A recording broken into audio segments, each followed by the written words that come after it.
Numbers coming in there now 64% to 36%, and we're getting numbers out of Virginia, the Virginia Senate. Senator John W. Warner, who had no Democratic challenger, far out in front of his challenger Nancy Spanis, 84% of the vote. And so based on that right now, let's put up our numbers and look at our map now. We've just seen the Democrats hold on to 3 of their seats. The Republicans holding on to 3. We'll change this to a dark blue, this one to a dark blue, that one to a dark blue. You see the numbers change.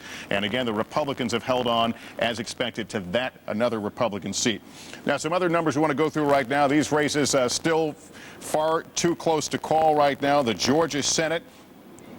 A very tight one. It continues to be tight. It was tight in the polls, tight in these numbers. We're seeing 50% for Max Cleland, the incumbent Democrat.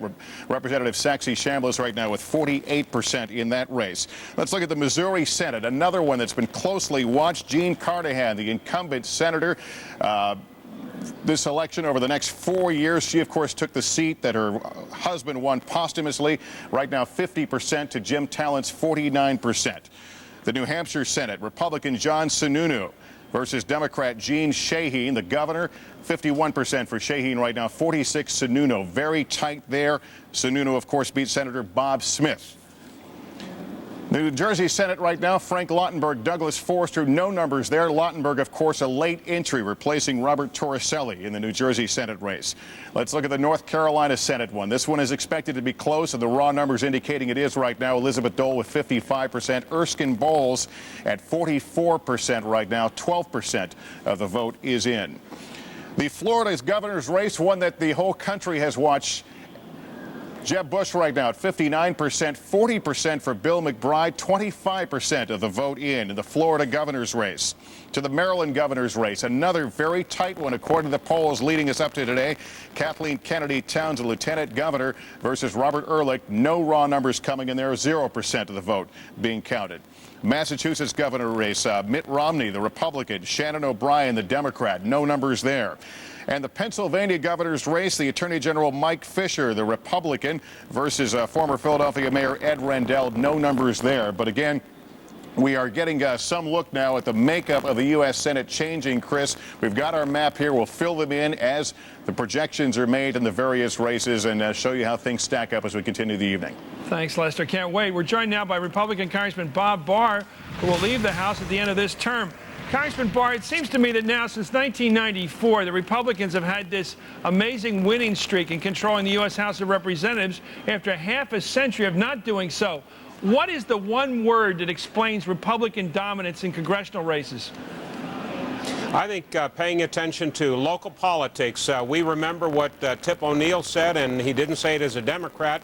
He said it as a political leader, and that is all politics is local. Republicans are learning to pay attention to local politics in House races, and it's paying off. Let's try it with one word. Local. How about taxes? Isn't your party's great strength, and I'm going to ask you an open question. You're running against the Bush. The people are trying to run against the Bush tax cut. If the Democrats tried that, they would have been beaten. Since they did nothing, they'll probably get beaten. How do they win against a tax-cutting party like the Republicans? Right now, they don't. They have tried the old, the old straw dog of, these are just taxes for the wealthy. Those that are least able to pay get hurt.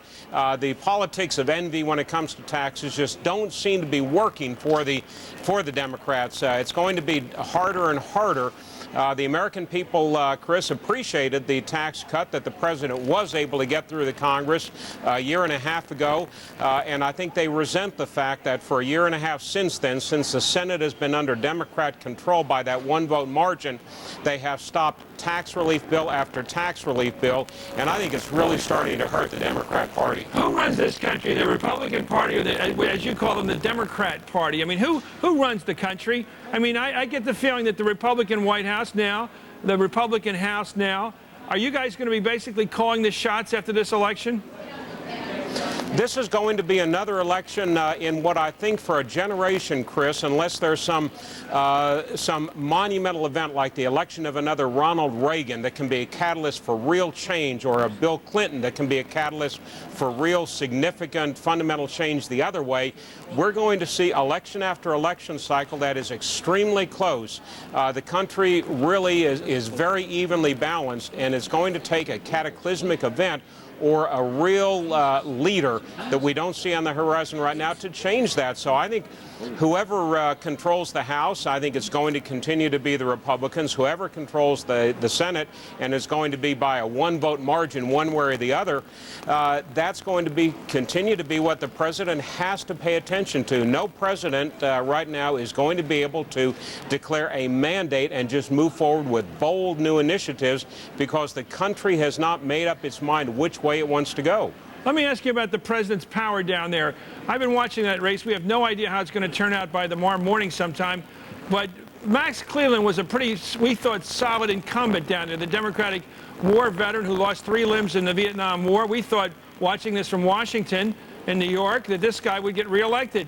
In the last couple of days, something's happened in your state. What is it to jeopardize the tenure of Max Cleland and make it even likely that Saxby Chambliss, the Republican nominee, might win tonight?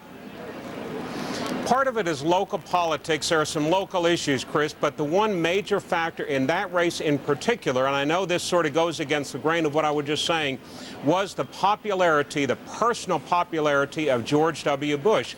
He carried the state by a wide margin 2 years ago, and I think the Democrats underestimated how popular this man really is right now. He has been in the state twice within the last 3 weeks, and it has really paid off in a very close race. Okay, thank you very much, Congressman Bob Barr. Pat Caddell, this president, has he been once again in his history, his career, been underestimated, George W. Bush? Absolutely. I mean, as I said, he walked off the pedestal of being a war leader, which I'm sure people advised him not to do, to maintain that aura, and went out and campaigned his... No Oval Office strategy, a Rose Garden strategy for whatever, this guy. 16 stops last few days. I mean, just being the political president, it's very dangerous. But I got to say, in this Georgia race, I hope to God that, Max Cleland is a person who gave up 3 limbs, who nearly lost his life for this country, being attacked. This is our politics, being attacked by a guy who avoided the draft, being attacked as some sort of guy weak on defense and weak on the security of America. Our politics are a little bit out of order. And I think, and the president, yeah, he delivered in that state, but I think that the message here is a little bit ugly. Isn't that the closer fact here, Donna? It's a very undecided state. Georgia is not a deep South, hard conservative state. It's not predictable in either column, right? That is correct. And look, Roy Barnes is going to do a great job in winning re-election as governor. Georgia will perhaps send as many as 4, if not 5 African Americans to Congress this cycle. And look, it's a pretty progressive state in some areas, especially around Atlanta, and it's very conservative in the southern portion. Has it been stratified racially in the state to the point that it hurts white candidates for statewide office? Is that on the Democratic side? Is that what's going on down there? No, I mean, the white Democrats tend to be social conservatives and cultural conservatives, and African Americans still support them.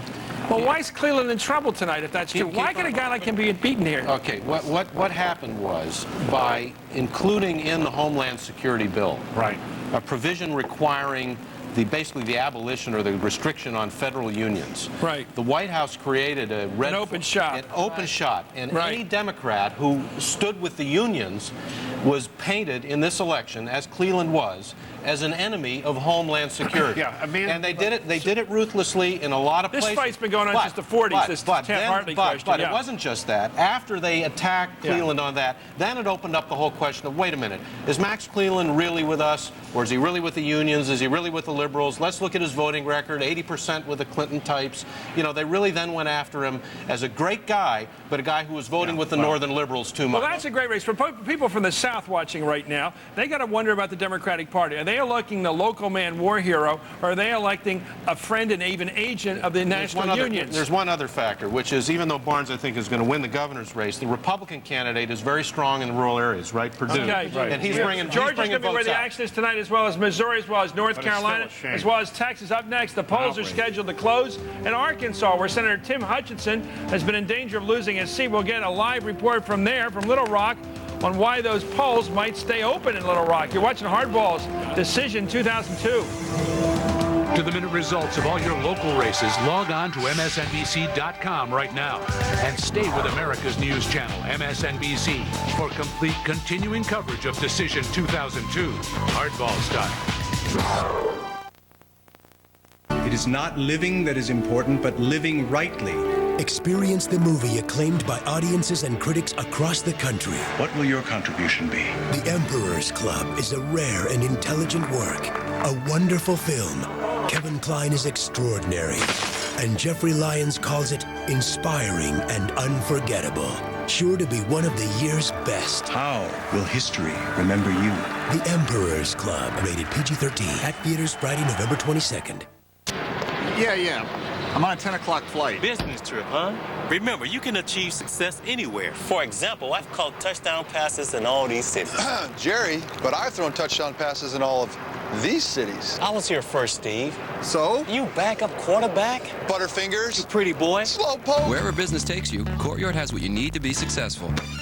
Sports analyst. Step away from the vehicle! Now make 3 stays and earn 2 free nights. Call 1-888-MARRIOTT. Courtyard, your Marriott awaits. Oh. You were under intense pressure to reduce costs in your organization. You asked yourself, how can I leverage my existing network? How can I cut overnight delivery costs? How can I increase productivity? And then you found your answer. Image Runner from Canon. This is your day, ma'am. Bask in its glory.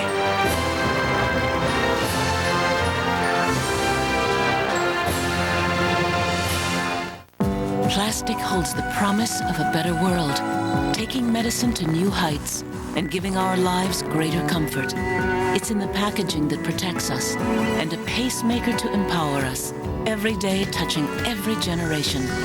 From the ambulance to the emergency room, it puts the answers in our hands and hope in our hearts. For a safer, more brilliant tomorrow, plastics make it possible. She's a gorgeous woman, and I love her through thick and thin. It's good to know that you have somebody that's there for you no matter what. Michelle lost the weight for herself. She didn't lose it for me. The Slim Fast plan helped me take control of my life. It was just so simple, so easy. It has vitamins, minerals, and it's so delicious. She feels good about herself, and that sort of radiates to the rest of us. It's just wonderful. I live life in both bodies, and I just like the view from here. Slim Fast. It's your life. Feed it right. Welcome back to our draft day coverage. Oh, Joey grew up on football. Oh, Miami's picking. Miami needs a nose tackle. Hey, Joey, you're going to play for Miami. Miami. When you want a new car, nothing beats VHX.com. It's the easy way to research nearly any kind of vehicle. They picked a receiver. It's okay. Who's next? Minnesota. You're going to play for Minnesota, Joey. Minnesota?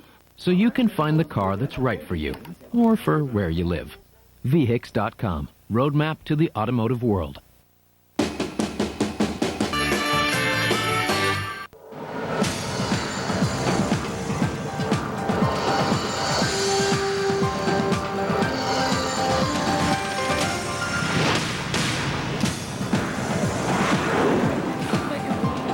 In a few moments, we're expecting a victory speech from Republican Senator Mitch McConnell of Kentucky. First, it's after 8:30 on the East Coast, and that means the voting has scheduled to end in Arkansas, where Republican Senator Tim Hutchinson has been fighting for his political life against Democrat Mark Pryor. Now it looks like in some places those polls are going to stay open. Hardball correspondent David Schuster is at Hutchinson headquarters in Little Rock. David.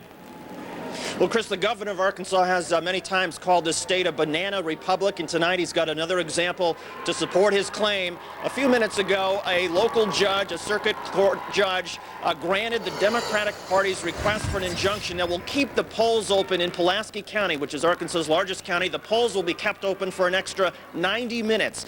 Pulaski County has more than 270,000 voters, is the largest in the state. 1 out of every 6 ballots will be cast here. It is a Democratic stronghold, so the fact that these polls are going to be kept open will help the Democrats. This is an area that Attorney General Mark Pryor needs to run very strong in order to defeat the Republican incumbent Tim Hutchinson.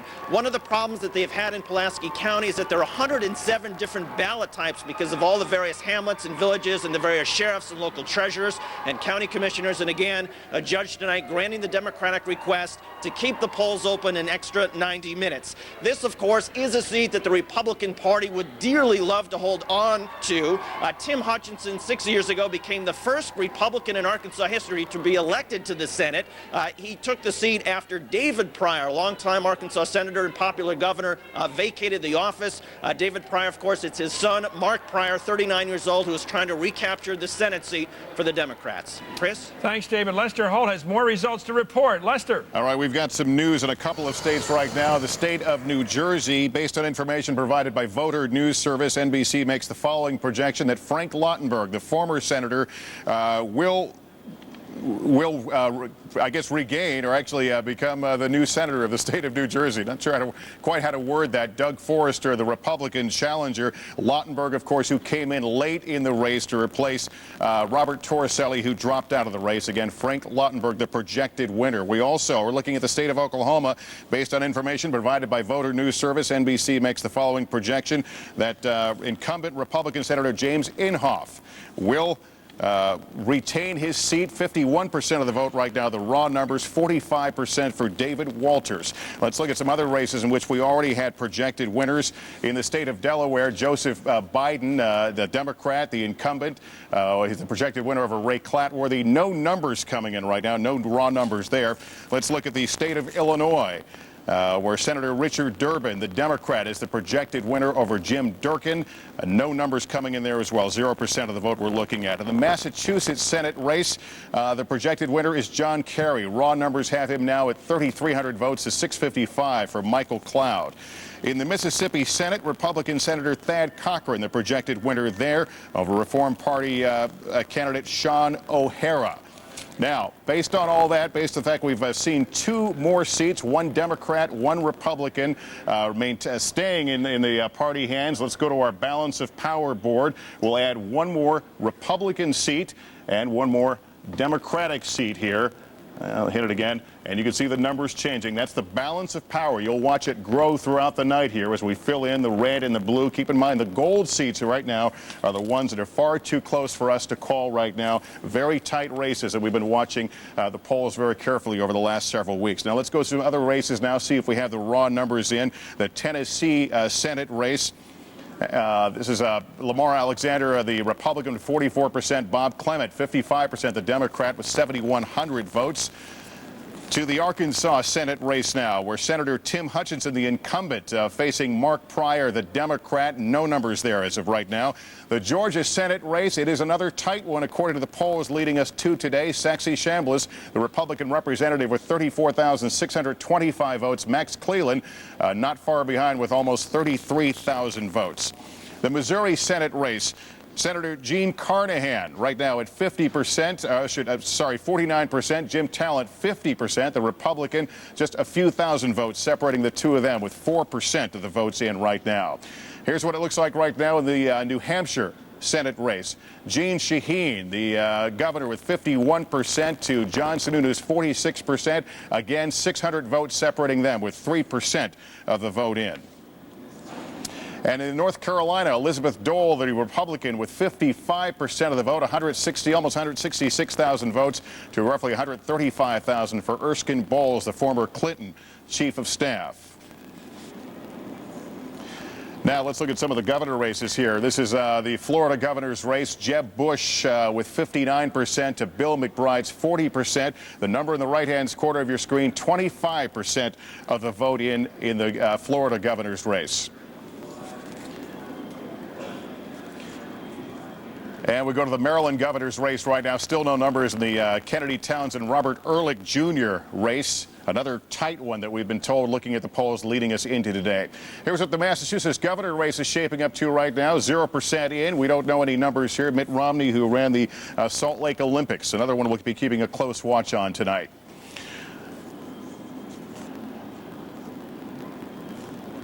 And here's the Arkansas governor race right now. Again, no numbers coming in here. Jimmy Lou Fisher versus Mike Huckabee. President Bush stumping on behalf of Huckabee just a day or so ago. And that's what we have right now. Chris, let's go back to you. Thanks a lot, Lester. As Lester reported, NBC News is projecting that Frank Lautenberg will win the Senate seat in New Jersey. NBC News correspondent Pat Dawson is at Lautenberg headquarters in NJ. Pat, What's the feeling there of this victory already? This is only a couple-week-old campaign. Yeah, well, it's obviously a very, very good one for the Democrats. They were very, very fearful they could lose this seat late in the summer, although in the last several days they felt like Frank Lautenberg, the 78-year-old three-term U.S. Senator from New Jersey who retired just 2 years ago, 78-year-old Frank Lautenberg more or less rode to the rescue. The mood here has been pretty good all day, as we told you about a half hour ago, Chris. But certainly when the announcement came over, the networks were projecting Frank Lautenberg as the winner. This room obviously erupted in applause, and now people are feeling pretty relaxed, pretty confident. They like this. Obviously, the Democrats in New Jersey were very concerned they could lose what had been considered a safe seat. And I think probably when we look at the final results, Chris, if you look at how this breaks down, it will largely be the result of a huge gender gap.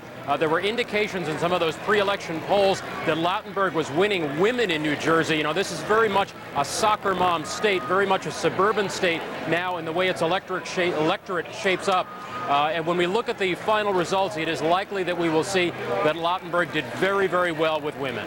Okay, thank you very much, Pat Dawson. By the way, he's at the Lautenberg headquarters. By the way, that's a national trend. Women are more and more tilting toward the Democratic Party. Men sticking with the Republican Party. Someday we're going to have elections by gender, perhaps. Anyway, let's go to Nora O'Donnell. Nora. Chris, thank you very much. We have more information right now on the mood of the country from our national poll of likely voters conducted in the 3 days leading up to today's elections. There is more pessimism out there about the direction and the way the country is heading than in the last 3 national elections. This time around, voters are pretty evenly divided on where the country is headed. 46% say things are going in the right direction. 45% say things are seriously on the wrong track. And perhaps not too surprisingly, how do you feel depends on which party you belong to. Close to 2/3 of Democrats said things are on the wrong track, and those numbers are reversed among Republicans. 7 out of 10 say they are pleased with the direction of the country. What can we conclude from this? Well, we're looking at a status quo election with very little change likely in the makeup of Congress. The early predictions that Republicans will hold on to the House and that Democrats may hold on to the Senate, but we'll have to wait and see. Chris? Nora, you've been on the phone with Dole and Bowles headquarters in North Carolina. What are you hearing? Well, what I'm hearing, the polls are closed in North Carolina.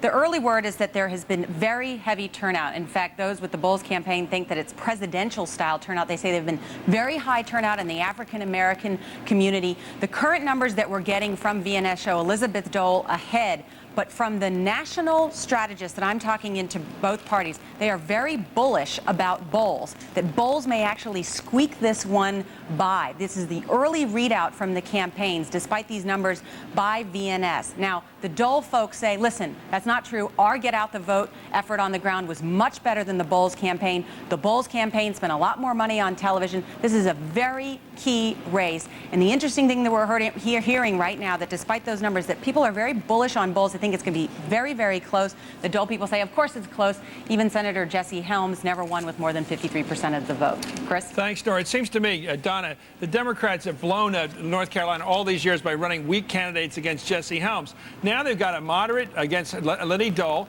Right. Isn't there a lot of moderate to conservative Democrats in that part of the country that now have a candidate in Erskine Bowles? Erskine Bowles has really run a really good campaign the last 10 days. You got Dan Blue, his primary challenger, on board. The African-American community came out to support him.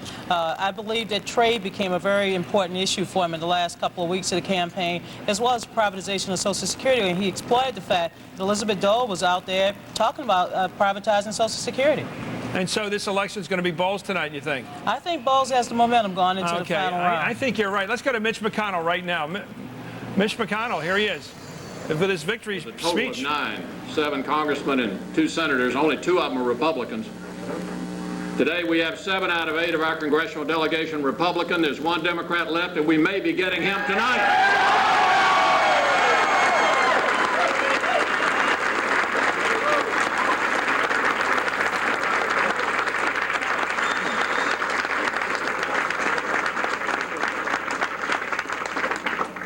And we had an extraordinary breakthrough in Frankfurt in 1999.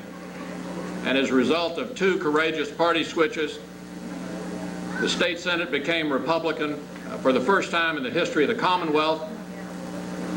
The key player in that was Senator Dan Syme of Jefferson County.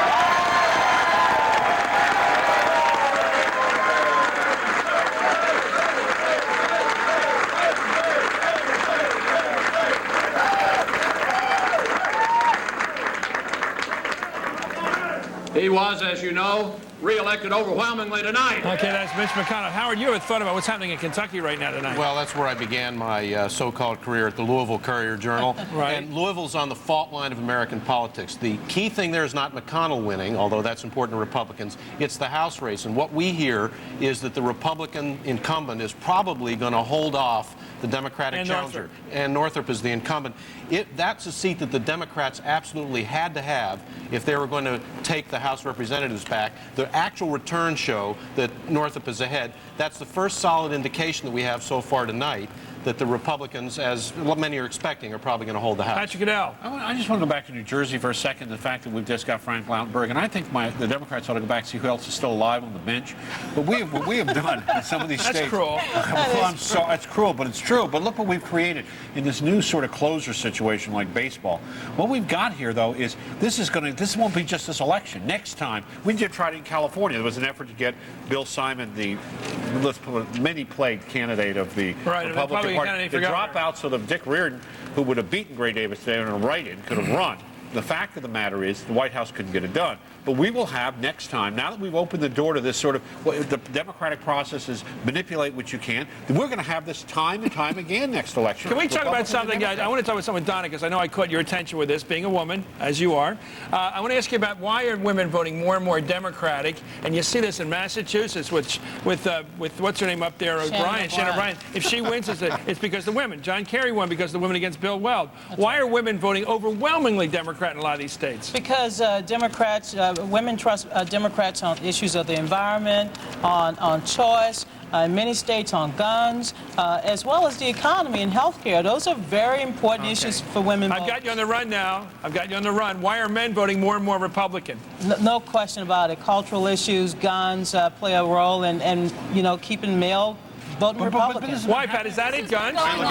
Peggy, you excited. Why are most men voting Republican now? It's been going on for 20 years. Yeah. Chris Matthews has said the Republicans are the daddy party and the Democrats are the mommy party. You want to know something? The most sophisticated pollsters in America don't know the exact answer to the question, why do women tack this way and men tack this way? I'll tell you why, because men turn the lights out at night all over the house to try to save a nickel, and women never turn the lights out. And men lock the doors at night because they're caring about law and order. That's a fact. No, but also, it's also, there may be something to that. It is actually, psychologically. yeah. I'll tell you, I was a pollster. It is psychologically different. It is the things that drive men in the sense of, they worry about international affairs more. The guys are big picture. I think it's different than that. Anyway, we'll come back. This is the 2 o'clock in the morning argument. Up next, updates from New Hampshire and the Coleman-Mondale race in Minnesota. We got an evenly divided cast here. Plus, Catherine Harris is coming here. You're watching Hardballs, Decision 2002. Brought to you by Merrill Lynch Wealth Management, proud sponsor of Decision 2002. No, I want to hold on to every dollar I make. So how do I minimize my taxes? Tax-efficient strategies are always a good idea. A Merrill Lynch financial advisor might suggest investing in municipal bonds and tax-exempt funds, helping you minimize what you pay in federal taxes at the end of the year. That would be some nice economic news, wouldn't it? There's always a smart place for your money. Together, we can find it. Where do business people meet without the business travel? Placeware. And where do they go for a free 15-day trial?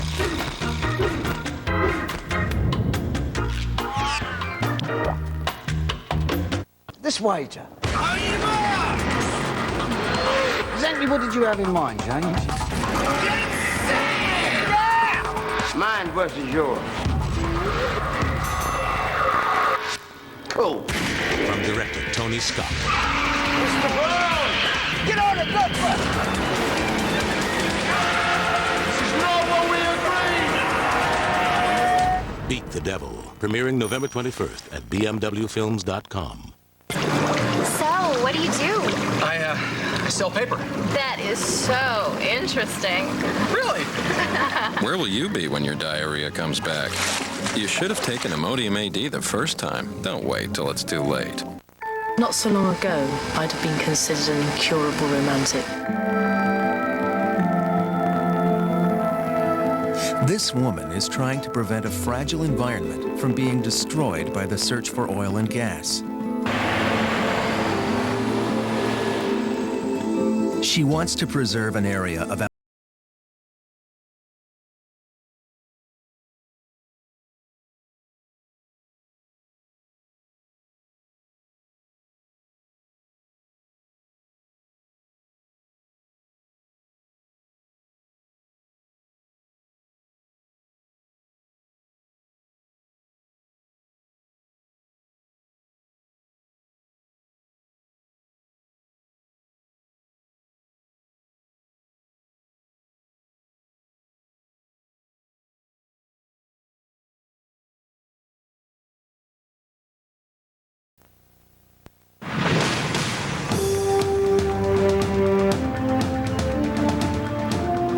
Well, the appetites are whetted for the numbers, and they're going to start rolling in soon. The polls are closed, and they're counting the votes in New Hampshire, where Democratic Governor Jeanne Shaheen is in a tough race with Republican John Sununu.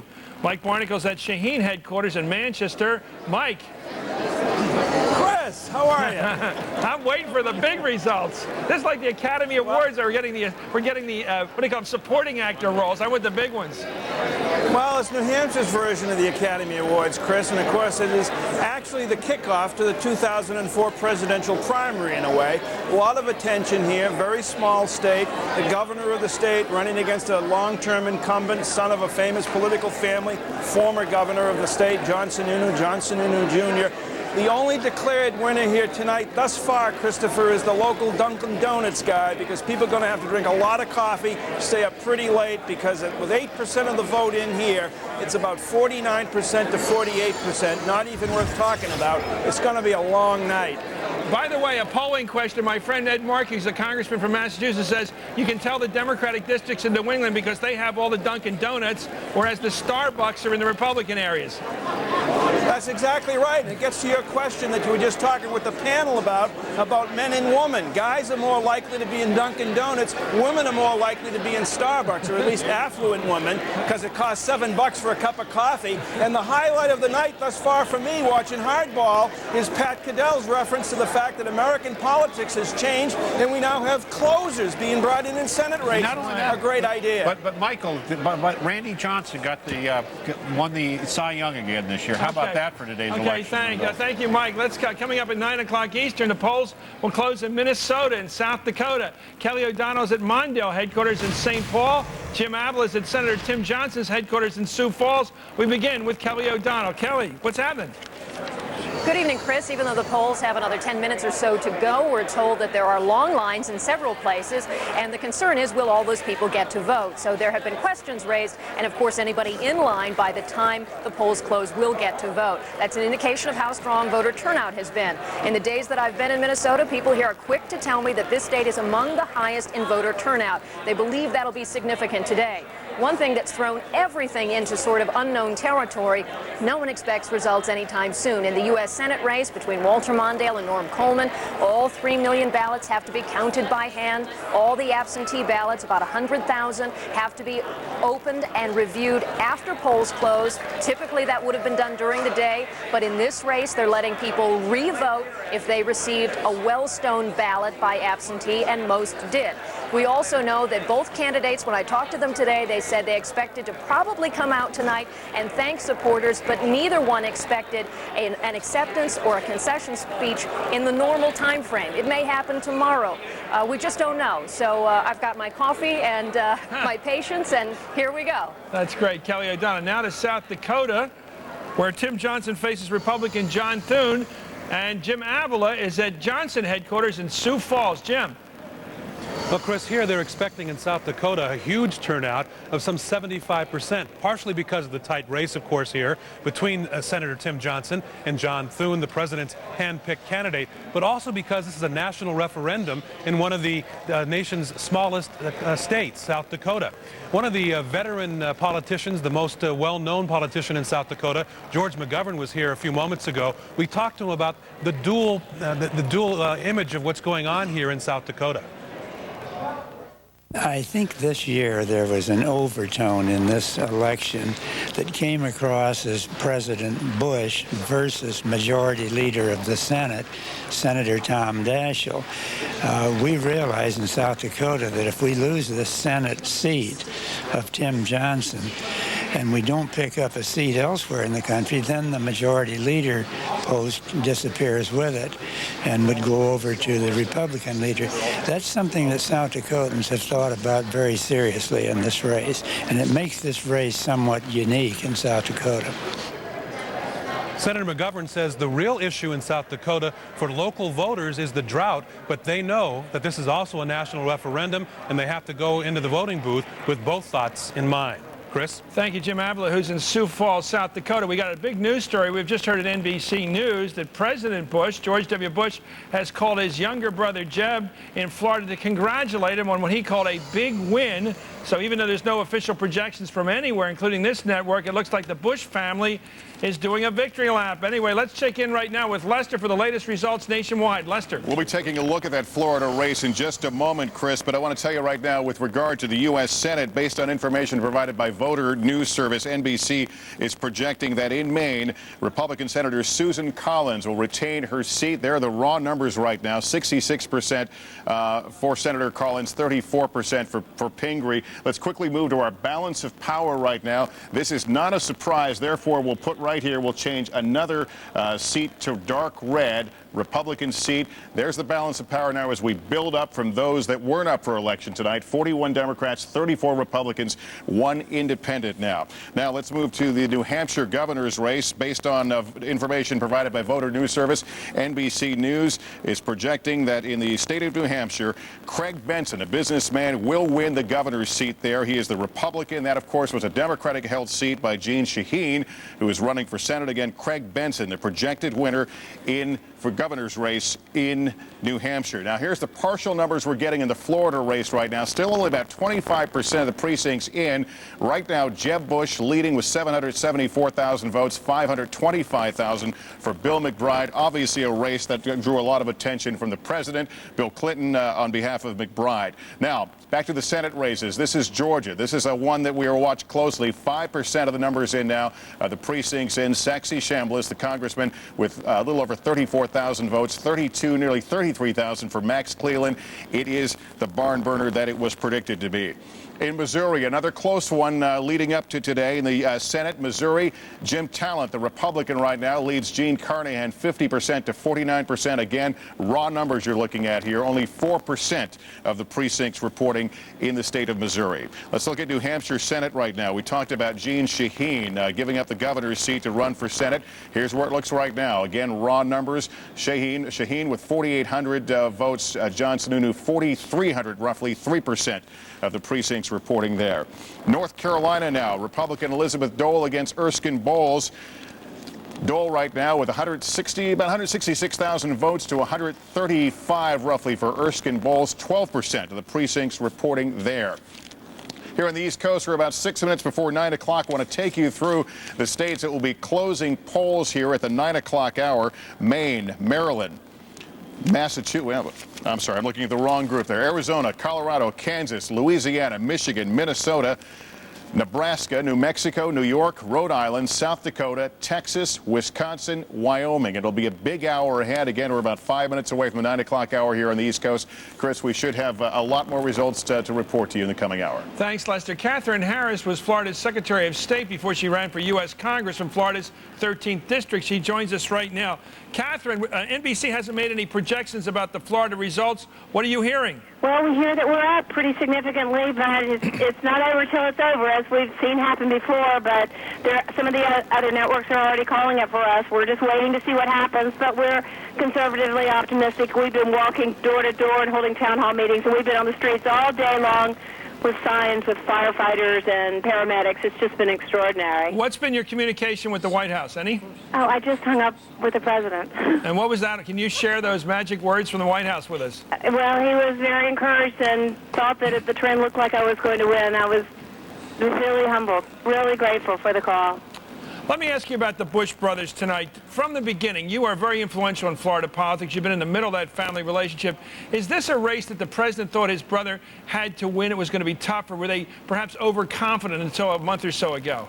Actually, everybody's just been tremendously supportive all the way along. I had wanted to run this race while I'm immensely supportive of the governor. And, of course, the president, I thought it was very important that I win that on my own, so I would always help them in any efforts. I didn't want them to come in. I didn't want it to appear any differently than it was. It was going to be won by the votes of the District 13 and their ideas. I'd represented this area in the Senate previously. Well, you've got a pretty solid Republican district to represent, and you'll probably be in there for life, probably, right? Well, actually, in the presidential election, the president won with 51.4%, and it shifted a great deal from the previous time. There were the one very strong Republican county was cut out and 2 Democrat counties were added, but I've just learned I won one of those Democrat counties with 55%. You're there forever. Anyway, Catherine Harris, I guess we'll have to wait and see it official from NBC, but I guess the president has declared you the winner. Anyway, thank you. Thank you, Catherine. Thank you so much for calling. And coming up next, projected winners in Georgia and North Carolina. You're watching Hardball's Decision 2002.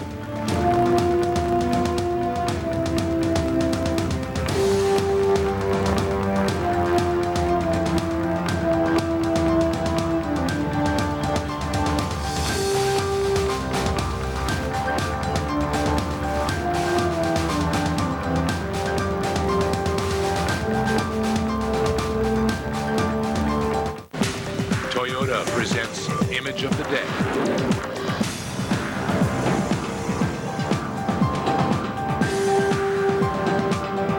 Toyota, get the feeling.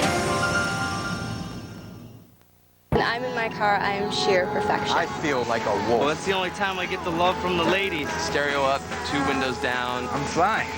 Checking everything out. I'm saving a little bit of Mother Earth. Speed racer chick. I'm the DJ. Don't touch my stereo and don't lower my bass. Go anywhere. I'm going to Broadway, baby. New Orleans. Miami.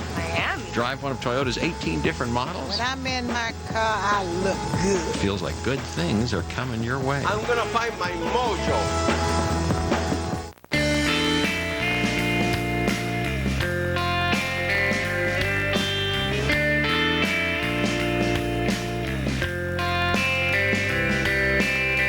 Visit Weston.com, member of Starwood Preferred Guest. Hey, Fred, my laptop crashed. Well, after I dropped it. Oh, Fred, do you know the password I just changed my password to? 3 o'clock, Fred. Time to fry another hard drive. Fred, I think I just crashed the internet. Dealing with technology is hard. That's why CDW makes buying it as simple as possible by custom configuring brand name products to your specifications 1,500 times every day. Hey, Fred, I fixed my laptop, but it still doesn't work. CDW, the right technology, right away.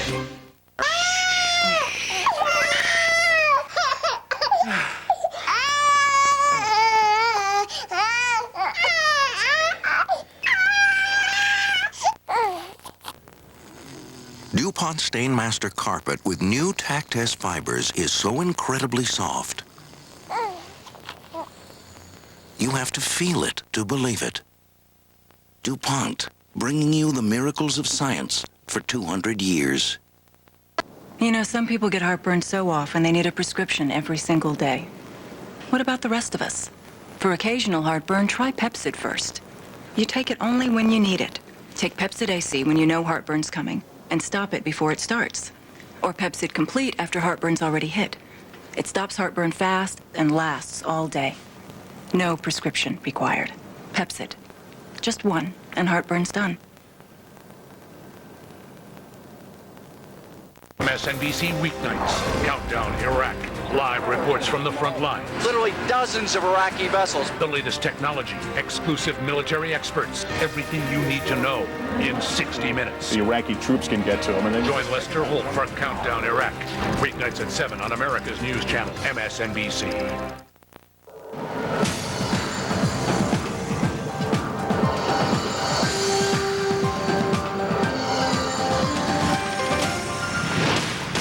From MSNBC World Headquarters, Hardball's Decision 2002. Here now is Chris Matthews. I'm Chris Matthews, and this is Hardball's Decision 2002 with more results coming in. Polls are now closed in Minnesota, South Dakota, Colorado, and Texas. We'll have early returns from those states as soon as they come in. Results continue to pour in from Georgia, where Democratic Senator Max Cleland is in an unexpected fight to hold his seat against a challenge from Republican Saxby Chambliss. MSNBC's Don Teague is at the headquarters of Georgia Democratic Senator Max Cleland. I've got to ask you, Don, what happened to this guy? Max Cleland looked like he was a solid incumbent. I never gave Saxby Chambliss a chance. He didn't impress me when he was on hardball. What happened down there? Well, that's what everyone was saying just a few weeks ago, that this was going to be a cakewalk. They weren't looking at it as one of those close races nationally. You know, your guess is as good as mine what actually turned the voters, or may have turned the voters. Clearly, Chambliss has built a lot of momentum. What we're hearing and what we know Chambliss has been pushing a lot was Homeland Security as his big issue, and that he was going to go to Washington and in the Senate get that done. Also, a lot of the coattails of the president. The president was here for 6 hours on Saturday. Rudolph Giuliani was here this weekend. A lot of big-name Republicans decided to swoop into the state and do everything they could to bolster Chambliss, and it seems to have had some impact. It's awfully close here tonight. I can tell you that this is billed as a Democratic victory party. Well, I've been to victory parties before, and this isn't one of those yet. No one's panicking, but they're sort of subdued right now. Chris? Okay, thanks a lot, Don Teague from Atlanta. Some news now, big news, not electoral but political. NBC has learned that the SEC chairman, the chairman of the Securities and Exchange Commission, Harvey Pitt, has resigned. Howard, big news. Well, you're cheering, Donna, because the Democrats have been calling for his head, but go ahead. Well, this is a big deal. George Bush was under attack. His administration was under attack on the whole question of corporate responsibility. Harvey Pitt became the symbol of it. It's interesting, though, that they waited until today, until the end of Election Day, to make this happen. A little too clever by him. We'll have a thoughts for more coming back. Thanks, Howard. Lester Holt is standing by with more results. Lester. Looks like a big night for the incumbents, early at least, Chris. NBC News, we can tell you that Voter News Service, based on the information they're providing, NBC News is making the following projections that in the state of, I'm sorry, I guess we're going to the governor races first. In Pennsylvania, that Ed Rendell will win the governor's seat there, the Democrat. Raw numbers right now, 58% to Mike Fisher's 42%. Okay, we're going to the Senate now? All right, again, Voter News Service information provided NBC News. We are making the following projection that in the state of Kansas, Senator Pat Roberts will retain his seat. There are the raw numbers, 73%. That in the state of Michigan, Senator Carl Levin, Democrat, will retain his seat. He was up against Andrew Ruskowski, the Republican. No raw numbers coming into that race as of yet. In the state of Nebraska, information provided by Voter News Service to NBC making the following projection that Senator Chuck Hagel will retain his seat, the Republican. That in the state of New Mexico, Republican Pete Domenici will hang on to his seat over Gloria Tristani. That in the state of Wyoming, Senator Mike Enzi will hang on to his seat, the Republican. And in Rhode Island, the Senate, that Senator Jack Reed, the Democrat, will hang on to his seat as well. And as we reported a short while ago, the projected winner in the state of Maine, Senator Susan Collins. Now, I want to put up our balance of power board right now and update you as to where we are. We're filling in the seats as we get them now. That's 5 Republican seats we're going to add that we're going to turn to the bright red, indicating that that's 2, let's try it again, 3, 4, and 5. And I think we just added, 2 Democratic seats as well that will turn dark blue there. And it again. There it is. Oh, it turned red. Let's try it again. All right, blue. We don't want to alter this any way, shape, or form, but there are the numbers right now. Democrats 43, Republicans 39. Now, there's some other races I want to take you through as well that we're watching right now in terms of numbers. The Nebraska governor's race, no raw numbers coming in here, but the projection is that Mike Johans wins, the Republican, in the state of Nebraska. In the New Hampshire governor's race, Craig Benson, the projected winner with 55% to Mark Fernald. These are partials now. This is the Florida governor's race, closely watched. Jeb Bush right now, 774,000 votes to 525,000 to Bill McBride, 59% to 40%. Keep in mind, again, those are raw numbers you're looking at. The Kansas governor's race, Kathleen Sebelius with 67%, the Democrat. Moving to the state of Texas, Rick Perry with 51% to Tony Sanchez's 41%. President Bush was in Texas yesterday campaigning on behalf of Governor Perry. In the state of Georgia, Sonny Perdue is slightly out of front of Roy Barnes, Republican now. Perdue with 49% to 48% for Barnes. Just a few hundred votes separating the two of them there. That's where things stand. A lot of calls, a lot of projections, a lot of races, though, will clearly keep us up very late tonight, Chris. Okay, now for some update from hot races where the polls have recently closed. NBC's Jim Avila is is in Sioux Falls, South Dakota. It's Tim Johnson's headquarters, and that's where he's at. Jim. Well, as you say, Chris, it is still very early. The polls closing just a few minutes ago, 5 or 6 minutes ago. In fact, the Secretary of State's office reporting on their computer link that there's only one precinct so far counted. We assume that's here in this part of the state near Sioux Falls, and it really has nothing to say about who's ahead. It's very tight even in that one precinct with John Thune showing a small lead. It could be a long night. There are paper ballots here in South Dakota. It could take some time for those votes to be counted. And as we've been telling you, this, of course, is the kind of race where people went into the voting booth with lots on their mind. They had to think about their local issues, which are mostly about drought and farming issues, and at the same time realize that they were participating in what became a national referendum, sort of a grudge match between the President of the United States and the Senate Majority Leader, Tom Daschle. President Bush, of course, coming here some 5 times in the last 2 years, more than any other sitting president visiting South Dakota. Chris? Isn't it true that the Democrats in the last 24 hours or 48 hours made a point of saying if you lose Johnson, you lose Daschle as well as Democratic leader?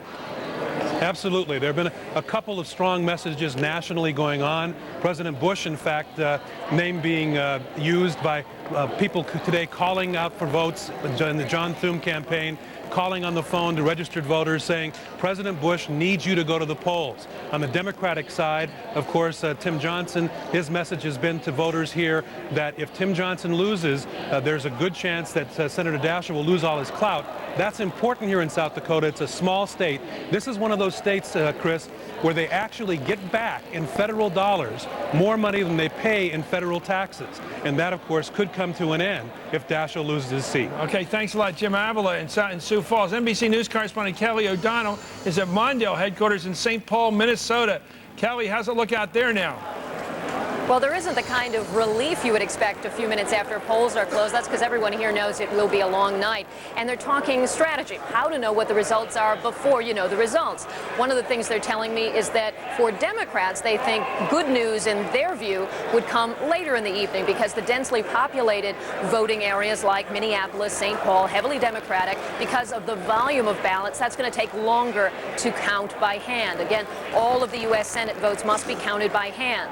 They expect that will take them deep into the night. One of the things they're looking at is some of the down ballot races where they have state legislators around the state who have got a sense of how voters have gone for those other races. Maybe some sort of tea leaves can be read about what happened in the U.S. Senate race.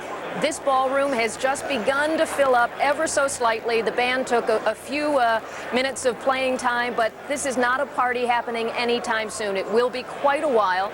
Also, absentee ballots, one of the things they have to do is check after the polls are now closed. It's been a few minutes. They will look to see if the absentee ballot that's been sent in matches someone coming in person today. Because of the unusual circumstances here, someone who might have voted for Paul Wellstone absentee gets another chance. That cross-checking is simply going to take time, 100,000 votes. So it will be a tedious process. Republicans tell me they think voter turnout could be as high as 60%, and that would mean a long night and certainly good for Minnesota to have that much involvement. They've said all week long they take pride in that here, but no one is expecting to have an answer before any reasonable hour tonight. Chris? Thank you, Kelly. Donna's going to be in St. Paul, Minnesota for what looks like a very long night. The biggest news tonight so far, apart from the elections, is the resignation of Harvey Pitt as chairman of the Securities and Exchange Commission. There has never been a time in my life when there was so much focus on corporate sleaze and corruption and inside trading and all the worst parts of corporate life. Pat, you've been saying in the last couple of days the Democrats failed to exploit this issue. They walked away from what was an issue that would have blown the roof off of the country. Well, the president didn't walk away from his guy, just quit. Well, no, but they waited till Election Day, and they got away with it. And you know why? Because the Democratic Party decided rather have the money. What they did is they passed that phony bill that did nothing about options and allowing people to write them off.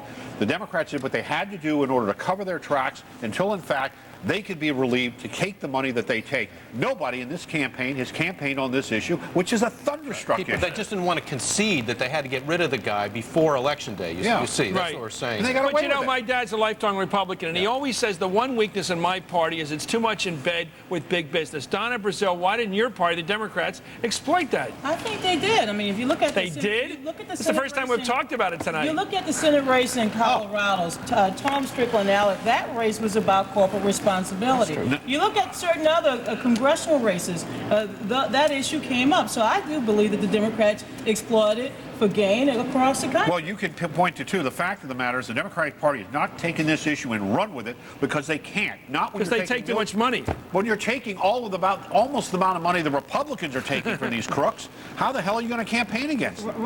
The fact of the matter is, we hardly any Democrats campaign. It certainly wasn't a national issue. Donna, why do you say such a nice phrase as corporate responsibility? How about why don't you say corruption?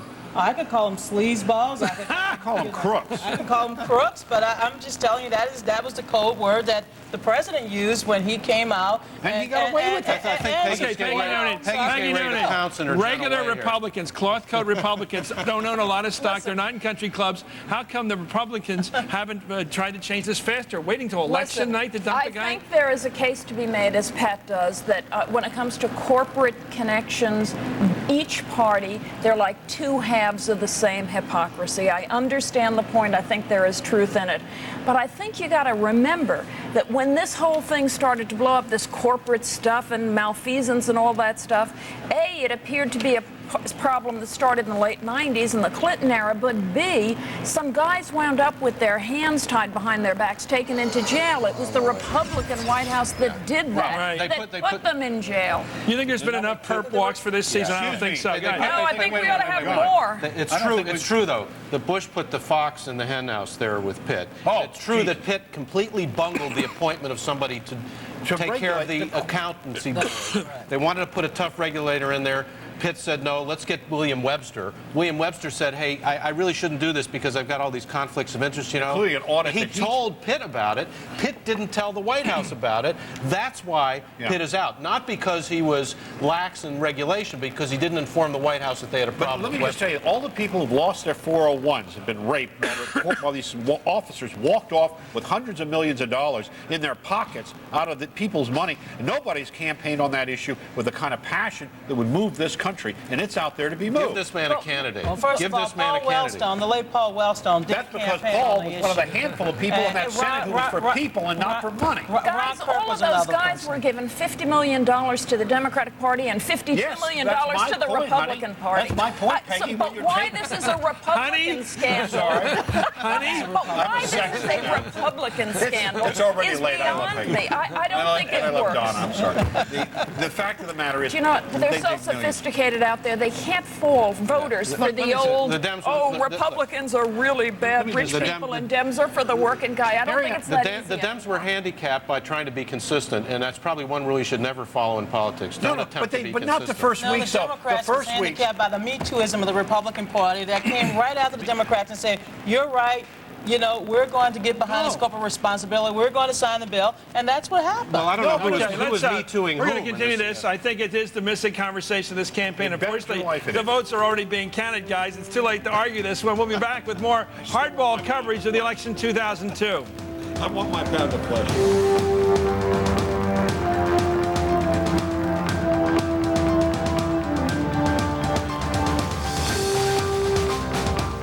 Brought to you by Merrill Lynch Wealth Management, proud sponsor of Decision 2002. Now that I've got more money in cash, how do I make the most of it? Applying innovative strategies to your cash makes a lot of sense right now. A Merrill Lynch financial advisor might suggest laddering your cash investments in treasuries or CDs. This could lead to higher yields without locking up your assets. When your money works better, so does everything else. There's always a smart place for your money. Together, we can find it. The forces against you are significant. From director Joe Carnahan. Who are they? Why are they doing this? To be chosen for such a thing. It's worth the risk. 27 miles to the destination. So what is it, dude? Salvation. Salvation. You tell me what's inside that case, or this ride is right here, right now. What is the life of one man worth? Tigger, premiering November 7th at bmwfilms.com. If you thought these guys were big, look who else is joining the Hardball College Tour. Does Hillary Clinton have plans beyond the Senate? Find out when she goes one-on-one with Chris. Then Jack Welch on the future of corporate America and a rare TV appearance by Al Gore. It's all coming soon to the Hardball College Tour, only on America's news channel, MSNBC. For the first time on television, Oprah after the show. Yes, you had on some very beautiful boots. Now let's talk about what's really important in life, and I would love to have them. Those are the boots? I know you're going to take good care of these boots. It's my vibe and party with the people every day after the show.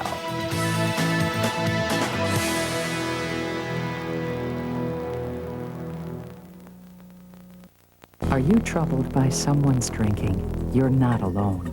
In Al-Anon, there is hope and help. It's only a phone call away. Why be alone?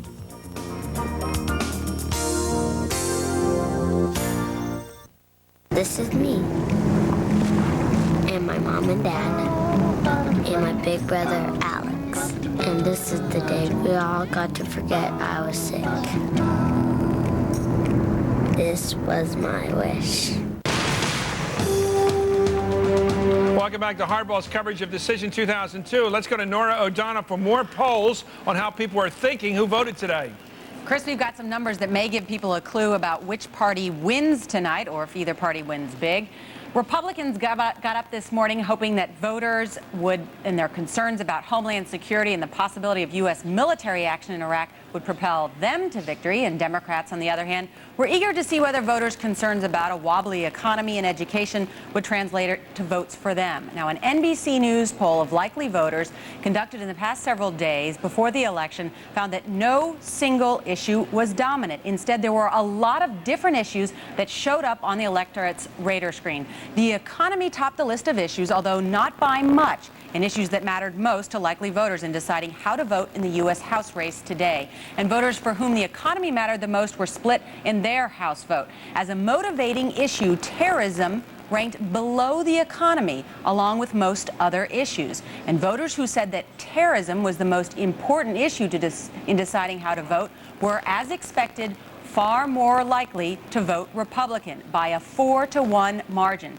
But since it motivated just 1 out of 7 voters, terrorism was not the breakout issue that Republicans hoped it would be. Now, since 1996, a persistent gender gap has shown up in the U.S. national elections, with men tending to vote about 5-4 in favor of Republican candidates and women tending to vote about 5-4 in favor of Democratic candidates. Now, based on our NBC News poll of voters nationwide, the 2000 election looks to be no different. The gender gap remains. Men favored the Republican House candidates by an 11-point margin, while women favored the Democratic candidates by a 9-point margin. Now, with the traditional constituencies of each party expected to vote largely along party lines today, independents once again loomed large as the swing voters. And according to our NBC News poll, independents don't seem to be inclined to move decisively toward either the Democrats or the Republicans. Bottom line, Chris, no dominant issue has surfaced in this election, split right down the middle.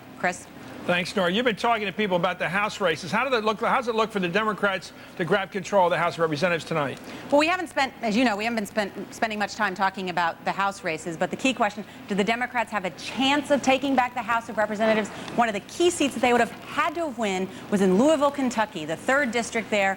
Well, it looks like Congresswoman Ann Northup, the Republican, is going to win that seat. Democrats would have had to take in that seat. It's a bellwether district, and it looks like Ann Northup is going to win it. So the thinking now is, no, Democrats are not going to retake the House. In fact, Republicans will maintain their majority in the House of Representatives. Chris? No, I think it was all those appearances by Nan Northup on Hardball that got her over the top. Anyway, for more on Harvey Pitt's resignation, NBC News correspondent David Gregory is at the White House. David, amazing timing here. Yeah, it really was, Chris. We just found out tonight, as we've already reported, that the chairman of the Securities and Exchange Commission, Harvey Pitt, has resigned. According to White House officials, he submitted a letter of resignation to the White House Office of Personnel. It was quickly accepted by the president. This does not come as any surprise, as Harvey Pitt has been frankly embarrassing this White House now for some time. The latest incident involving his choice to head up an accounting review board, William Webster, who, as it turned out, had some issues in his closet related to all of this, that he was heading U.S. Technologies,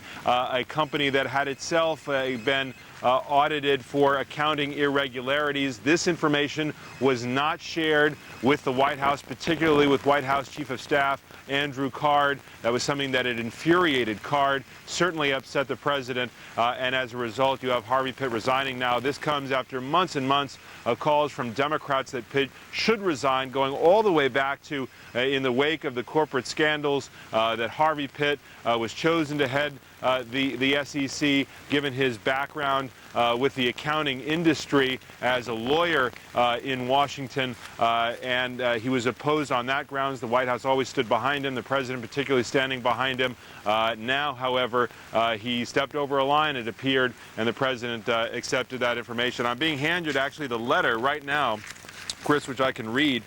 This is from Harvey Pitt. It says, Dear Mr. President. It says, actually, my dear Mr. President, it is with deep regret that I have decided to tender my resignation to you as chairman and a member of the Securities and Exchange Commission, effective as soon as I can. Help your staff ensure a smooth transition of leadership. I am reading from the letter just handed to me, released by the White House, a resignation letter from Harvey Pitt. It goes on. Over the past 15 months, I have had the pleasure of serving as part of your administration. The issues confronting our capital markets are enormous, and I am pleased I was able to play a role in starting to restore investor confidence. Again, this is Harvey Pitt's resignation letter. Unfortunately, the turmoil surrounding my chairmanship and the agency makes it very difficult for the commissioners and dedicated SEC staffers to perform their critical assignments. Rather than be a burden to you or the agency, I feel it is in everyone's best interest if I step aside now to allow the agency to continue the important efforts we have started. It has been a sincere pleasure to serve under you. I know the country is in excellent hands, and you have my continuing admiration, respect, affection, and support. Sincerely, Harvey L. Pitt. There it is, Chris, the resignation letter from Harvey Pitt. Certainly, the timing was a bit of a shock. The issues surrounding his disfavor within the administration and the reasons for his resignation were certainly not a surprise to those of us covering some of the issues surrounding him, but his resignation accepted by the president tonight. Thanks a lot, David Gregory, who's at the White House. Lester Holt is standing by with more numbers. Here he is, Lester. Want to take you, Chris, through some of the Senate races that likely will take us late into the night. Those that the polls have told us leading into today were very, very tight. Let's look at the Senate race in Arkansas. The Democrat Mark Pryor trying to take the seat from Senator Tim Hutchinson. No numbers coming out of there right now. The polls are closed, but no numbers to share with you. In the Colorado Senate race, it's incumbent Republican Senator Wayne Allard meeting Democrat Tom Strickland. No numbers there. Of course, it's a rematch there. A lot of undecided voters in Colorado. In the Louisiana Senate, it's a very interesting race. Of course, there are a lot of candidates, 2 Democrats, 3 Republicans. Senator Mary Landrieu, there's one of her Republican opponents there. This is the race where if Landrieu doesn't get more than 50%, we're looking at a December 7th runoff. The Minnesota Senate race is one that the nation has been transfixed to since the death of Senator Paul Wellstone. Of course, it's Walter Mondale and Norm Coleman. The polls closed there a short time ago. No numbers coming out, but again, one we're watching very closely tonight. The Missouri Senate, another one. We are getting some numbers there. 4% the precincts reporting right now. It is very close. 3,000 votes separating Jim Talent, the Republican, slightly ahead of incumbent Democratic Senator Gene Carnahan. The New Hampshire Senate, again, another close one. 600 votes separate Jeanne Shaheen from Republican John Sununu there. Jeanne Shaheen now 51%. Again, 3% of the precincts reporting there. Let's look at the South Dakota Senate. This is one that has drawn very close in recent weeks. Democratic Senator Tim Johnson defending his seat from Republican John Thune. Again, no numbers there. Another one that may keep us up late. The Texas Senate race. Another interesting one. The president in Texas only yesterday. Republican John Cornyn versus Ron Kirk, the Democrat. Right now, Cornyn with 57% of the vote, 453,000. Now, we're getting news out of the state of Illinois regarding the governor's race. Chris, we can say based on information provided by Voter News Service, NBC News makes the following projection that Democrat Rod Blagojevich will win the governor's seat over Republican Jim Ryan, the Attorney General in Illinois. Republicans pick up, if this becomes official, Democrats would pick up what is now a Republican governor's seat. Again, Rod Blagojevich, the congressman, no raw numbers coming in there. Chris, let's send it back to you for now. Thanks. Apparently, the Arkansas polls are remaining open. And, boy, it looks like a trend there with Pennsylvania and Illinois both electing new hotshot governors. NBC's Jack Chestnut is at the Colorado headquarters of Senator Wayne Allard in Denver. Jack. Hey, Chris, listen, you'd never know it that all the pre-poll, pre-election day polling showed Wayne Allard slipping a little bit in the polls, even slightly falling behind Tom Strickland among those voters who were polled. Tonight, they just got through playing the Boogie Woogie Bugle Boy of Company B, and I just got off the phone with Allard's campaign chairman, and they're feeling very good. They say for two reasons. They say they got a very good voter turnout in the northeastern part of the state, a very agricultural area, which has been a very strong stronghold for Wayne Allard. And also, even better news, they say, and that's the vote that they had a huge turnout down in Colorado Springs, which is a big military town.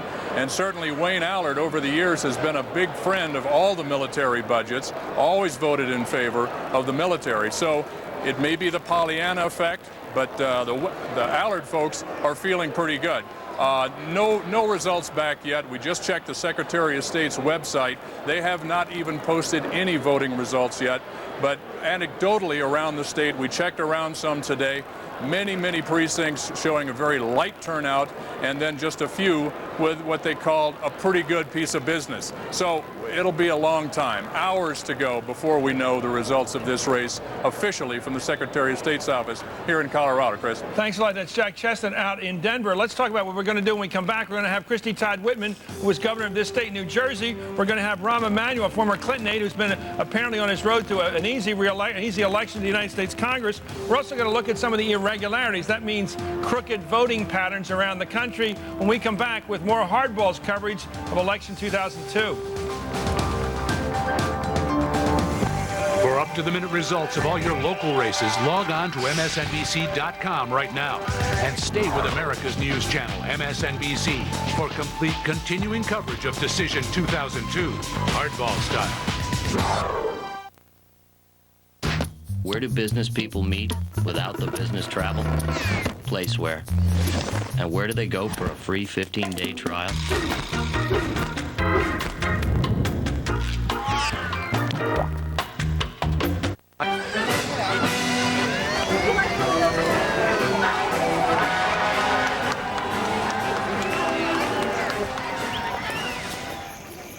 Bay Mountains and Suites. Worth checking into.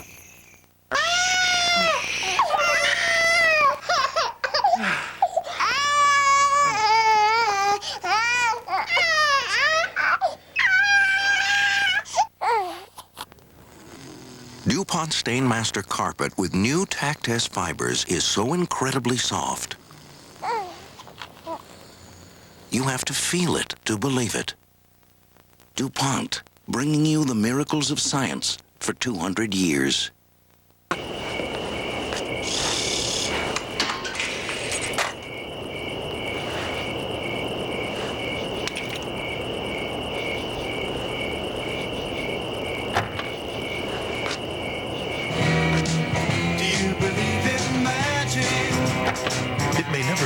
Easy to get into a Mercedes, but we're working on it. Come in today to the Mercedes-Benz year-end celebration, offering more models than ever. Going on now at your Mercedes-Benz dealer. You were under intense pressure to reduce costs in your organization. You asked yourself, how can I leverage my existing network? How can I cut overnight delivery costs? How can I increase productivity? And then you found your answer. Image Runner from Canon. This is your day, ma'am. Bask in its glory.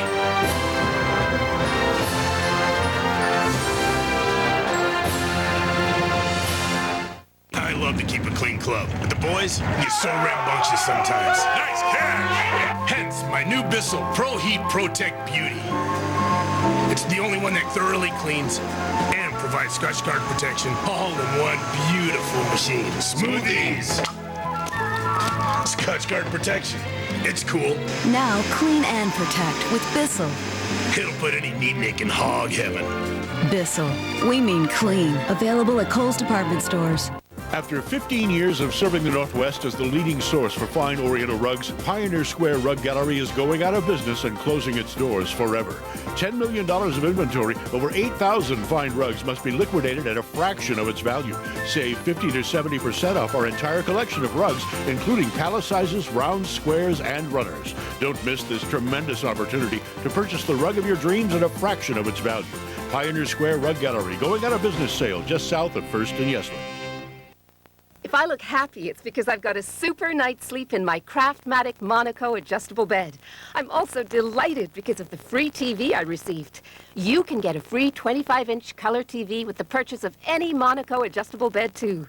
Just call toll-free to receive this free TV certificate by mail. Call to have your free 25-inch color TV certificate and complete details about Monaco mailed to you right away. Call 1-800-577-3757.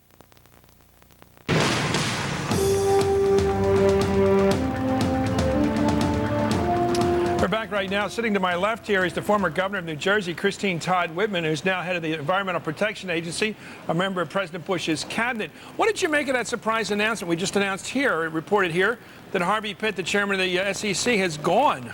Well, He's left town. It's over. I guess I wasn't totally surprised in that he's been under a lot of pressure recently, and so in the best interests of the administration, I think he took this step to preempt any more of this. Do you kind think of he got a whisper from one of the chief of staffs of the White House or someone like that, or the president sent word, it's time for you to leave, Harvey? I don't think the president did. The president's been pretty busy of late. Right? You don't think he told him to leave? I don't think so. I don't think he had time for that call. Let's talk about this cabinet and this president. George W. Bush, why do you think I've been asking this question all night because it could prove to be an historic question. Unlike so many presidents, he has risked it all politically by going out and campaigning in so many states. If he loses in many of those states tonight, he'll look like a weak man before the world. Why do you risk it? Well, because he believes in the candidates, and he is facing such frustration on the home front level, particularly in the Senate. I mean, there should be no question, but we need a Department of Homeland Security. We don't have one. And he has been trying to get a whole series of issues through on Social Security, on education. He's gotten some legislation through, but there's been so much legislation that's been stalled that he really believes deeply that in order to do the job that people elected him to do, he needs that kind of support. Is the message here, you better fear me from now on? There's a problem with the U.S. Senate. They don't seem to be afraid of George W. Bush. Will he, in defeating 2 or 3 incumbents, be able to spread some fear in the Senate that they're next? I'm not so sure it's fear that he's looking to spread. It's, look, here's How what the else do you American rule in people Washington want. if it's not fear? This is what the Right. American people want. Right. Don't fear me. Fear your voters at home. They're sending messages. They want to make sure that we have the kind of homeland defense that we need, that we have the kind of support for the president that he needs, that tax cuts, the kind of program that he as president has put together. This is what the American people want. Is there any chance that this president will be able to come out of it tonight with the winning of the trifecta, as I've called it, the House, the Senate, and his brother reelected? Can he win all 3 tonight? Well, he can certainly win his brother because they've already declared that one. I think he can win all 3, but it's historic anyway. If we hold the House, it's historic, much less add seats in the House and pick up the Senate. That would be something that's just been unheard of in the history of our political system. If the Democrats, or rather Republicans in your state of New Jersey, ever need a relief pitcher late in the game for the United States Senate, like a Lautenberg, are you ready to go in the game? It seems to be the new nature of politics. Well, I must say that even though I have great respect for the justices of our Supreme Court, that decision only showed that even very bright people can make really dumb decisions. Okay, thanks a lot. Christine Todd Whitman, head of the Environmental Protection Agency, former governor of the state we're very close to. In fact, we're in right now, New Jersey. Let's go to Jonathan Alter of Newsweek and also of MSNBC about voter cheating around the country. Jonathan. Hey, Chris, how you doing? Great. You've heard about Arkansas, where they've got problems that made a judge leave the polls open for an extra 90 minutes, and that could possibly affect that very tight Senate race down there. We've got several other states where there's some, at least potential, irregularities. In Texas, in Fort Worth, Texas, they're going to have to recount as many as 100,000 ballots. If voters tried to vote a straight party ticket, the computer didn't register it, so they've got a big confusion down in Texas, and of course a very close Senate race down there. In Massachusetts, Mitt Romney's forces are saying that the Democrats are using union folks to intimidate voters in Jamaica Plain. And on the other side of the scale, you've got the Democrats in Connecticut and Maryland who are saying that the Republicans are using off-duty police officers as poll watchers to intimidate Democratic voters. So the charges are flying. You've got lawsuits that are possible in several states, including Tennessee. In North Carolina, Chris, which is a very, very tight race there this evening, in Wake County, the touchscreen computer systems did not work there, did not register quite a number of votes. We don't know exactly how many. And in Georgia, another tight Senate race there, you've got at least 3 counties of reporting problems with the computer voting, the Optiscan system that they have down there.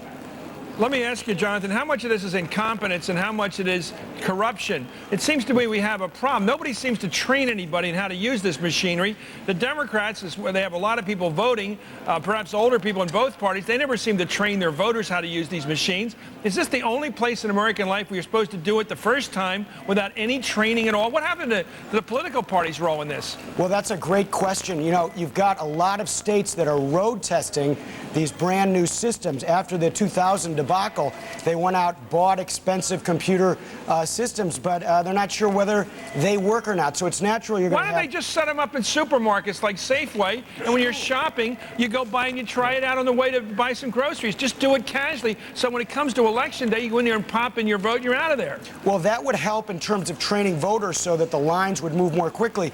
But there are also just going to be some glitches in the system, in the computer system, where they have to reboot these computers, things that happen in anybody in all of our offices. We know that the computers sometimes mess up. The problem is the stakes are very high when they mess up in this kind of case. Sure is. Thank you very much for joining me, Jonathan Alder. You know, everybody here can jump on this question, but I heard reports tonight, as we all did tonight, where they didn't even get the keys to the voting booth, so everybody's outside voting outside. The incompetence in the last Florida primary, you know, Donna, they didn't even, the older folks who were running the machinery didn't even plug in the computers. They didn't know how. This is clownish behavior, Donna. Well, we also have problems in Pulaski County. That's one of the reasons why the polls is, that's right, in Little Rock. The reason why the polls are staying open is because they ran out of ballots in certain precincts in Charleston. Well, don't they, you know, they have fire drills and air raid drills when we were growing up, some of us. How come they don't have voting drills and teach people how to vote? Pat. Chris, look, I said last night when we talked about this, I said this was going to happen, right? Guaranteed. We all agreed. It is now happening. We shouldn't be surprised. Nobody trains anybody. No one gets trained. They see a crisis and they panic. Oh, Florida had a terrible problem, so we'll solve it, and we'll go out and buy new stuff, but we won't teach our people how to use it, nor do we do what you say, show voters, do it in schools, have parents come in for it. There's no effort to do this. It is let technology be our answer rather than common sense. And this is ludicrous what's going on. The voting is getting harder, not easier. The less people that vote, the less votes get counted. I don't get it. That's an important point. It's not like in most places the turnout has been truly overwhelming. I think that bottom line by tomorrow is going to be a low turnout by historical standards. I think it's partly because people don't feel, voters don't feel as much a part of the system as they used to. Well, especially since there's no debate. There are no debates, and you know, and so they don't feel as much a part of it. And most of the officials know that the voters aren't going to raise hell about it. But how do you motivate people to get out to vote when they hear that the machines may not be working, that the poll workers? I want to now. I know I do this to Donna. I apologize, man. You were so nice, but you're the official Democrat here. I've got to ask you the question. Hillary Rodham Clinton, the senator from New York, Charles Schumer, the senator from New York, stood out among all the other politicians in the United States Senate and opposed a simple requirement that when you go to vote in a federal election, you have to have an ID of some kind. Why in the world is it wrong to ask people to have some basic form? You can't drive a car. You can't walk on an airplane. You can't get in a hotel. Why don't they ask the Democrats to have some ID when they vote? I agree with both Senator Clinton and Senator Schumer that provision in the bill is going to have a discriminatory effect on certain communities. Explain that. Because in certain communities, they don't have IDs? In Florida, I was down in Florida 2 weeks ago when they started the early voting, and they say show 2 forms of ID. What 2 forms? You don't publicize. One form is all they ask for. No, 2 forms of ID now in Florida. Voter registration card and can I make another point about this? In the effort to be fair to everybody, the new reform law has put in something called provisional voting. Right. That means that all over the country, people are going to be allowed to vote, but their votes won't be counted until they get examined. That means the whole process that we're discussing now is going to be transferred lock, stock, and barrel to the courts. And you're not going to get any official results on election night in any close race. Voter will have so this is just the beginning of the deterioration of the idea of election How much cheating goes on, day. Pat, in big cities right now? But you want to finish this conversation? Yeah. In big cities, how many people vote a couple times, 3 or 4 times? Depends on the city. It happens. Philadelphia. Well, Philly, it happens. St. Louis, Ask it Ken happens. Rendell. He just won. Illinois, it happens everywhere. But let's join in right now. One of the most interesting races in the country is the small state of New Hampshire. Jane Shaheen, the governor, is running for the United States Senate. Here she is speaking right now. And I could congratulate the Republicans. I mean, they're going to have a big majority in the state Senate. They're going to have a big majority in the House. And man, it kills me to say that. It really kills me, because we have the right message, and unfortunately, we just didn't seem to be able to get it across this year. But I'm going to tell you something. They've got 2 years to prove that they can do what they said they were going to do. Slash spending without cutting state services to the people who need them. They have to prove that they can balance the state budget without addressing revenues. They have to prove that they think that educating our children is a privilege and not a burden. Okay, let's go back to the panel right now and talk about something fascinating that NBC News has called Jeb Bush. If all the votes are counted as they expect now, based upon the projections of the voter news service, that Jeb Bush will be the next governor, in fact, continue as the governor of Florida. We thought this was going to be close. Apparently, it's not going to be. No, and it means everything to George Bush, not only personally, but politically, because Florida is where it all happens in terms of the Electoral College map. He went back to Florida the other day. Everybody said, why are you going back there? I think he went back to win it by a number of lengths. You know, he wanted to make it. This is a statement game. He rolled it up. He rolled. Well, no, I'm not saying there's anything wrong with it. That from his point of view, that's what he wanted to do. Well, he squashed Terry McAuliffe like a bug, because Terry McAuliffe said, we got to go in there and beat the brother. Donna, once again, the Democrat on the spot. I hate to do it, dear, but here he is again. Terry McAuliffe, who raises all this money for himself and for your party, has made a bad strategic decision. He tried to decapitate the president's brother. The brother's winning in a landslide. Well, McBride ran a very good campaign. The campaign stalled a week ago, and I think that's when it went down the tubes. But look, let me just say this. Why did it stall? Florida, because he couldn't answer a question he should have been able to answer. I think that hurt him with independents and moderate voters. But let me just say, Florida will still be a battleground in 2004. Let me just say this. The minute that Terry McAuliffe announced that this was the election that mattered above all other elections, this thing started blowing open for Jeb Bush, first of all, last week. Secondly, if you want to read it, I'll tell you why the president was there. People in Tehran and Caracas and other places may not understand our electoral system, but they've heard about Florida. And they know about families. And they know about family. And they know about family. Don't And Jeb embarrass Bush the was brother. in trouble, and the brother wins big. That's a big message. That's how the Saudis I just want to tell you something. I still don't believe until they get all the votes counted after we Well, you're from Florida, and you began your polling career down there, but it seems to me you may have a point there. The Saudi Arabians could not imagine a brother of the king. The brother of the king. That would have been a bad sign, man. That would have been a bad sign. You got to point out that Jeb Bush was also a popular governor. He went into this looking pretty big, pretty good. He had a lot of support. It looks like he just won by 19 points. He wasn't that popular. That is huge. Yeah, he was. Just on the ground in a solid way. They all do. Yeah. But he was a popular guy. It looked like this for a while. He just pulled it up by 19 Were they wrong down there, your party, to run an amateur, Bill McBride? No, I think they ran a. Well, didn't he Bill show McBride himself to be an amateur the last week by not being able to answer the question how he's going to pay for his education agenda? I believe that hurt him, but I agree with Pat. I think the votes are not in. We still have that's a fact. We're talking about an NBC projection. There are 4 places, Chris. Oh, there's the Bush family. That's one of those wonderful family pictures of Bushes all together. I don't know why they're watching the TV set. Apparently, they're watching movies on TV. They're so complacent here. That's the House of Bush. Boy, do they rent big apartments. Look at the size of that room. It's the House of Bush, and I'll tell you what, every member of the Bush family was down there.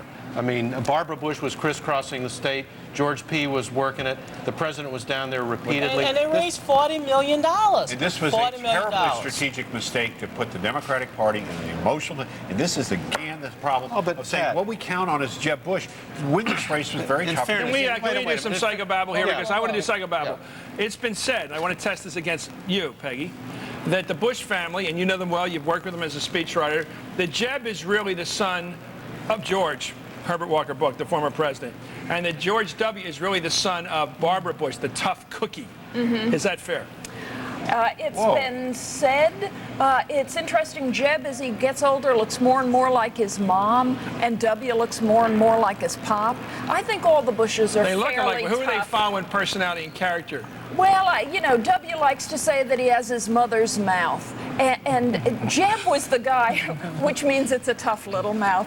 Jeb was the guy who I think the family had early on, 10 years ago and 20 years ago, the Bush family thought someone here is going to go into politics and do pretty well. Someone's really going to rise, and it's going to be Jebby. It ain't Okay, smell the headlines this week in the New York papers and the Florida papers. Hillary Clinton versus Jeb Bush in the year 2008. Donna, you're smiling. I know who you're for. Are you smiling at that prospect of taking on little brother? I'll congratulate Jeb Bush on his victory, but the Democrats are coming back in 2004. How about Hillary against Jeb in 2008? A good race? That's a good possibility. If she decides to do it, she'll beat him. Would you like her to run against Jeb Bush in 2008? I would love her to run in 2004.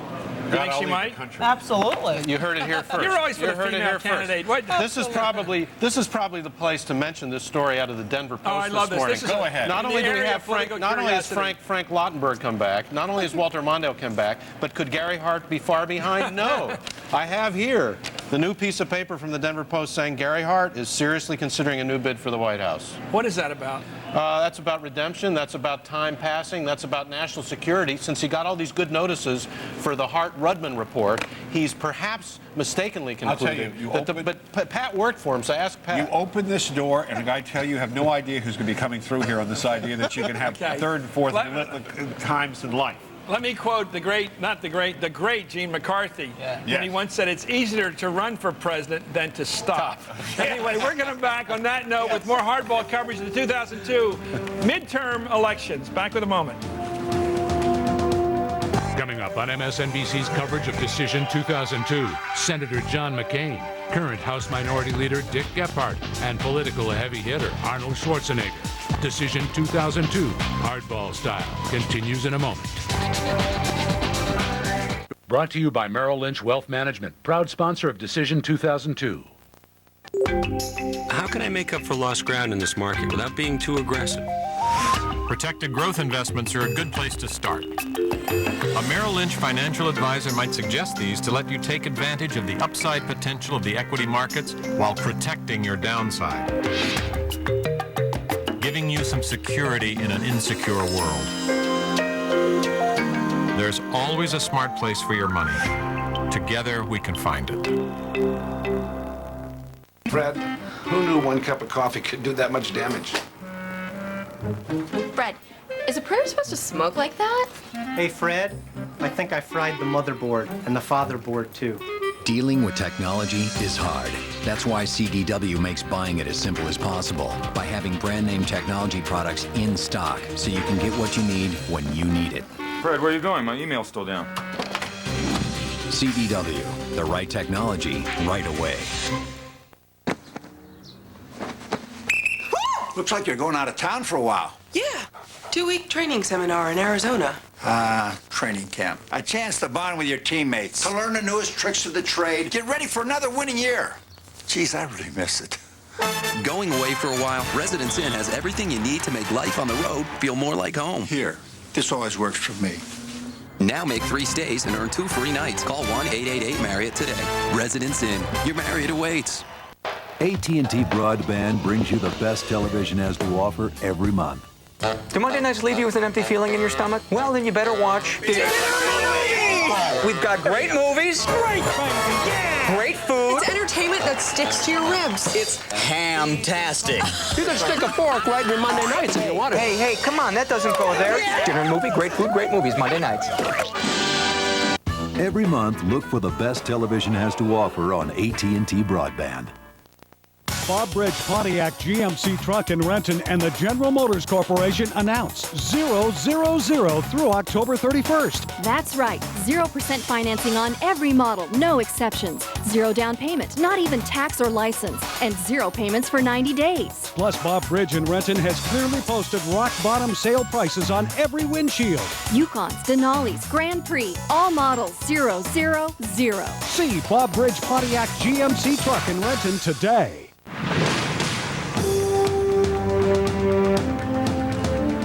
Big night for hardball regulars. We're joined right now from Chicago by former Clinton aide Rahm Emanuel, who's now the projected winner in Illinois' 5th congressional district, according to the Associated Press. Congratulations, Rahm.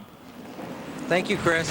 Well, what do you think? What's going on out there in Illinois? Blagojevich is doing well. Looks like he's been projected by NBC to end up the winner tonight. Yeah. It's a very, it's a very good result across the state, and I think, Rod ran on a message of hope and going into the future, and he's going to be the first Democratic governor elected in 30 years. And I think it speaks volumes about what we've done as a Democratic Party here in the state with his leadership. Is now Illinois a safe Democratic state for 2008? Well, if you talk about 2004, the things that matter to people, yeah, I know what you meant, Chris. It's, you know, Rod talked about affording college education, prescription drug plan, an economic plan to create jobs, and there's no doubt that, you know, if you look in the past, Bill Clinton won them in both 92, 96. Al Gore won them comfortably in 2000. And I think now we've elected our first Democratic governor. We have a Democratic senator. I think we're going to have a Democratic attorney general. And we have a Democratic House and state Senate. So let's just do the math. And we have a great Democratic mayor. Hey, Ron, let's talk about this. Let's talk about something really fascinating, the personal role being played in American politics by former President Clinton. It seems to me that he has had his hand in some very effective political maneuvering in terms of, let's go to getting Fritz Mondale to run as the Democratic candidate for Senate when Paul Wellstone was killed, to help move out Torricelli, to move in Frank Lautenberg, and he's been declared the winner tonight, or projected winner, to move Andrew Cuomo out and Carl McCall in, and maybe that's going to be a closer race than we thought. He seems like he's almost a standard old-school political boss, a real power behind the scenes. How do you see him? I mean, Chris, you're showing your Boston roots there. Yeah, but don't you think he's got a boss tweed Tammany quality now? No, listen, look.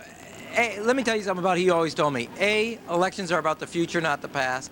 B, they're about people's lives, not him. And C, he would agree with A and B. Right. And you know, he's playing a role. He's a former president, and he's a leader of the Democratic Party, and one of many. And you know, that's a prop. And if people didn't want him, they'd ask him not to play that role. They clearly want him involved, and he has a lot of experience in this. Do you think, knowing him and knowing former First Lady Hillary Clinton, that the Clintons would like to get back in the White House as soon as 2004? I mean, the only way they can do it is if she's the nominee. Do you think they want to get back? No, look. I think they want to change the direction the country's going in. I think if I understand it, the First Lady, or Senator Clinton, has been clear that she's not running in 2004, and that's, you know. But do they think that we need to elect a Democrat who will put the Democratic imprint on the direction when it comes to paying for college, health care affordability, tax policy that reflects middle-class values and middle-class economics? All us Democrats agree with that, and I think the Clintons do. But that's where I think they would put place it. I think it's a priority. Congratulations. You're the projected winner by Associated Press. It doesn't mean you're... Chris, I don't think you're going to be showing any more respect, are you? I've tried to escalate my respect to you as you won the nomination. Don't worry. And now you're projected to win the congressional seat. But I will not allow you to say... respect, we're going to have to put you in a witness protection. I will not allow you to say anything you feel like on Hardball. You're going to answer my damn questions when you come on. Anyway, thank you. Your questions. Yes, you are. Anyway, let's go. Something. Let's talk about Thanks, some of these other winners. Thank you, Ron. Congratulations. I mean it. Let's talk about Bill Richardson winning. Apparently, he's running. Let's be careful. I got to be careful. Bill Richardson's running for governor of New Mexico, a very popular fella. Erskine Bowles apparently in a real horse race in North Carolina. Here's this fellow, younger fellow, Rahm Emanuel, elected apparently to Congress from Illinois. The Clinton people are branching out and winning. Absolutely. Donna? Look, I think the Clinton people are doing quite well, and as well as the people who supported Bill Clinton in 96 and 92. So I see tonight as a good night for Bill Clinton and Hillary Clinton. What interests me here is that the Democrats are doing well in the governorships. They're going to do extremely well in the governorships. Right. In Michigan, a lot of these other places. Why are they doing so well? And the National Party in the House and Senate seem to be doing a push at best. Let's go back for more numbers with Lester Holt. He's tracking the latest results. Lester. Chris, fair to say you brought the headline of the hour right now, and it comes out of the state of Florida. Projected winner in the governor's race in Florida, Governor Jeb Bush, expected to win re-election. Keep in mind, these projections unofficial. This we're looking at, that was an Emanuel race in Illinois. But again, Jeb Bush, the projected winner right now in the state of Florida. Let's look at the state of Colorado. Information from Voter News Service, NBC News, projects at the end, Republican Governor Bill Owens will retain his seat as governor of the state of Colorado. Now, in a moment, I want to take you through some of the Senate races that are too close right now for projections, but let me show you where we stand right now. We began the evening with 34 Senate seats open. So far, we have 17 projected winners, 17 left. The ones we're watching right now are these I circled, the gold seats. Those are the ones that have been way too close to call in the polls leading up to today. They may keep us up very late. None of those races so far even close to being decided. Let me share with you numbers, though, as we have them in some of those gold seat races, I like to call them. Let's look first at the North Carolina Senate race. Now, 57% of the precincts reporting in there. Elizabeth Dole right now with 673,000 votes. Again, these are raw numbers, folks. Erskine Bowles, former Clinton chief of staff, at 564,000 votes, 54% to 45%. The Georgia Senate race, this one, every time we check, remains extremely close. Looks like Saxby Chambliss, the congressman, now picking up a few more votes, 314,000 to 244,000 for the incumbent Democrat, Max Cleland. The Missouri Senate race, Jean Carnahan, in her first election, the Democrat right now with 186,000 votes to 175,000 for Republican Jim Talent, less than 10,000 separating them here, 13% of the precincts in Missouri. The New Hampshire Senate race, John Sununu, the Republican, with 120, almost 128,000 votes now. Jean Shaheen at 113,000. A little over half the precincts are in the New Hampshire Senate race. Here's where things are shaping up right now in Texas. Still a very small percentage, and it's only 4%. But here are the numbers. 519,000 votes for John Cornyn, the Republican. Ron Kirk at 379,000 votes, the Democrat.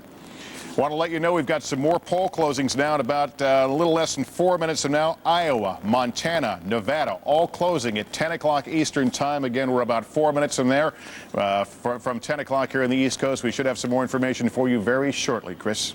Thank you very much, Lester. Newsweek's Howard Fineman is also an NBC News political analyst, Wall Street Journal columnist. Peggy Noonan is a former Ronald Reagan speechwriter. The Democratic National Committee's Donna Brazile has been handling things for her party. She's, of course, the genius behind the Gore campaign last time around. Just kidding. I'm not just kidding. And they're all coming back. Former Democratic pollster Pat Caddell, more hardball coverage of the 2002 national elections. Coming back after this. Chris.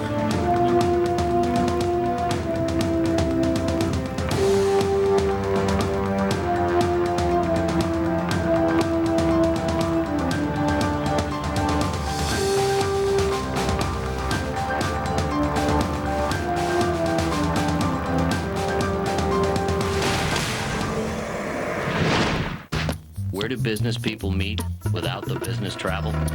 Placeware. And where do they go for a free 15-day trial?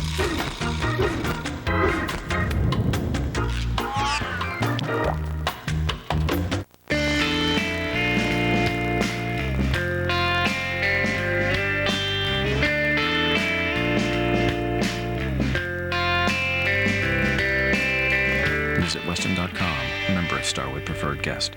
When I'm in my car, I am sheer perfection. I feel like a wolf. Well, that's the only time I get the love from the ladies. Stereo up, 2 windows down. I'm fine. Checking everything out. I'm saving a little bit of Mother Earth. Speed Racer Chick. I'm the DJ. Don't touch my stereo and don't lower my bass. Go anywhere. I'm going to Broadway, baby. New Orleans. Miami. Drive one of Toyota's 18 different models. When I'm in my car, I look good. Feels like good things are coming your way. I'm going to find my mojo. The first thing anyone will tell you when you're trying to design your own place is that you can start with just one thing. You know, a sofa or a new coffee table. You come in, and we have someone there to help you. We'll take your budget and try and fit into that budget what you'd really like to do. The design consultants at Ethan Allen We'll help turn the home of your dreams into a reality. We do a lot more than people usually think. The complimentary design service. It's fun. It's free. It's easy. The holiday gift card now available. Everyone wants a beautiful retirement. But with a falling stock market, low interest rates, and a weak economy, you might not get there. That's where an Allstate fixed annuity comes in. It's an investment that's safe and protected. Ow, ow, ow. Better yet, it guarantees a good rate of return, so you know your money will grow. And you can have that beautiful retirement you've always hoped for. There you go, Allstate fixed annuities. Call for yourself and find out how the right hands make all the difference. Plastic holds the promise of a better world, taking medicine to new heights and giving our lives greater comfort. It's in the packaging that protects us and a pacemaker to empower us, every day touching every generation. From the ambulance to the emergency room, it puts the answers in our hands and hope in our hearts. for a safer, more brilliant tomorrow. Plastics make it possible. The technology, the experts, worldwide reports, everything you need to know in 60 minutes. Countdown Iraq, weeknights at 7 on America's news channel, MSNBC. MSNBC is breaking news. Let's begin with that breaking development. 24/7. Count on America's news channel, MSNBC.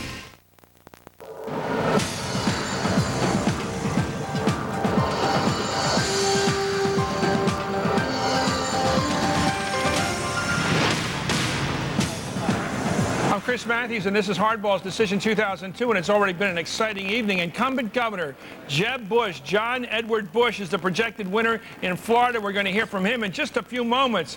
And NBC News has projected winners in 17 of the 34 Senate races at large. At stake tonight, polls in all the Big Ten states, as we're calling them, are closed. That's Arkansas, Colorado, Georgia, Louisiana, Minnesota, Missouri, New Hampshire, North Carolina, South Dakota, and Texas. We'll get all those results as they come in. First, let's go to Ashley Banfield, who's at Jeb Bush headquarters in Miami. Ashley, I guess they think it's over now, huh? Yeah, at this point, this is definitely, this has been called by us, by many others, by this campaign as well. In fact, I got off the phone about some time ago, maybe about an hour ago, with the spokesperson for Jeb Bush, who said, we're just waiting for Bill McBride to call us at this point. We've actually had word, that Jeb Bush is expected in about 2 or 3 minutes. The crowd cheering you're hearing is because they're watching returns on big screens that have been projecting Jeb Bush the winner with the kinds of numbers that we're reporting as well, Chris, with 72% reporting now, 57% of the vote going to Bush, 42% going to McBride. We should also mention that the president called his little brother Jeb a little earlier on tonight to congratulate him. We've got about 650 plus people in this ballroom, and actually there have been over 500 for quite some time now, so there's been a lot of excitement as this campaign has been building. I should also mention to you that Alex Cardenas, who is the Republican State Party chairman, came in a little while back and said this: we have had one good election. The system has worked. The people have voted. He expects that they've got about between 58 and 62% of Florida voters out in this election. That compares to the indecision 2000, which reached about 70%. Chris. You're right. It's much more clear tonight, it looks like. Let's go to Craig Crawford, who's in Tampa at the headquarters of the Democratic candidate Bill McBride. Craig, are they basically defeated over there? Is that how they look? Not as many cheers here, naturally. What you see in the room here at McBride headquarters is they're huddled around the television cameras looking for Democrats in other states who've won. That's the only cheering. Where they're just anybody they can find in any race, even if it's a congressional race they never heard of, they're cheering if the Democrats ahead. You know, I think, Chris, this is a real example for future politicians that you can't run on tax increases. This was a newcomer who thought he could run on it. Back in April, I was in Orlando when he announced a $1 billion tax increase plan to fund education. I think that sowed the seeds of his defeat because Jeb Bush turned it into a tax issue, and that's what beat this man in the end. Well, that's what I've been saying tonight. I think the tax issue is the Republicans' victory solution. It's their recipe for victory, and it is the Democrats' downfall in races like that. Craig, what happened to all those issues that were supposed to hurt Governor Bush down there? The Haitian boat and how it came in and it seemed to have embarrassed him, or didn't. The question of losing that child in the child welfare system, losing a kid in the system somewhere. The screw-ups in the elections again this year and last time. How come none of this seemed to hurt Jeb Bush? Because it didn't turn out the black voters, Chris. I've been a broken record about this black vote issue. I've been sensing that the black vote was not going to turn out for this Democrat as in other states, and I think that made the difference here. Democrats thought those issues and bringing Bill Clinton in and Jesse Jackson and Al Gore would turn that vote out.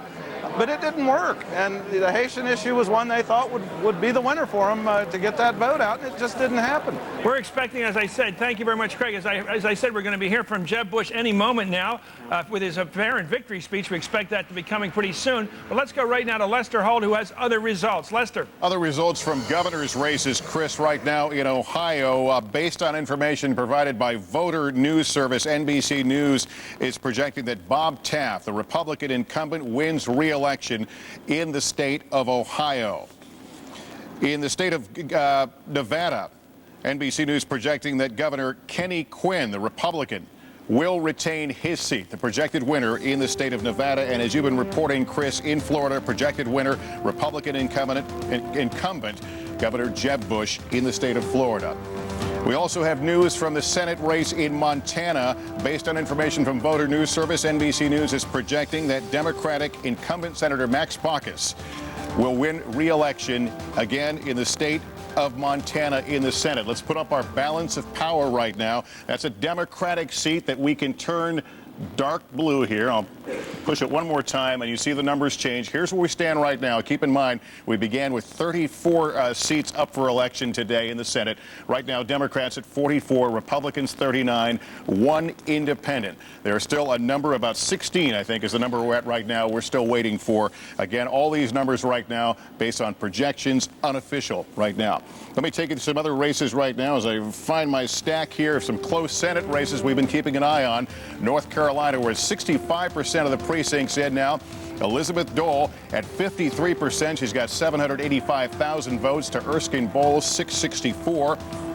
Let's show you what's going on in Georgia right now. Representative Saxby Chambliss at 343,000 votes at 269 for the incumbent Democrat, Senator Max Cleland. In Louisiana, this is one that we all watch, and it could take us all the way to December. The issue is whether Mary Landrieu, Senator Landrieu, the Democrat, will get over 50% of the vote. Right now, she's at 43%, but keep in mind only 18% of the precincts in. And a reminder, you're looking at raw numbers here at this point. Senate race in Arkansas. The incumbent is Republican Senator Tim Hutchinson. Right now, he trails 55,000 to 43,000 votes. Only 12% of the precincts here. Again, raw numbers. Colorado Senate race, another one of those that we knew would be very close going into today. Here's where it stands. Republican Wayne Allard at 174,000 votes. He, of course, is the incumbent. The Democrat Tom Strickland at 147,000 votes, 44% of the current vote. Let's move on to Minnesota. Walter Mondale, a 6-day campaign. These are the first numbers we're getting in right now, just very, very partial numbers. Norm Coleman, the Republican, right now leads 115 votes to 72. 115 to 72. That'll likely take us late into the night. The first numbers we're getting out of the state of Minnesota. In Missouri, in the Senate race there, Jean Carnahan, the Democrat incumbent, up for her first election, appointed to the seat 2 years ago. Slight lead over Jim Talent with 18% of the precincts in. 223,000 votes to 218. Let's take you to the state of New Hampshire. John Sununu, the Republican, 140,000 votes to Gene Shaheen's 126,000. More than half the precincts in, 56% in New Hampshire. The Senate race in South Dakota. Democrat Tim Johnson, the incumbent, with 25,000 votes. John Thune at 21,994. Only 4,000 votes or so separate the two there. In Texas, a Senate race. John Cornyn, the Republican, with 57%, 543,000 votes to Ron Kirk's 403. Keep in mind, these are very partial numbers, only 5% of the precincts in. We also have more word from the governor's race based on information provided by Voter News Service. NBC News is now projecting that Bill Richardson, the Democrat, wins the governor's seat in the state of New Mexico. Bill Richardson, Democrat, the projected winner in the state of New Mexico. And right now, Chris, that's where things stand. Things moving very quickly at this point in the evening. Let's talk about that. Thank you, Lester. Let's talk to Howard about a very interesting development, which is the Clintons' role around the country. Not every race I mentioned, New Jersey, New York, Florida. Pardon me? Florida. In Florida. They also had an influence up there in that other race. I'll think of it in a minute. They're everywhere. Minnesota, of course. And then we got this guy, Bill Richardson, the president's former energy secretary, now the governor of New Mexico. Rahm Emanuel's a congressman from Illinois now, it looks like, in both cases. They're everywhere, the Clintons. They are not quitting this White House. They are trying to get it back, aren't they? And the Bushes are fighting to hold it. Yes, they are. And the Clintons take it personally. And the Clintons are the Democratic Party in many respects, the National Democratic Party. Bill Clinton and Hillary Clinton as a team raised more money than any other group in the Democratic Party. They made more campaign appearances. That's Bob Dole, by the way. We're looking at it at his wife's headquarters in North Carolina. They're claiming it looks like they've got a substantial lead down ready there. To make a statement. And on the other side, the Bush family incredibly involved in a detailed level. Let's go to Liddy Dole in North Carolina. Liddy Dole, Elizabeth Dole.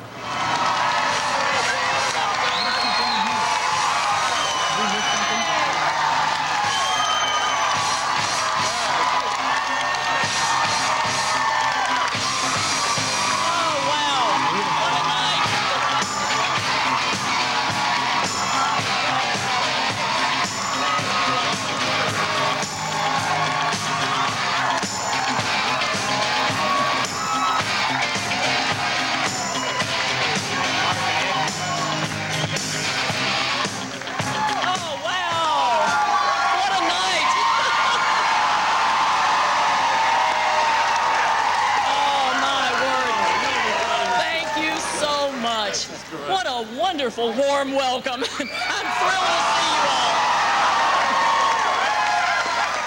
all. Well, I am just as thrilled as you are. We'll never forget this night, will we?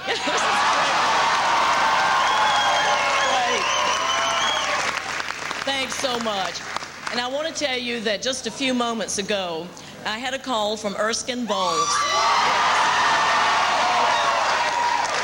And he was congratulating me on tonight's victory. He was very gracious. And he had a strong campaign, and certainly he cares about the people of North Carolina. And I want to ask those who voted for Erskine Bowles to please give me a chance, because I intend to be a senator for all of North Carolina.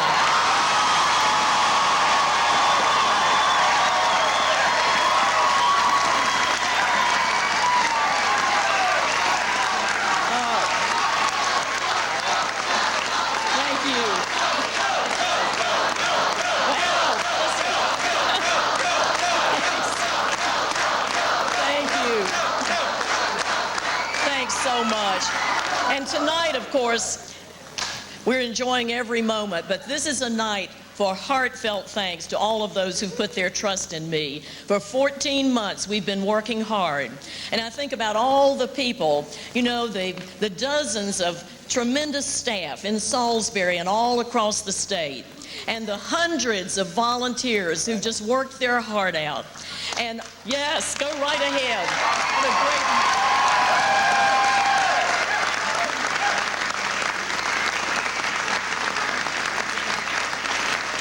And the thousands of contributors and supporters who've, you know, been to the rallies and they've urged their friends and neighbors to get out and vote. And to each and every one of you, I will never be able to thank you enough, because you're the ones who've made this possible tonight, this tremendous victory.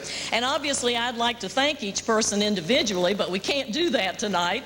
But I do want to mention a few people who must be thanked. First of all, my husband, Bob Dole.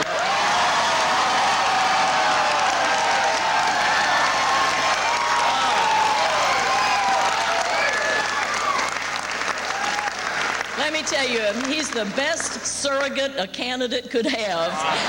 And he was hoping to get to all the 100 counties, and he got darn near close. He did real well. Also, he was on the phone calling all the 100 county coordinators and cheering people on, you know, so he's been a great, great surrogate. And then I want to thank my precious mother and my brother and sister-in-law, John and Bunny Hanford, my family. Yes. Because they have really been there for me, let me tell you.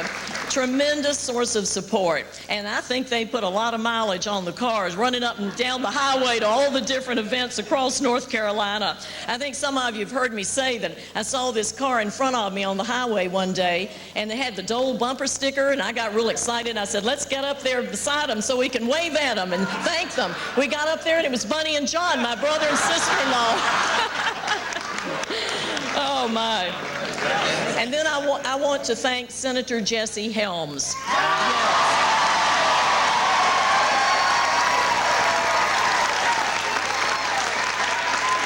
You know, right. Senator Helms, I appreciate so much not only his support in the campaign, but the tremendous job that he has done for North Carolina and for this nation in the United States Senate. And you know, my dad used to say that Jesse was a relentless watchdog for North Carolina.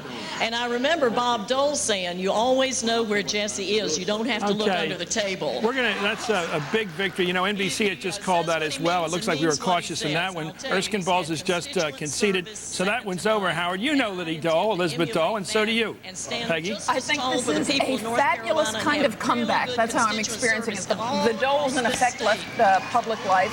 late in 1996 when Bob Dole lost the presidency. And they sort of went away a bit. Now it's the elections of 2002. She is back. As Howard had said earlier, a lady who was once all resume now has something very serious to back it up. She wasn't all resume. She was in a president's cabinet. Right. She was. That's the way it felt, though. Yeah, but do you know what I mean? This is really substantive. It is really big, and it is going to be fabulous, Chris, to see Bob Dole going to Senate spouse tease. I think he's going to be loads of fun. They're going to be worth covering. Showing up, being Bob. You mean when they go on junkets, he'll be the one shopping and she'll be the one playing golf? He'll be saying yes, dear. He'll be back. He'll be back up in the Senate. We'll have a great time. But I covered her very short and not memorable presidential campaign, and I was never convinced she could connect with voters. But a win this big in that state means that she can do so, and that's something she's never been able to do. Is this the new kind of dynasty? It's not going forward, it's going sideways? Like Bill Clinton turns it over to his wife? We're just all happy to have Bob Dole back. Now, can I correct this Clinton bonanza we were having? Sure. Because Mr. Bowles is not going to get elected tonight. Right. Rahm Emanuel got elected in a seat that a dog could not lose. He got elected by the dailies, not by the Clintons. By the dailies, by the way. And Bill Richardson has been a hero and a major force in New Mexico politics long before the Clinton presidency. But, and I want to say this, the places he went to Florida, he went to California and go, there are not many places he's going to take because there's some other problems. One of them has to do with he's the person responsible for the fact this party has become a money party. He's the person that said, don't attack big business, don't upset big business. And he's the person who was collecting on Mark Rich and every other pardon he could get on. And we're not done with that. Don't pretend that he can run around and be resurrected in national life without paying a price for some of those things. And the Republicans will make him pay it. Yeah, but the interesting thing is his role, most successful role, as a backroom operator. Doesn't that tell you That's interesting. He's the backroom operator. The Lautenberg deal, as I said, if the Democrats keep the Senate, that Lautenberg deal alone may be the reason. And that was Bill's work. And that was Bill's. If Richard Nixon was still alive next time, he would be doing the same thing. So you're saying Bill is a favorable, a beneficent president to the Democratic Party, still helping them? He's a great strategist. He better do it behind doors because publicly, except in a couple of places, he is not the positive they think he is. What happened to the vote in Florida, Donna? Why didn't the minority vote get out there and clobber this incumbent Republican? Look, I believe the minority vote did get out in Florida, and I don't know what happened to perhaps some of the rural vote. Right. Were they scared of taxes? Perhaps that scared them off. Who knows what scared them off? I think the minority vote got out this morning because based on what I saw this morning and heard on the radio, they were coming out. And to speak to real issues in Florida rather than just politics, maybe now that Jeb Bush has gotten elected, he can stop putting all of those children, it's the highest number in the country, in adult prisons where they're being killed and hurt. Let me ask you about this problem with Bill McBride. Could the Democrats have ran too cautious a candidate, too much a good old boy, more the candidate of the panhandle than South Florida among minorities? Maybe did he not have the appeal among poor people or people living along the coast of Florida? I don't think the minority community knew Bill McBride. They knew Janet Reno. They felt very passionate about Janet Reno. I think Bill McBride did go a long way to try to bring them up. There he is giving the last words of his concession speech. Bill McBride was not a grassroots candidate in the sense that he was the candidate of the Democratic Party establishment. They were scared of Janet Reno. They thought Janet Reno was a loser, and they put this guy in. He's the biggest from the biggest law firm in the I just love the way this town, this American politics shifts.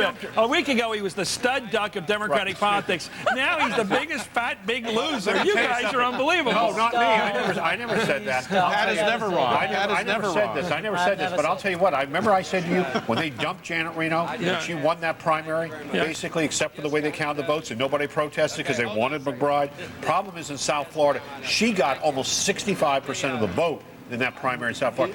Are you saying she would have gotten a better percentage? No, she'd have lost even bigger. Lost even worse. But I'm just saying he had no base down there to assume that he was this strong candidate. Okay, let's go to David Schuster of MSNBC. He's got some breaking news. David. Worse. Are you kidding? Chris, the Arkansas Supreme Court has now voided an order by a lower court judge that was to keep the polls open in Arkansas from 7:30 Central Time to 9 o'clock or 10 o'clock Eastern. Many of these polls, because of the lower judge's order, did stay open. But now the Supreme Court, in voiding that order, has given the Republican Party somewhat of an opportunity, because if either the Senate race or the governor's race is very close, the Republican Party can now challenge any of the ballots from anybody who showed up at the polls after 7:30 Central Time, 8:30 Eastern. Again, the Supreme Court just moments ago now saying that that decision to keep the polls open in Arkansas's largest county for an extra 90 minutes, that decision has been voided. It caused a lot of chaos today. This is Arkansas's largest county, has some 270,000 voters. There were problems reported all day, problems about not enough ballots, that some of the ballots had been printed improperly, that there were the wrong ballots issued to the wrong precincts. But in any case, at about 7:30 Eastern time tonight, the Democratic Party was able to get a court injunction to keep this this district open. This was considered essential to Democratic challenger Mark Pryor, who's trying to wrestle away the Senate seat from the Republican incumbent Tim Hutchinson. It was also said to be essential to the Democratic challenger for governor. It's unclear exactly how many hundreds or perhaps thousands of voters in central Arkansas actually went to the polls after the polls were supposed to close, after having thought that the polls would stay open another 90 minutes. But again, in a very bizarre race, the Arkansas Supreme Court has now weighed in and said that that lower court decision is nullified and void, and this means that if, in fact, this goes to some sort of recount, or that the Senate race is too close to call, or they can't declare a winner, this gives the Republican Party an opportunity to challenge ballots in the stronghold of Mark Pryor, to challenge any ballots that were cast after 7:30 Central Time, 8:30 Eastern. Chris? Thanks for joining us from Little Rock. Let's go to John McCain, the senator from Arizona. Senator McCain, thanks for joining us. Why don't we let Walt Disney run our elections? You know, when you go to Disney World or Disneyland, everything works great, and every time we hold an election in this country, things get fouled up. Because Walt Disney has a bottom line of profit and loss, and it apparently doesn't enter into any of the thinking or workings of the election people. But also, you got to remember, if you're the mayor or city council or even a governor, and you say, "Hey, I've got this limited budget. You know, are we going to spend it on the once every 2 year thing we go through, or are we going to spend it on child care or health care, whatever it is?" And but it's really unfortunate and somewhat embarrassing, to say the least. Let's talk about the overall look of the campaign tonight. We're just getting early returns. The president's brother's been apparently voted on his way to re-election. He looks like the projected winner by everybody. Certainly Elizabeth Dole, the former Secretary of Labor in Republican administrations, she looks like she's going to win big. Her opponent, Erskine Bowles, the former Clinton chief of staff, has conceded that race. NBC has projected her as the eventual winner tonight. It looks like it's beginning to look like a pretty good Republican night, a pretty good GOP showing tonight.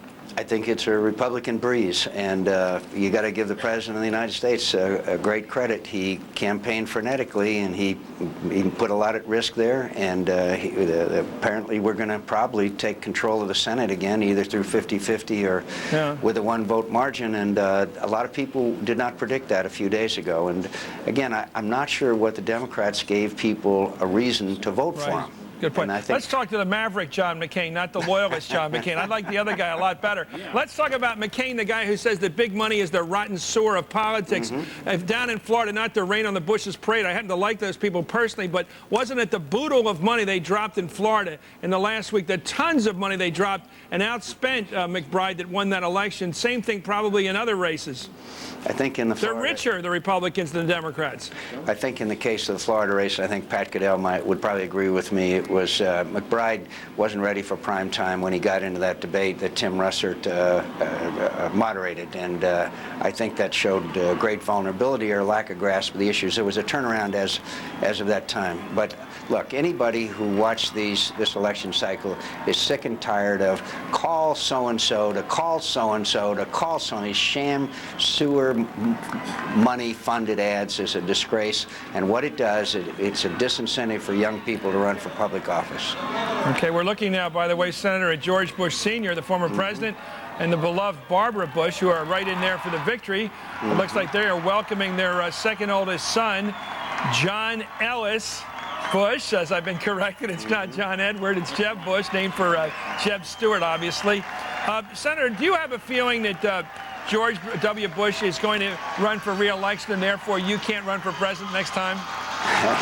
So I was down last Saturday with Jeb Bush, and I could detect that strengthening of his. You can feel momentum in a campaign. Of course, I think he's going to run for re-election, and no, I do not envision the scenario where I would run for president of the United States. What about the 2008 election? Do you think that Jeb may well be bolstered enough by this sweep to plan an election campaign of his own for president come time to run against Hillary? And he has a very attractive son, and I think you could see perhaps and the Bushes, George and Laura, have two attractive daughters. We could see Bushes in the presidency for the rest of the 21st century. Whoa. Does that delight you? I'm surprised. Boy, you are. Senator. Let's go right now to former President Bush. Thank you, Senator McCain. Thank you. There he is. Look at the grand old man, the grandee.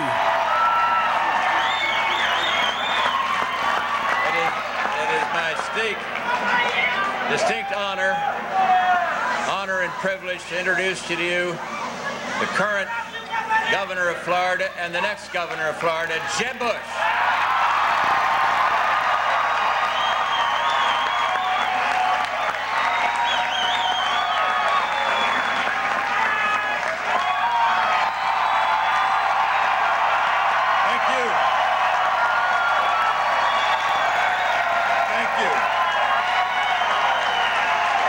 Thank you very much.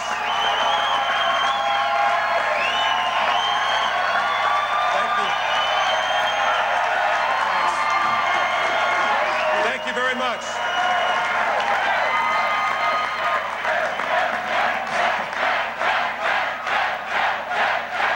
Thank you.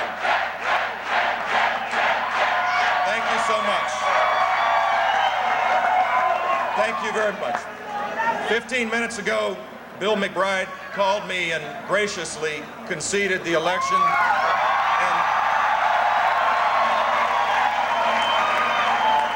I told him that he ran a hard race and that I look forward to working with him to build a better Florida.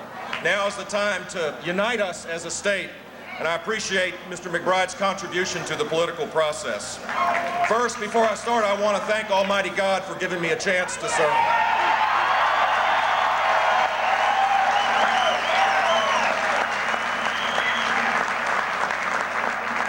I want to thank my great Lieutenant Governor who's been a great partner. Frank, always looking for the dramatic moment, has some other news today, which is that he announced that he is engaged to Courtney.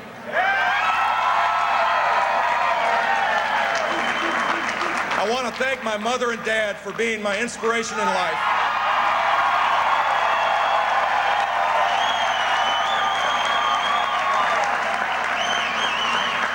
And I want to thank our great President of the United States for coming down and lending a hand to his little brother.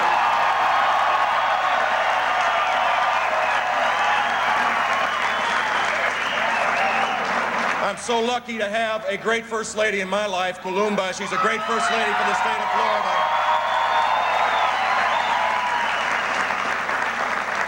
And to have my family here this special night means a whole lot to me. George and Jeb, thank you for coming. Where'd you go? Thanks, you guys.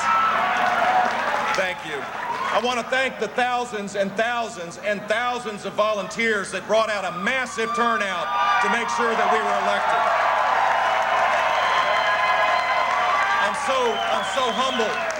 I'm so humbled and grateful for the support that existed all across this state. I want to thank our great team. Greatest state party chairman of all the 50 states, Al Cardenas. Republican Party Finance Chairman Al Austin. Al Hoffman, who gave up a lot to make sure that we had an adequately funded race. My co-chairmans, Julia Johnson is one of them that was here. And a great campaign team led by Karen Unger and Ann Herberger. I thank you all so much.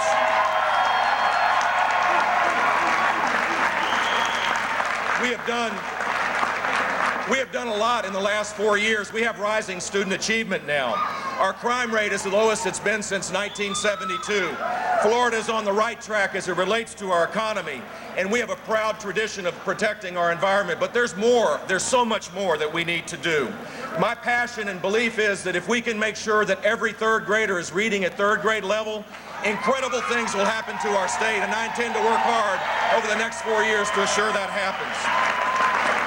And that means more family literacy. That means a focused approach to make sure the research that we know exists is in the hands of all of our great classroom teachers. It means enhanced readiness programs, more mentors, more focus on assuring that children can read, and we will protect limited government and individual freedom in ways that you can't even imagine. Over the next 4 years, I will work hard to fight for Florida's jobs and diversify our economy to make sure that people can pursue their dreams and have the opportunity to do so in a way that will enhance their families. And finally, over the next 4 years, I want to create a climate where strong families can prevail and their quality of life will enhance. We need to make sure that working moms struggling to make ends meet for their children have the best child support they can possibly have. We need to lessen the abuses of domestic violence. We need to protect the developmentally disabled. We need to create a climate in this state that is the envy for the rest of the country about how families can grow and prosper together. I am so grateful for your support, and I thank you from the bottom of my heart. I will not let you down. I will work as hard as I can on behalf of this state.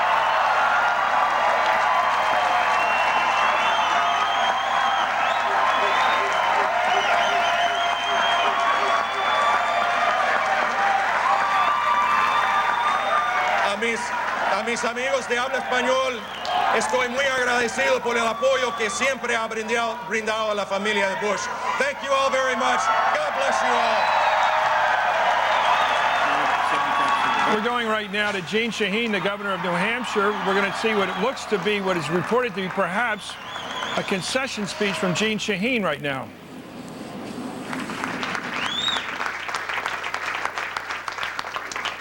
To protect a woman's right to choose.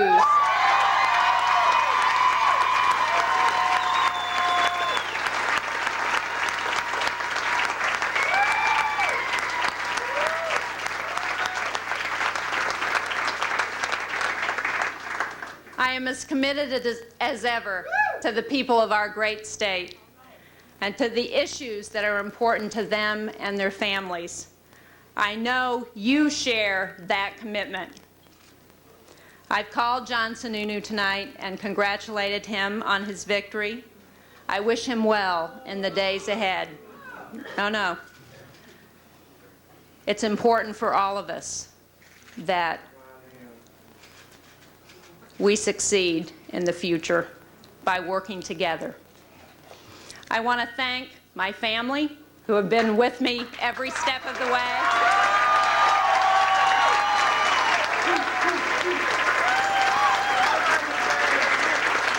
Well, this is a big development tonight on the across-the-country look at the 10 top races we're looking at. This was a race where the Republican control of that seat in New Hampshire was very much in danger. John Sununu had come from the House to defeat Bob Smith, the incumbent, so the Republicans would have a better shot at Jeanne Shaheen, but it was considered a very tough, in fact, uphill race toward the end.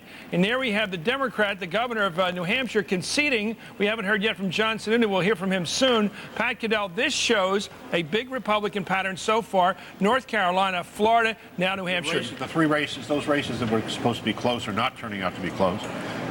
Some of them that are, but the fact of the matter is Democrats have to worry right now. I'm not worried about whether the Republicans gain the House. Democrats better worry if they're going to be even holding the Senate. This looks in danger to me. Howard. What's happening here could be very historic because you have to go back to John F. Kennedy in 1962, after the Cuban Missile Crisis, to find a situation where a sitting president in the first midterm has his party gaining seats in both chambers, which could very well happen tonight. We were talking last night about the sort of little breeze for the Republicans. It's getting stronger by the minute because what's happening is places where the Democrats hope to have the possibility of a takeaway, like New Hampshire, like at a stretch North Carolina, are not happening, and the other states are still in play. So the margin is very, very tight, and the Republicans are going to win a couple of those probably that are left on the table, which means we could have at least a 50-50 situation with Dick Cheney sitting in the chair to break the tie. Once again, it's tax-sensitive New Hampshire. The most tax-hating. Tip O'Neill, my old boss, would say they didn't even like parks up there. They don't want any public facilities. They don't like taxes. Could this be the Republican message? You saw it in Florida. The tax issue came up with education. The tax issue is always hot there in New Hampshire. The biggest number that I've heard tonight, the most important number, was from Nora O'Donnell about the mood of the country. Right. Among people who considered the economy to be the #1 issue, voting issue, they split 51-48 Democrat-Republican. If the Democrats couldn't win that issue among those voters, they don't have a shot. Could it be, Peggy, we're watching Jeb Bush being swamped there by supporters. Could it be that the Democrats were tricked by George W. Bush by cutting taxes so dramatically, drawing out the Democrats as the tax party by getting them to oppose the tax cut? He's exposed them as the tax and spenders, and he's winning the races on a simple textbook, pocketbook issue, which is people don't want their money taken by the government. Could that be it? You know what? I think you're being more clever than you really have to be. Look, everybody knows that the Republican Party is the party that sort of, kind of gets your taxes down. The Democrats sort of, kind of have a tendency to raise them.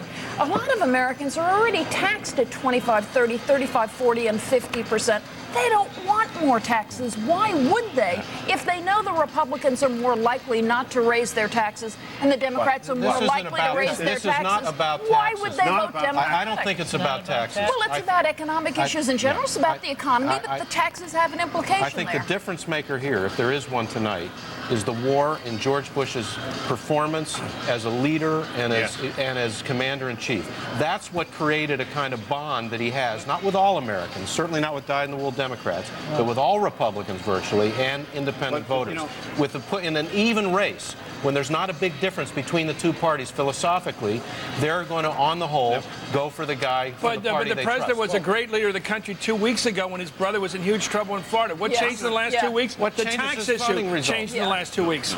I think it's the vacuum in the economic issue. Chris, I don't think they could sell the tax issue. If this had to be campaigned over this tax, I think people are worried about it. It is the fact that there's a vacuum. The Democrats have no economic message. In that vacuum, the vacuum, you give them the vacuum, you leave the commander-in-chief, and you leave tax cuts, which you're getting in there, you're going to win.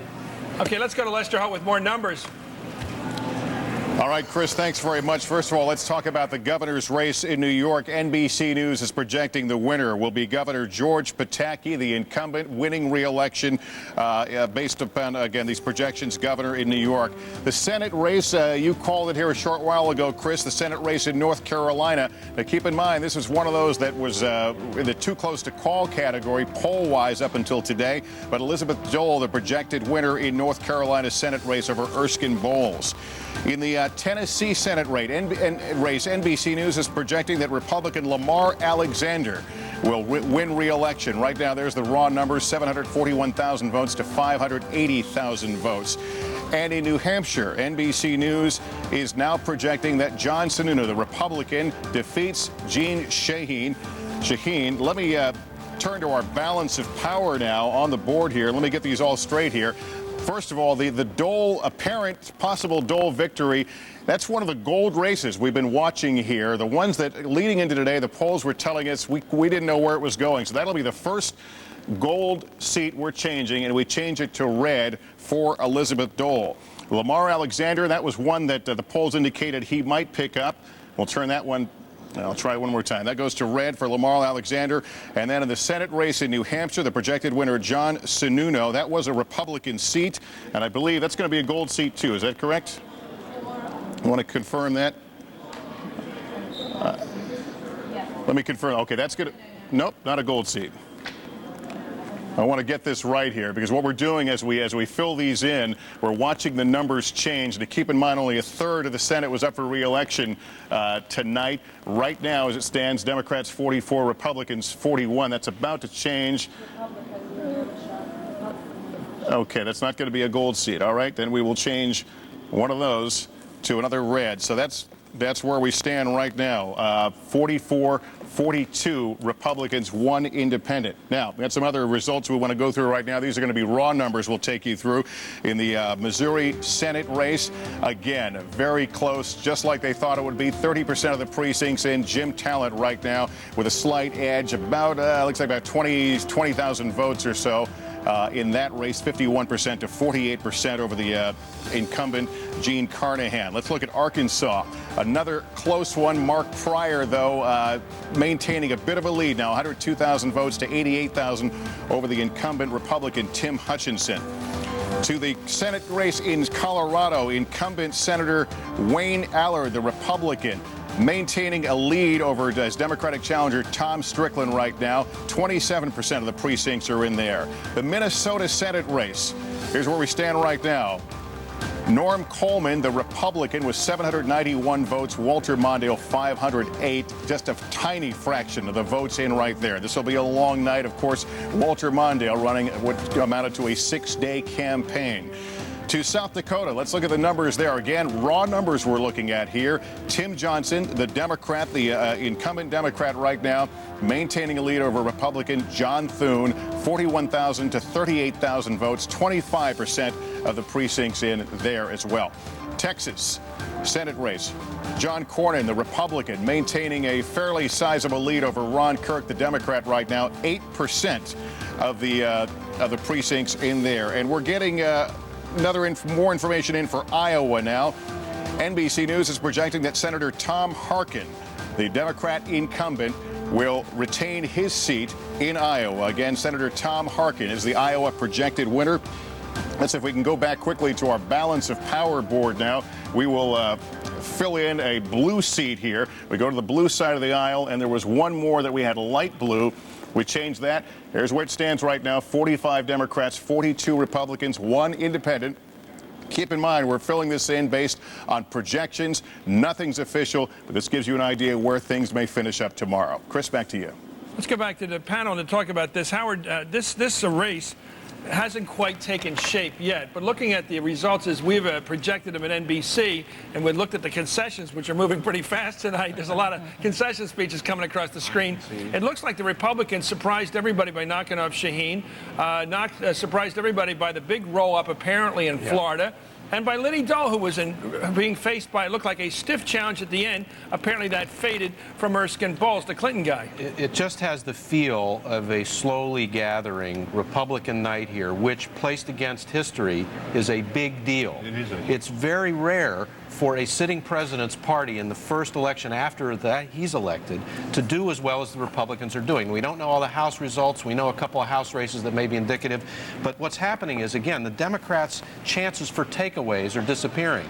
They were never really ahead in New Hampshire, but everybody thought they had a chance in New Hampshire. That went by the boards. Colorado might go by the boards, etc. Let's go to this good guy. You know, we're watching this guy. I've always liked Frank Lautenberg. He's back. He served 3 terms in the United States Senate without a flaw, without a blemish. Didn't do anything wrong in that state. That state needs a few clean politicians like this guy. And he's back. He's a good guy. He made a lot of jobs in the private sector before he became a senator. There he is back for you got to call it an encore, right? Yeah, and he also had his own money and he had his own ideas. And for a guy of 78, he's got a handshake like a vise. I know that, having just shaken hands with him recently. And he is one of the great relief pitchers, right? Eddie Constantine, or Jim Constantine, you got to go back there for this guy. The closers, you know. He knows how to win a ball game in the last innings. Poor Doug Forrester ran against Torricelli and beat him. What month did he beat him in? Unfortunately, he beat him too early. Unfortunately, you should never win a race 2 months before November 5th. In the suburbs of New Jersey. If he hadn't rolled it up, Torricelli would have stayed in the race and he would have beaten him. The suburbs of New Jersey, abortion is key. Abortion is key in the suburbs of Jersey. Which way is it key? It's pro-choice. Right. And by the way, though, here he is, Frank Lautenberg, the new senator apparently from New Jersey. Josh's speech here. Boy, am I proud of him. The next speaker will be my grandson, Alexander. Oh, no, I'm sorry. Anyway, that's quite a crew we have here, isn't it? Look at them. There are 3 more who are home sleeping. They couldn't get here tonight.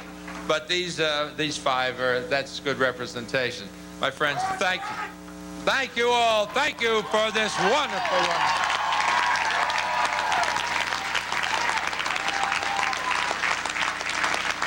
Quite a surprise. Quite a surprise. We squeezed 10 months into 5 weeks. Got it all done. Got it all done. And tonight we stand here with a mandate to go ahead to Washington, stand up there for all the people of New Jersey and the people of this country and do the right thing.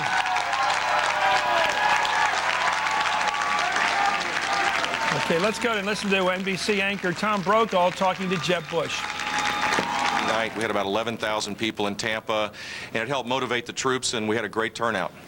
Governor, the Florida voters, like voters across the country, were saying in all the polls that I saw that they were very concerned about the American economy, about health care, about education. Which of those domestic issues do you think your brother should concentrate on, and how, in the next couple of years?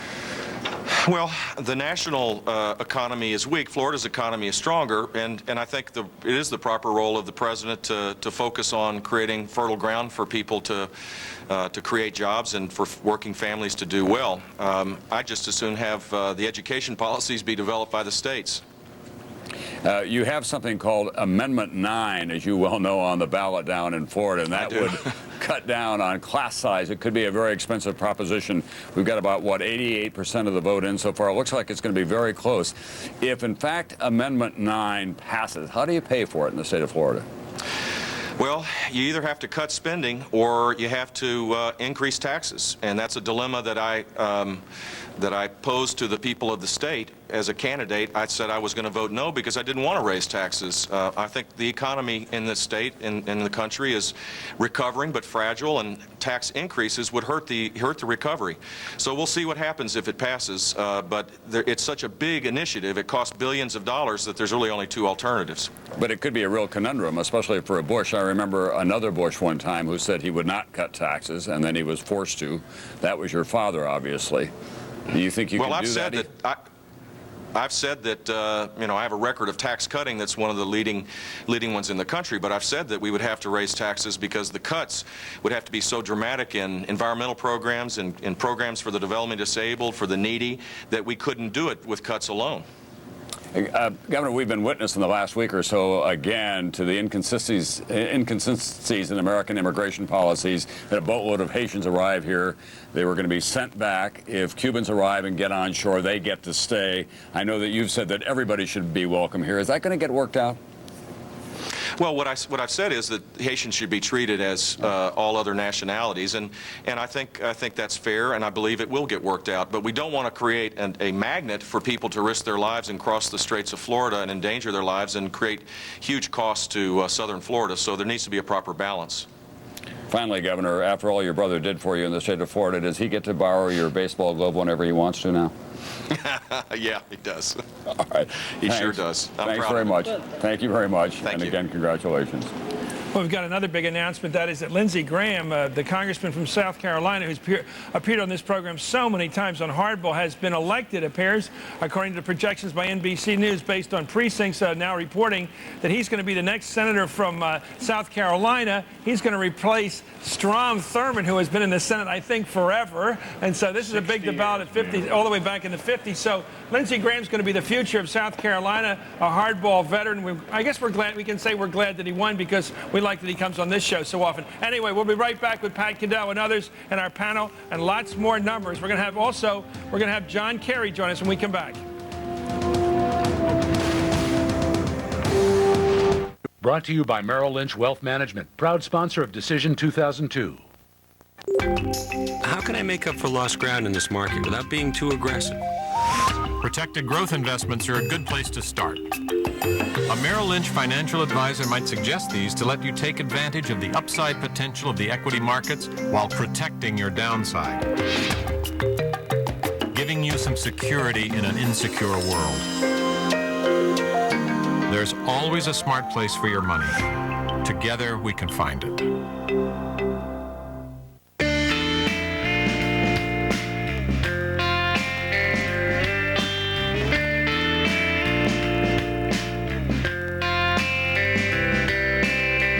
Visit Weston.com.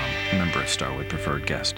Added with itching, flaking, dandruff, you need the Neutrogena T-Gel Power of 3. Unlike ordinary medicated shampoos, T-Gel works on all 3 major scalp conditions. Dermatologists recommended number 1. Stop the itching and flaking. Switch to Neutrogena T-Gel. It works.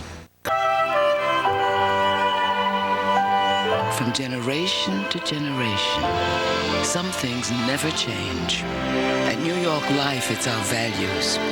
Financial strength, integrity, and humanity. Values rooted in our tradition as a mutual company, serving only the interests of our customers. Values that make New York Life the company you keep. Now more than ever, you have an obligation to contribute as much as you can to our society and grow into the person you always dreamed of. And this great country of ours gives out billions every year for you to do just that. Like $100,000 to start a business, providing America with the goods and services it needs. Or $30,000 to get the brain power to go back to school and compete in a world economy. Thousands of federal, state, and local programs are there for you to make this country better. $40,000 to start a business at home. Or $15,000 to develop your soul as a musician, writer, or artist. I'm Matthew Lesko. For over 25 years, I've been educating everybody from Fortune 500 companies to average taxpayers about our government. Now, you too can learn why this great country of ours has money for you to start a business, grow a business, or train for a better job. Call this number, but even if you don't call, go out and find these programs yourself, because by helping yourself, you help America.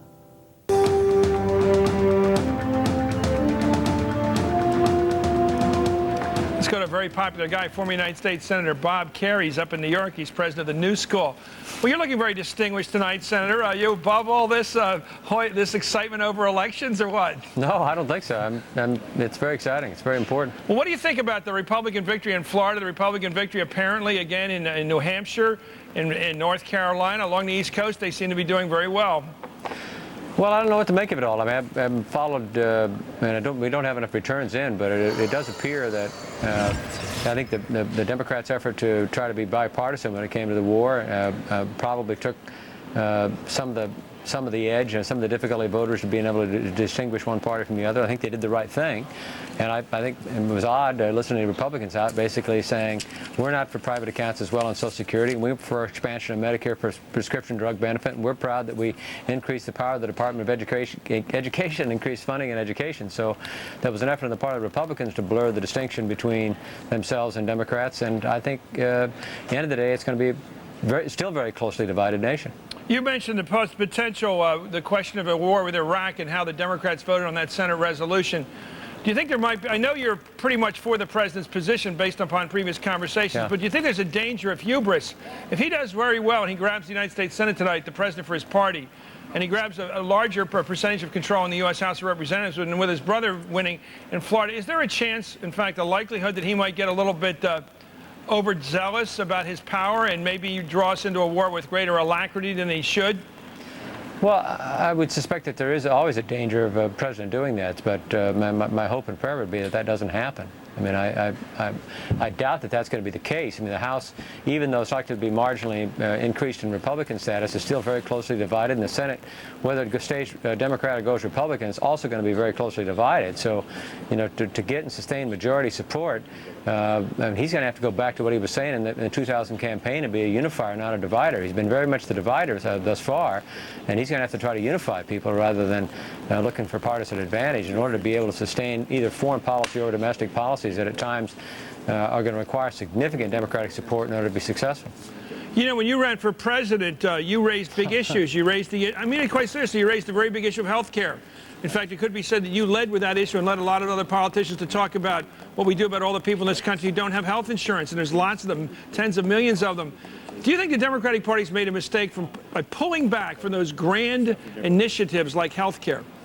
Well, I don't think that they've pulled back on it. I think They haven't? I haven't heard a word about it this campaign. I think you get a substantial amount of talk about health care, especially prescription drug benefit when it comes to Medicare, but not a Well, that's pretty small bore, isn't it, for a party that's talking about the welfare and health of the people? I don't think it's small bore if you're one of the senior citizens who are looking at prescription drug benefit. I think Democrats have pulled Republicans substantially to the left in their previous positions. And indeed, as I said, you listen to the president, he's out there talking about a Medicare benefit under a prescription benefit under Medicare that's substantially bigger than what the conservatives in his party are supporting. I take your point, though. I mean, there's still an open question as to whether or not just big ideas, but sort of independent ideas. That's what we heard earlier, John McCain talking about that. Paul Wellstone, I think, would have won by 5 or 6 points in Minnesota, in part because he demonstrated a willingness not to be a lapdog to anybody and voted against the War Powers Resolution. As you quite correctly said, I would have supported it, but that independent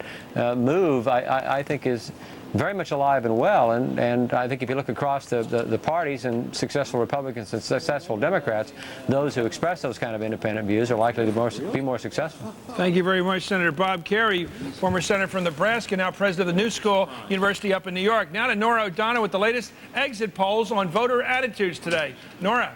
Chris, we've been talking a lot in this camp about the last couple months about Iraq. Well, the war in Iraq dominated the president's agenda this fall. And most of those we polled voiced support for removing Saddam Hussein from power. A majority of likely voters surveyed by NBC News say the U.S. should use force to oust Saddam Hussein. However, support for military action is not without some reservations. Only about 3 in 10 likely voters said the U.S. should go it alone in Iraq, while nearly half feel that the United Nations support should be obtained. Just over 1/5 said they oppose any use of force in Iraq. Now, the poll also found that most Americans are still anxious about the possibility of another attack on America. 3 out of 4 say they are worried there will be another major terrorist attack. While national anxiety remains high, the president is still getting high marks on his handling on the war on terrorism. 2/3 approve of the way George W. Bush is dealing with terrorism, while fewer than 1 in 5 disapprove. Now, here's one interesting thing. While voters are concerned about military action in Iraq, only 1 in 10 named it as the main reason they voted the way they did today. Chris? Thanks a lot, Nora O'Donnell. Pat Caddell, the president's prestige on the issue of fighting terrorism began in the days after 9/11, right? Yes, and I want to tell you something. This is the attachment he made with the American people. It was his growing up, and it was their growing up with him. And this is a very powerful attachment, as we see. He's holding at these 68% numbers. And I don't care that people weren't voting on today. It's in their minds when you think that 3/4 we could have this. And let me just say something what Howard was saying about this election night tonight. This is a man who was elected with a minority of the votes cast 2 years ago, who many people feel was not legitimately elected, and who has been under trouble. And he is carrying ratings and carrying this election, unlike a president has done, I think, since Kennedy in 1960. That's a very good point. This is terrifically historical.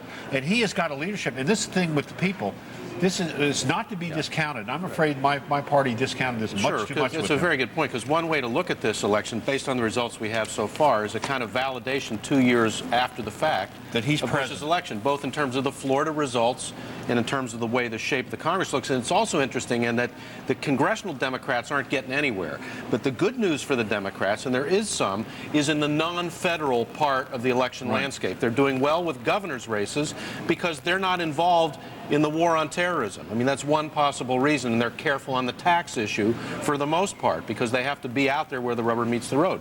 They've won Pennsylvania, they've won Illinois, they're going to win Michigan. The Democrats. Can I suggest something that we skipped here? They've got good candidates. Donna, Eddie Rendell, the mayor of Philadelphia, brought back Philadelphia. Jennifer Granholm is a very attractive candidate. Blagojevich is a perfect guy with a perfect name for Illinois politics. But not only do we have good candidates at the state level, we also have well-funded candidates at the state level, unlike the federal level, where we see our candidates. Everybody, Pat, we're going to come back with those thoughts. We come back with our panel and with lots more numbers on Hardball's coverage of election 2002. Rudy Giuliani is coming up next on Hardball.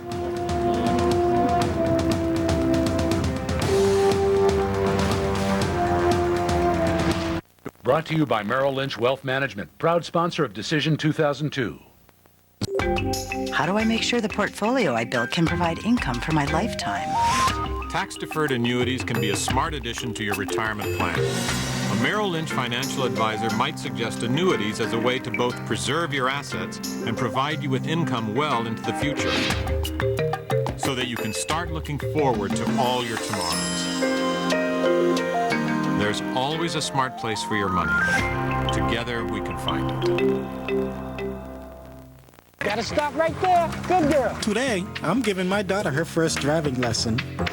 I'm Howard Simpson, auto insurance expert for Liberty Mutual. Teenagers are more likely to have an accident than anyone else. That's why I volunteer to teach kids road safety long before they get their license. Let's go, let's go. Whether it's teaching kids in high school or training professionals, we do whatever it takes to make roads safer. Liberty Mutual. It's more than insurance. It's insurance in action. You're never too old to learn. Yeah. I'm on a 10 o'clock flight. Business trip, huh? Remember, you can achieve success anywhere. For example, I've caught touchdown passes in all these cities. Jerry, but I've thrown touchdown passes in all of these cities. I was here first, Steve. So? You backup quarterback? Butterfingers? You pretty boy? Slowpoke? Wherever business takes you, Courtyard has what you need to be successful. Sports analyst. Step away from the vehicle. Now make 3 stays and earn 2 free nights. Call 1-888-MARRIOTT. Courtyard, your Marriott awaits. Oh.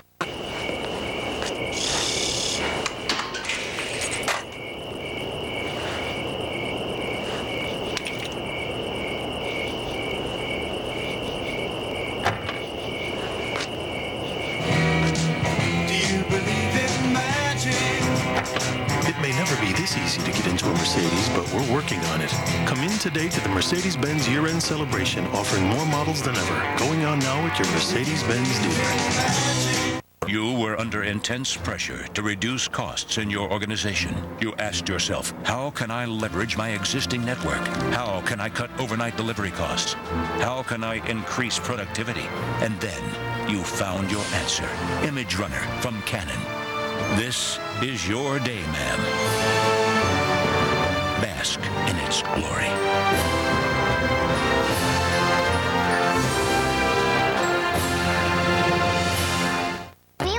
Disney cruise with Mickey and Goofy. I had my own club and my mom had a mud bath with Daddy.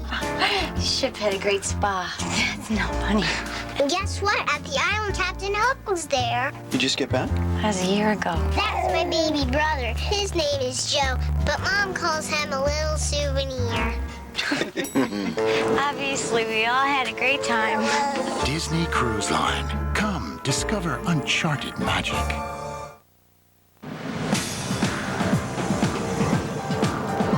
Live from MSNBC World Headquarters, Hardball's Decision 2002. Here now is Chris Matthews.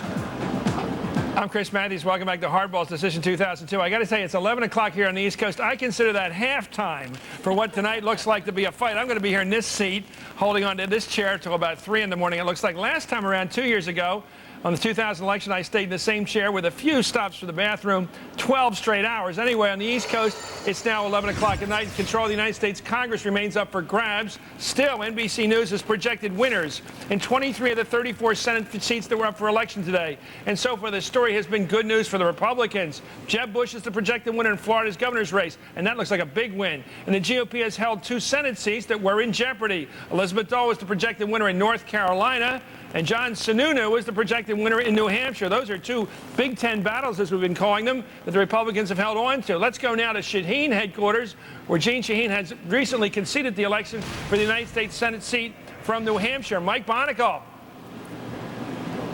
There's a couple of messages coming out of here this evening, and they feed right into what you and Howard and the rest of the panel have been discussing. The first message is that the elites in this country, especially the elite media, have badly underestimated President Bush's popularity.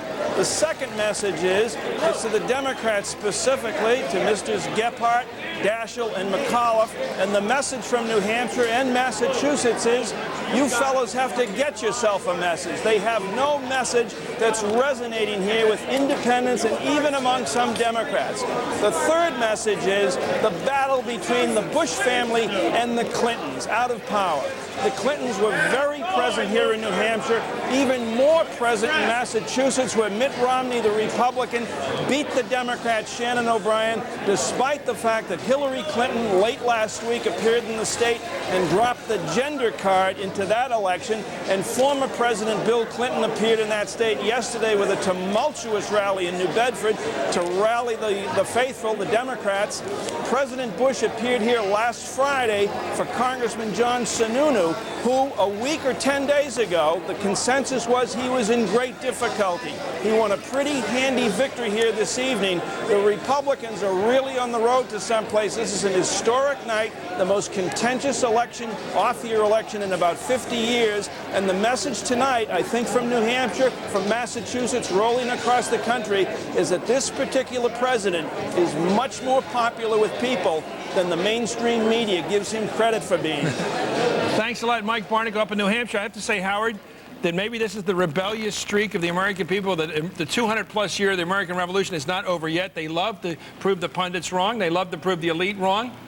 I don't think there's any question about it. That's why we have elections. And I think it's going to be interesting in the next few hours because it's going to depend on Missouri and Minnesota. Those are the two states that are going to decide. Let's go right now to Lester Holt for more numbers. Lester. All right, Chris, we've got numbers in from South Carolina in the Senate race. NBC News is projecting that Lindsey Graham, the Republican, wins the Senate seat in South Carolina. It was a Republican seat held by Strom Thurmond, who's retiring. Let's put the balance of power up on the screen here now, and we'll look down. That was a seat that was likely to go to Republicans. One of our light pink ones. I'll turn that red. There are the numbers: 45 Democrats, 43 Republicans, 1 independent. Again, that's based on the projections. And Chris, I'll let you and your panel take a look at this, but I want to point out very quickly, there are 4 seats on the Democratic side in gold right now. 4 of those that going into tonight were too close. You move across the aisle now, and there's only 2. There were originally 4 Republican seats that were questionable.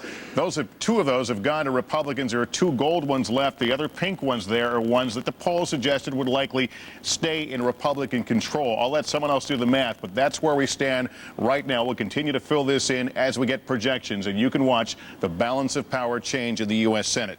Let me walk you some other races right now. These are the ones that we had projected earlier. In Iowa, Tom Harkin, the Democrat, is the projected winner there over Greg Gansky, the Republican. In the state of North Carolina, Elizabeth Dole. This was such a tight race, but Elizabeth Dole, the projected winner over Erskine Bowles. The Republicans win, apparently, in North Carolina, projected to win. In the New Hampshire Senate race, another tight one that Republicans may very well have picked up. The projected winner, John Sununu. Actually, there was a Republican seat originally, but the Republican, John Sununu, is a projected winner over Jean Shaheen. Tennessee Senate, Lamar Alexander, projected winner, the Republican over Bob Clement, the Democrat. That's the open seat that was held by Senator Fred Thompson, who is retiring from the Senate. In Arkansas, Senator Tim Hutchinson now. We're looking at partials now. These are raw numbers, no projections in these races. Arkansas right now, the Democrat Mark Pryor leading over the incumbent Republican Tim Hutchinson, 156,000 to 128,000 vote, about a third of the precincts reporting there. In Colorado, this is another one that we've listed as gold on our map today. Very close. Republican incumbent Senator Wayne Allard right now leading about 50,000 votes over Tom Strickland. Again, about a third of the precincts are in there. In Minnesota, that Senate race that the whole nation has paid attention to, Walter Mondale, Norm Coleman. Right now, Norm Coleman leading Mondale by looks like about a little less than 500 votes. Keep in mind, 1% of the precincts in. We'll be watching this one for some time to come. The Missouri Senate race, Jim Talent, the Republican right now, maintaining about a 30,000 vote edge over Jean Carnahan, the Democratic incumbent. Jean Carnahan in her first election, 38% of the precincts in the Missouri Senate race. South Dakota Senate race, Tim Johnson, the Democrat, John Thune, the Republican right now. Johnson leading by about close to 2,000 votes, 34% of the precincts in there. We're also watching the Senate race in Texas, where it's John Cornyn leading Ron Kirk right now by a fairly wide margin, 8% though of the precincts in there. Keep in mind, these are raw numbers we're looking at right now, no projections in those races. Let's look at some of the Maryland, or some of the governor's races right now. In Maryland, 96% of the precincts in. Republican Robert Ehrlich Jr. right now maintaining a little less than a 100,000 vote lead over Kathleen Kennedy Townsend, the Democrat.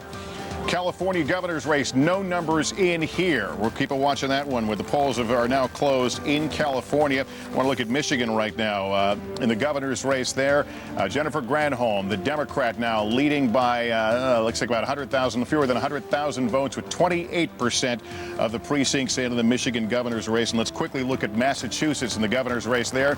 Republican Mitt Romney is leading with 772,000 votes over 654 for Shannon O'Brien, the Democrat. 67% of the precincts in there. We're watching some of these governor's races very closely, and Chris will continue to watch the balance of power as it changes literally before our eyes here on the screenwriter. Chris? Thanks a lot, Lester. Let's go to Peggy Noonan. You write a lot about the Bushes. Okay. I am going to make up for lost time here and give you a lot of time. You can do a mini essay here. Peggy, the Bushes, George W., always underestimated by the media elite. Mike Barnacle has a good point. Why is he always underestimated? Oh, I don't know. It's a consistent thing with him. I think the media elite look at him and they think he's an average American guy, and they don't think that's good news. They think it's bad news. He's not an intellectual, but worse than that, he doesn't make believe he's an intellectual. He's a charming guy, and in one-on-one politics, as you know, he is deeply effective. And the interesting thing about modern presidents is, unlike presidents of the past, they do a heck of a lot of one-on-one and 5-on-1 and 10-on-1. So look, he is traditionally underestimated, but I don't think that's the story here. I think the story here is that this guy, Bush, took a historic gamble. He did what we all wanted, those of us who worked for Ronald Reagan in 1986. What we wanted him to do was take his popularity and bring it into the country and change the congressional races, the Senate and the House. Reagan never did that. He didn't put himself on the line in '86. Bush just did it. If tonight had not ended happily for the Republicans, Bush would look very bad right now, and everybody would be beating the hell out of him. Bush did a big thing, and he won, and it's big news. And it's history because he did it. He picked up points for his party at a time when we are on the verge of war, if not in war, and in economic recession. That's big stuff. So we have to thank you, Peggy. Let's go now to Texas. Thank you, Chris. Hello, sarcasm. Let's go leave now. Let's go to Texas. We got some news here. John Cornyn, the Republican candidate for governor, has a statement to make. For the United States.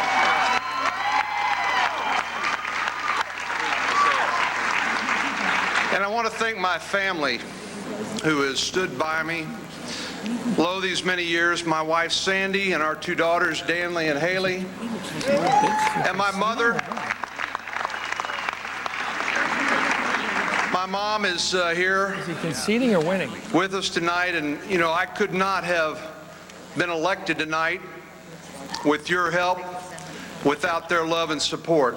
And my gratitude for that is undying.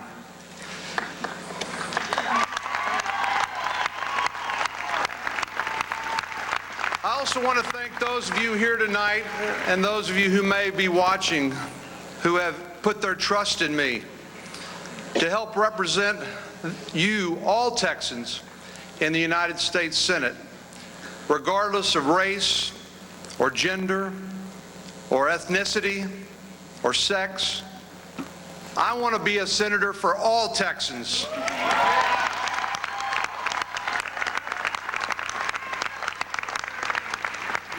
I also want to express my gratitude. That's another big win for the Republicans. John Cornyn defeating the Democratic candidate. That was a race that the Democrats thought they might be able to win and turn the tide of history. Let's go right now to one of the most popular Republicans in the world, Rudolph Giuliani, the former mayor of New York. Mr. Giuliani, thank you for joining us. I've looked at the poll numbers. We had you on the Hardball College tour at the University of Pennsylvania recently, last week, and you're up about 78%. But what struck me was reading the papers this morning and seeing a picture of you campaigning in North Carolina. Imagine a guy from Manhattan College in New York down there with a name like Giuliani campaigning for Elizabeth Dole. She thought you could help her.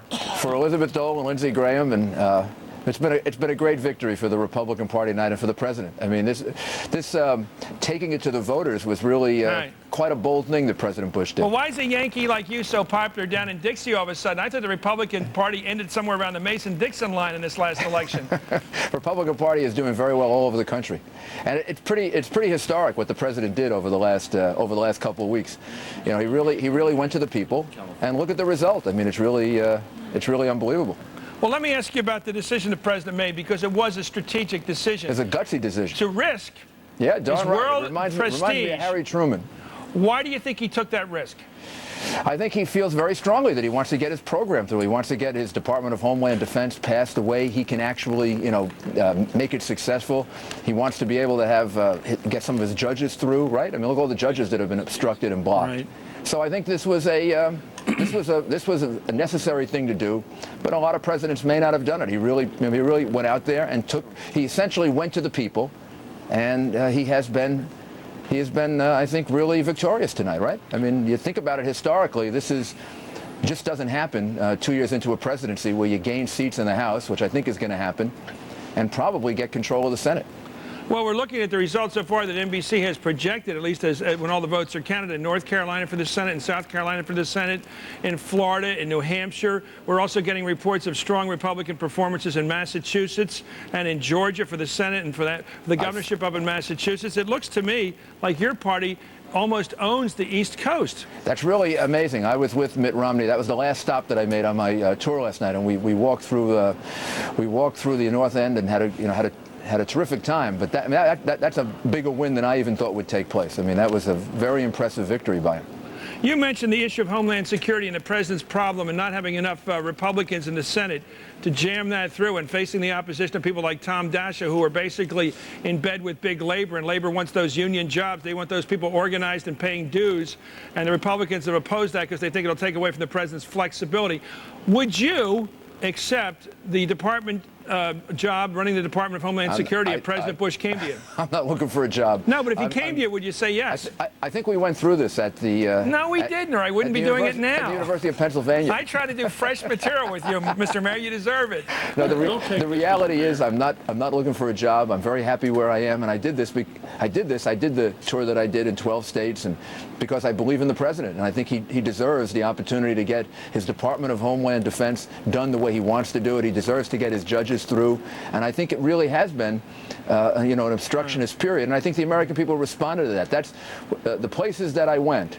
That's the thing that was really the most responsive. Mayor Giuliani, it's a long time since Barry Goldwater tried to cut New York off from the United States. Anyway, congratulations for your performance in the campaign. We're going to come back with more results, more analysis on hardballs, election 2002. Remember that? Remember Goldwater?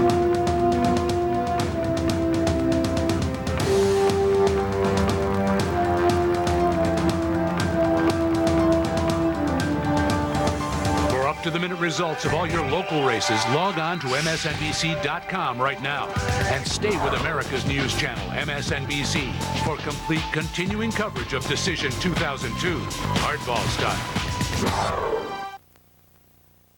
Brought to you by Merrill Lynch Wealth Management, proud sponsor of Decision 2002. No, I want to hold on to every dollar I make. So how do I minimize my taxes? Tax-efficient strategies are always a good idea. A Merrill Lynch financial advisor might suggest investing in municipal bonds and tax-exempt funds, helping you minimize what you pay in federal taxes at the end of the year. That would be some nice economic news, wouldn't it? There's always a smart place for your money. Together, we can find it. Hey, Fred, my laptop crashed. Well, after I dropped it. Oh, Fred, do you know the password I just changed my password to? 3 o'clock, Fred. Time to fry another hard drive. Fred, I think I just crashed the internet.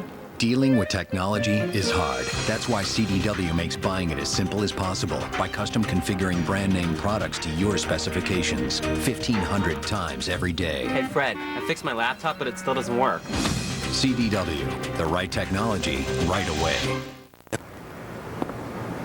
This is the new, more powerful 390 horsepower Jaguar XKR. Now with a first-in-class 6-speed automatic transmission. Dun, dun, dun, dun, dun, dun, dun, dun, dun. See the new Jaguar XKR in the latest Bond film, Die Another Day. Excuse me, sir. Can I help you?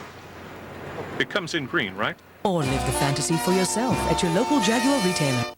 I'm happily married with 827 kids, 2 of them my own. So you can imagine the headaches, the kind that start here and move up right between your eyes. Deal with a bad headache fast. Extra strength Tylenol. Clinically proven fast on even tough headache pain. On days like this, it's nice to have control over something.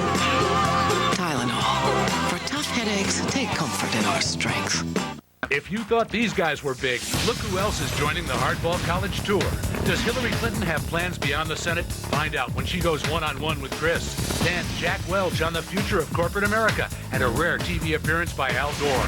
It's all coming soon to the Hardball College Tour, only on America's news channel, MSNBC.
We're back.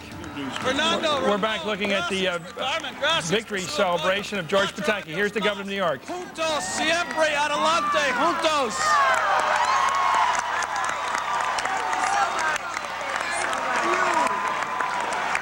And let me just, in all seriousness, gracias, mis amigas.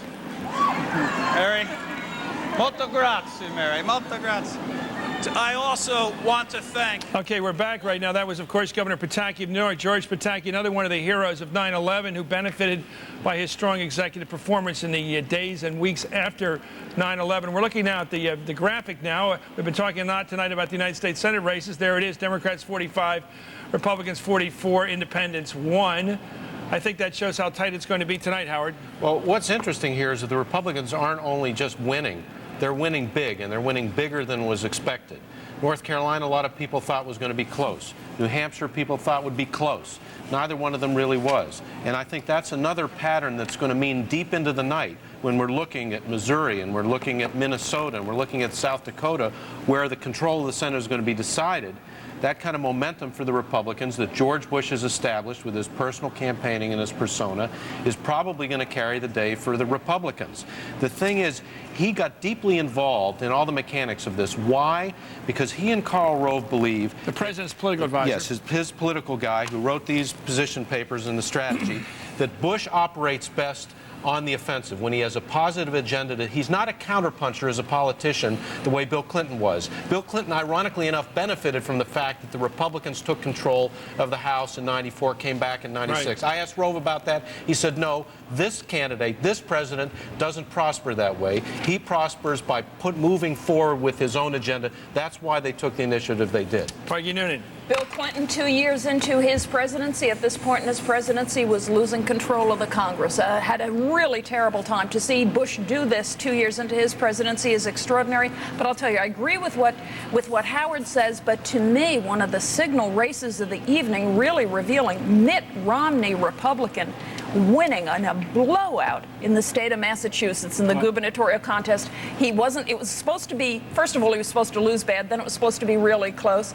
It's a blowout. I don't know what the latest numbers are, but his win is big. That tells us something about something going on, probably in the East Coast. Mitt Romney was clobbered by Ted Kennedy. Donna Brazile, your turn. Well, thank you so much. First of all, the night's still young. South Dakota hasn't come in. Colorado has not come in. Minnesota is still unknown. Arkansas looks good for the Democrats.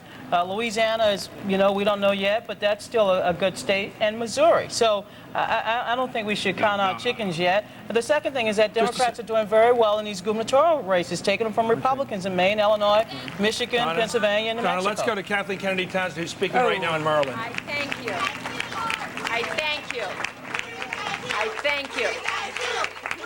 Thank you. Thank you. Thank you, too, Caroline. Unfortunately, we fell short. But we stood up for our beliefs, for our future of justice and equal rights and opportunity for all. I congratulate Congressman Ehrlich on his victory tonight. No.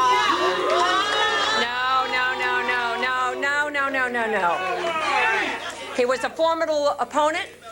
He ran an effective campaign.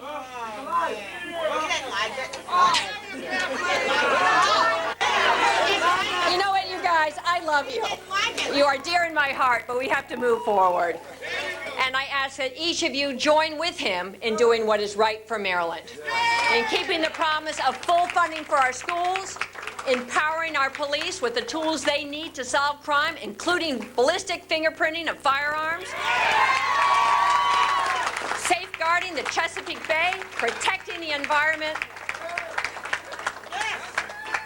I hope that with the campaigning over, with the charges and countercharges fading away, we will understand that the things which unite us are far more powerful than the things that divide us. We will need a sense of common resolve as we enter the difficult months and make hard choices. There is a budget to be balanced, and we must all work with our new governor to do it responsibly, not just for next year, but in ways that build the prosperity and social progress for the next generation.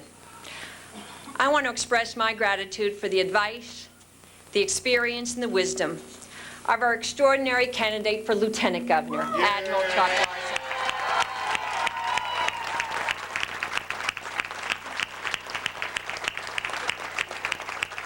We're back. That's Kathleen Kennedy Townsend losing the governor's race in Maryland, a state that always elects Democrats to the governorship, always elects U.S. senators from the Democratic Party. She did not run a very good race. Bob Ehrlich ran a very good race and upset. Boy, that's one of the big upsets.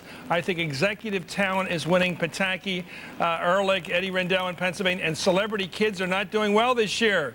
Andrew Cuomo in New York, Bob Casey in Pennsylvania, and Kathleen Kennedy Townsend, people having to choose between executive talent and the famous kid, are going with executive talent. Let's go to Nora O'Donnell for more information on what the people are thinking today. A couple interesting things. Let me first say about Maryland. What's going on in Maryland is apparently some ticket splitting there. Voters going for the Republican Ehrlich in the governor's race, but in a very tight Senate race where Congresswoman Connie Morella, the most endangered, perhaps the most liberal Republican, she is behind the Democrat there. So it looks like there's some ticket splitting going on in Maryland. What's interesting about Kathleen Kennedy Townsend, a woman running for governor. This year, a record number of women running for governor. It's one of the few trend stories we've been able to pick out of this election. Well, I'm going to go through every race for you where there's a woman running for governor, tell you how they're doing tonight. Let's first talk about Arkansas. In Arkansas, we have Mike Huckabee, the current, against Jimmy Lou Fisher, who's been the treasurer there, a close friend of Bill Clinton. She had been running a very tight neck-and-neck race. Currently, there's just 40% of the vote in, but still a very tight race, but appears Huckabee is ahead there. In Maryland, we just heard it, Kathleen Kennedy Townsend, the first child of Robert F. Kennedy, has lost that seat, conceded to the Republican Bob Ehrlich. This is a big upset in this race. Massachusetts, Mitt Romney, the Republican, way ahead of Shannon O'Brien in a state that is usually Democratic, does not appear to be doing well in that state. In Arizona, we saw Janet Napolitano, who's the state attorney general, is ahead of Matt Salmon, a former congressman there. So that may be a win for women in Arizona. She has been ahead in the polls there the past several weeks.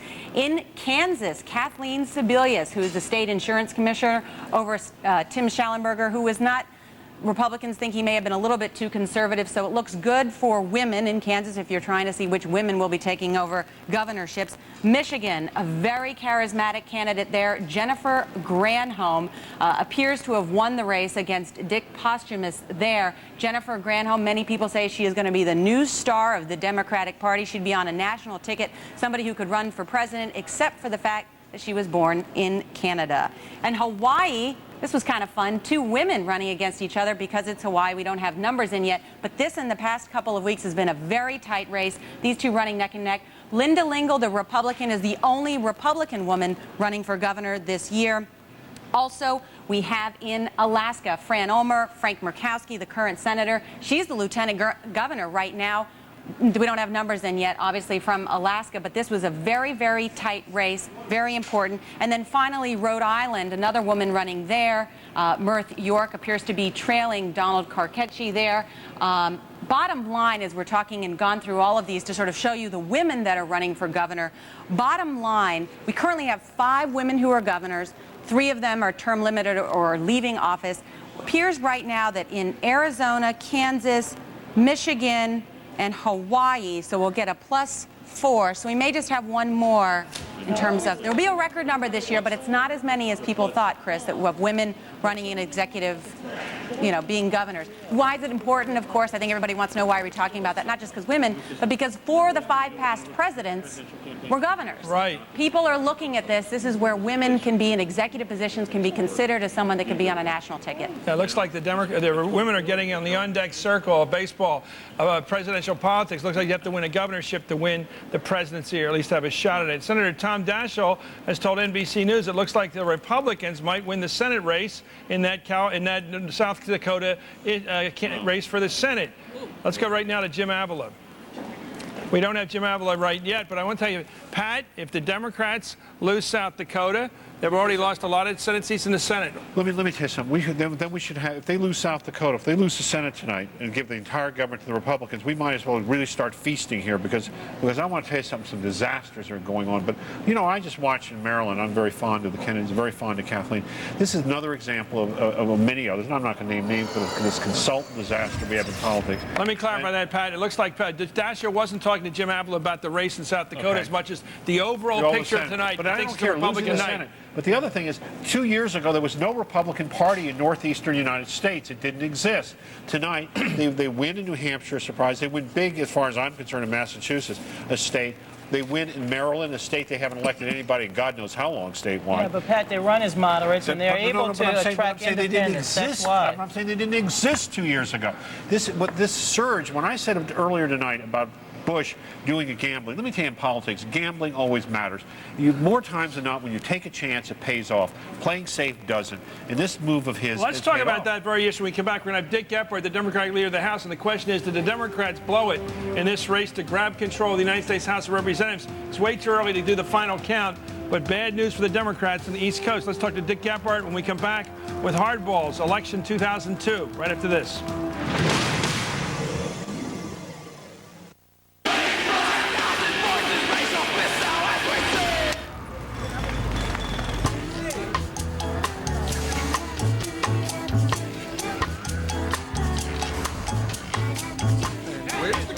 Looking for parental controls that work harder?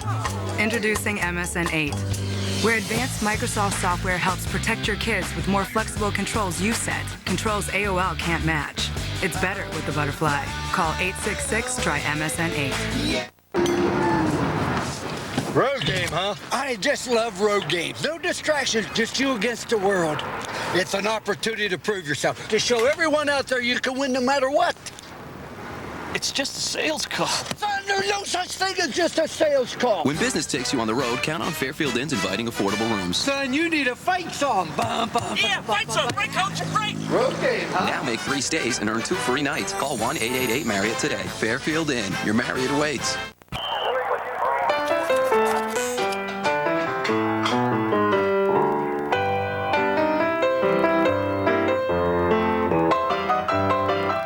Laid plans begin with DuPont Stainmaster Carpet.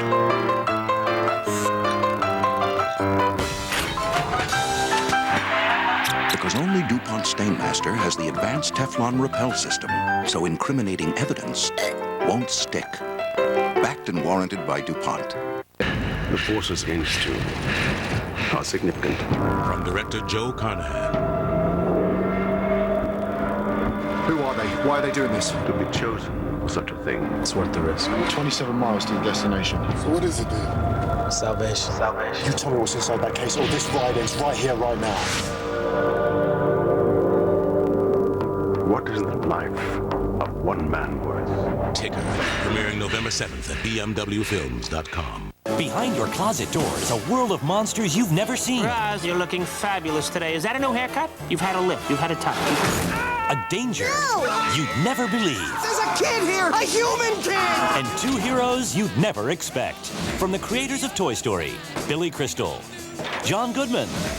Order Monsters Incorporated on in-demand pay-per-view. This monstrous hit is on AT&T Broadband. When it comes to consuming the majority of goods and services, homes wired for cable television are leading the way.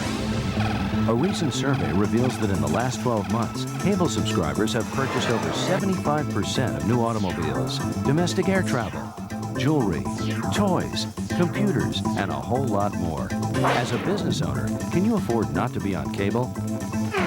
Call AT&T Media Services and put your advertising where your customers are.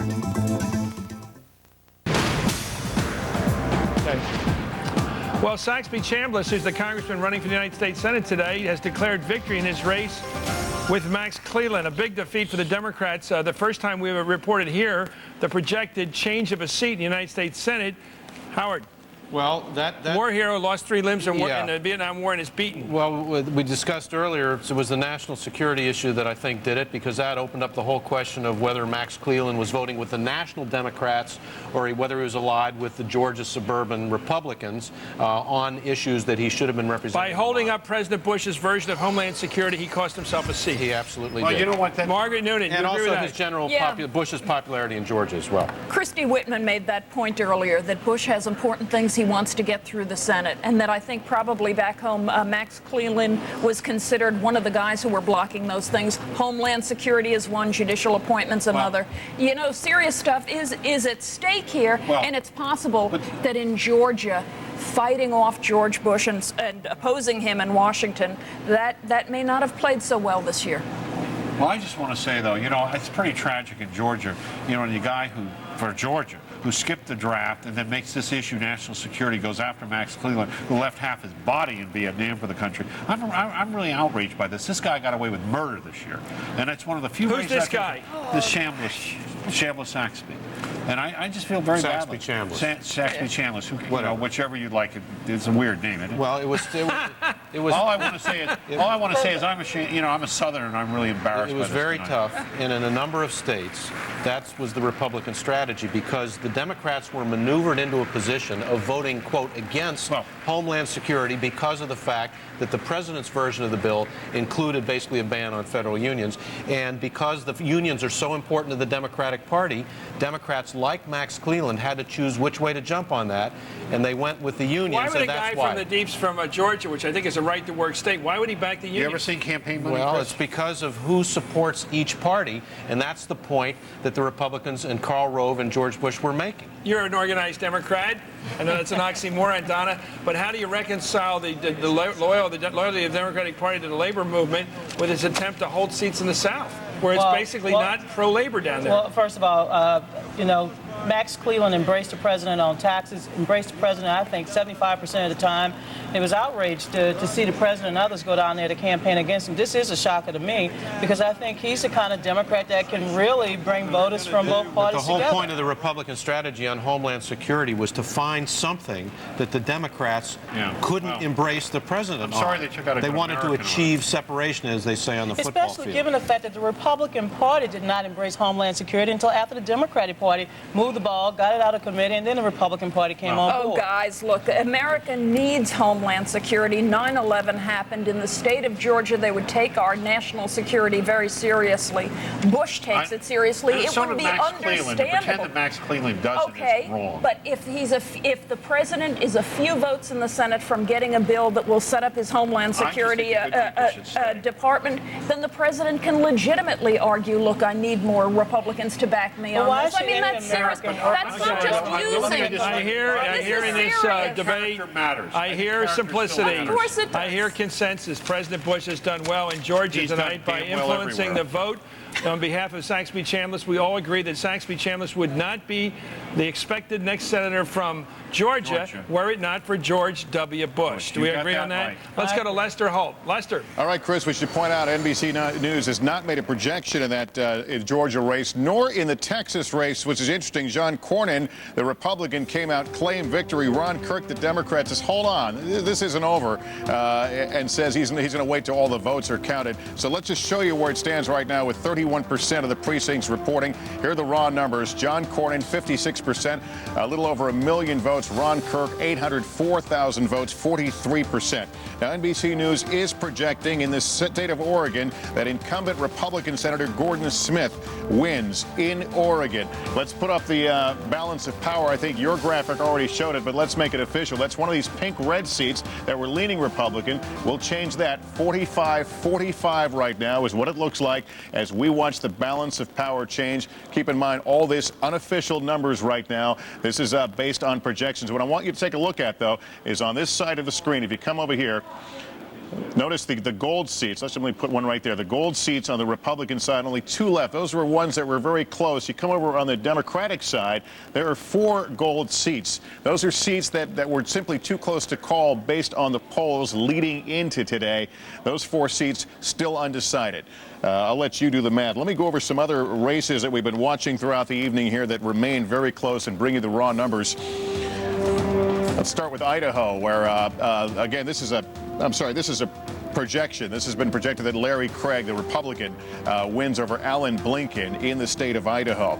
Now let's move on to some other numbers I want to show you right now in Arkansas. This is one that the Democrats campaigned very hard to beat the incumbent Tim Hutchinson. Right now, Mark Pryor leads by about 15,000 votes or so. That's 50% of the precincts in the Senate race in Arkansas.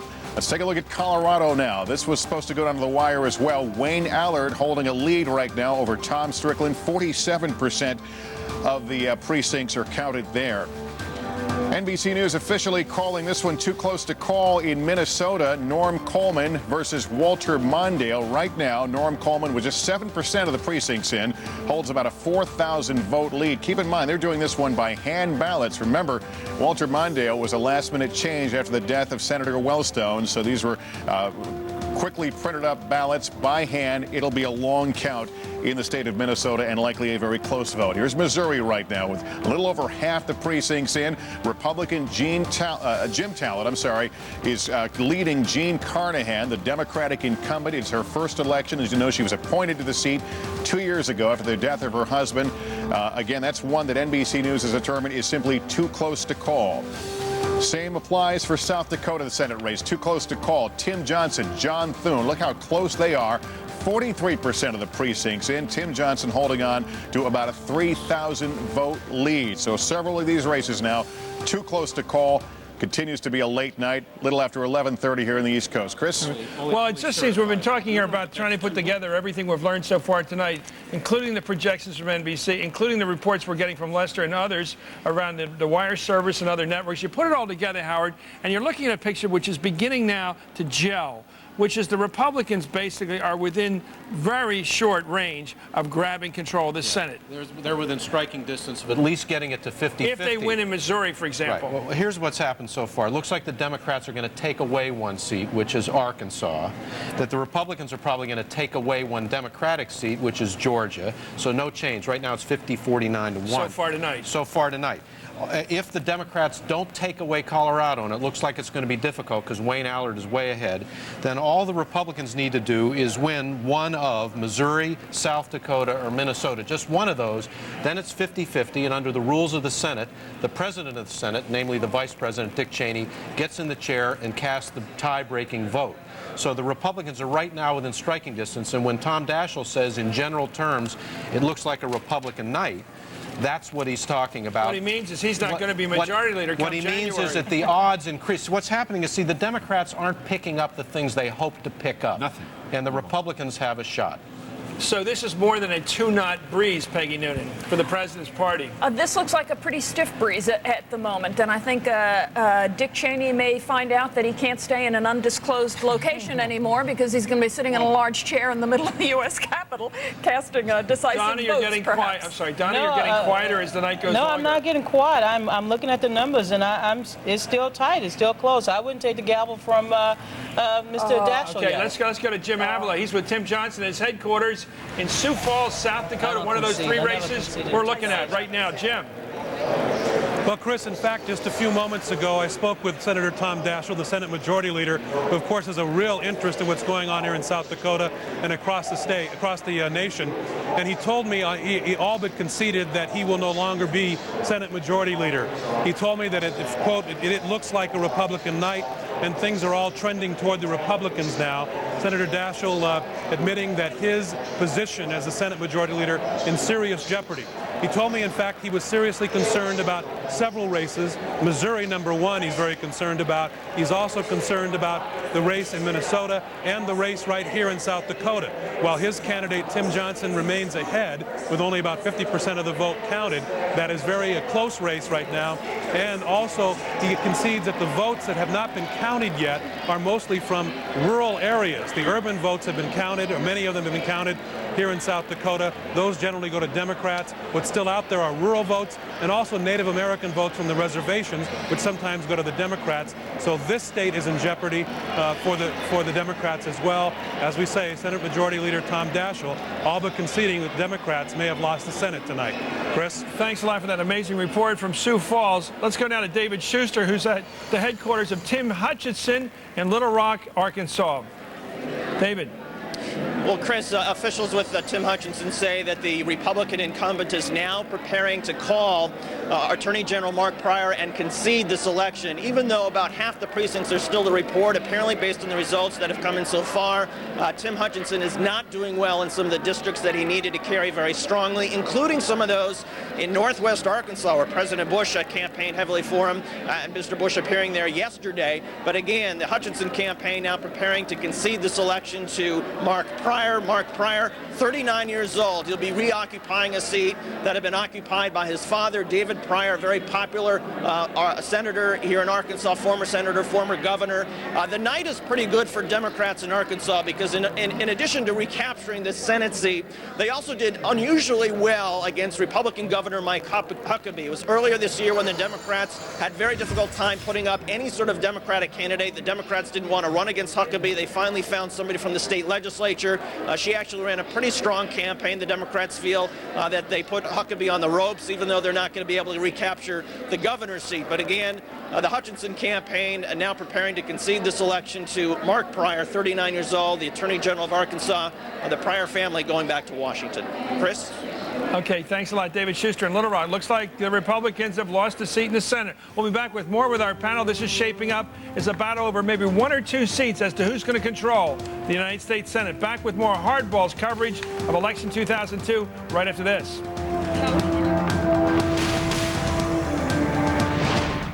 Brought to you by Merrill Lynch Wealth Management, proud sponsor of Decision 2002. Now that I've got more money in cash, how do I make the most of it? Applying innovative strategies to your cash makes a lot of sense right now. A Merrill Lynch financial advisor might suggest laddering your cash investments in treasuries or CDs. This could lead to higher yields without locking up your assets.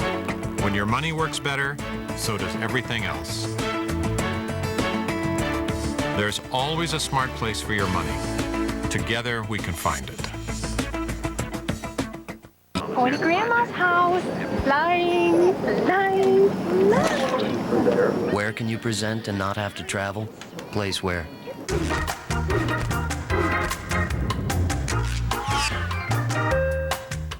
It is not living that is important, but living rightly. Experience the movie acclaimed by audiences and critics across the country. What will your contribution be? The Emperor's Club is a rare and intelligent work, a wonderful film. Kevin Kline is extraordinary, and Jeffrey Lyons calls it inspiring and unforgettable. Sure to be one of the year's best. How will history remember you? The Emperor's Club, rated PG-13. At theaters Friday, November 22nd. Sensitive teeth, what do you do to avoid pain? I de-ice my iced tea. I microwave ice cream. Stop the pain. Just change your toothpaste to dentist-recommended Sensodyne to build a barrier against pain. It's easy. Stop the pain. Change to Sensodyne. I love to keep a clean club, but the boys get so rambunctious sometimes. Nice catch! Hence, my new Bissell Pro Heat Protect Beauty. It's the only one that thoroughly cleans and provides Scotch Guard protection all in one beautiful machine. Smoothies! Scotch Guard protection. It's cool. Now clean and protect with Bissell. It'll put any neatnik in hog heaven. Bissell. We mean clean. Your mom's not buying you a new car. She will if it's cheap enough. VHX.com lets you design your own car. She won't spring for alloy wheels. Delete wheels. Right down to the options. Leather? Are you nuts? Until it's exactly what you want. What is that? A 120-watt AM/FM cassette stereo with trunk-mounted CD changer. More or less. Delete stereo. That hurts. VHX.com. Roadmap to the automotive world. Food, firewood, digital cable. It's what we need to survive a Northwest winter. Call 1-866-GO-CABLE now to stock your TV for those long winter nights. You'll keep all the channels you currently enjoy, add dozens of digital cable networks, plus get handy features like parental control and access to pay-per-view right through your remote. And get free installation by a real pro. So call 1-866-GO-CABLE and get up to 270 channels, including HBO, Showtime, and Stars for just $54.99 a month for 3 months. Call 1-866-GO-CABLE now.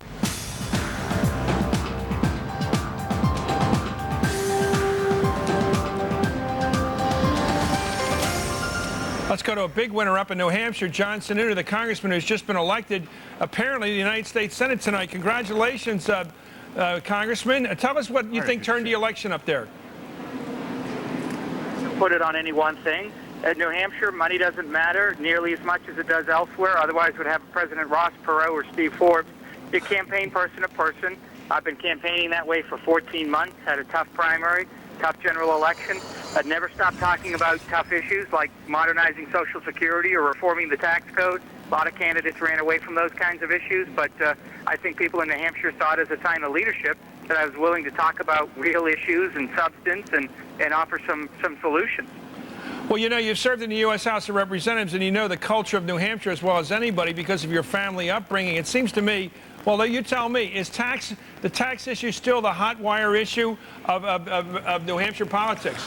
Well, partly, and I think if you're following polls, you saw toward the last week of the campaign, the economy and national security, those were the two top issues. Look, that's pretty good ground for Republicans to campaign on, and you're right, in New Hampshire, when you're talking about the economy, you have to talk about taxes. Are you surprised that we were looking at the exit polls today earlier, Congressman. It seems to me that the Democrats said, let's fight this campaign on the economy. We're sure to win. And then you ask the people who care most about the economy, and half of them are Republican in their voting today. So it looks like the Democrats thought they had a big opportunity, and they didn't. Well, and I think if you had to point to something, they might have wanted to talk about the economy, but they didn't have any real plans or solutions. I mean, the president's been trying to make the tax cuts permanent. He's obviously been a strong fighter for free trade.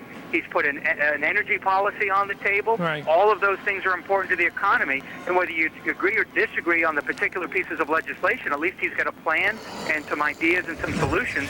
And I think in the end, the Republicans were able to go around and talk about those ideas.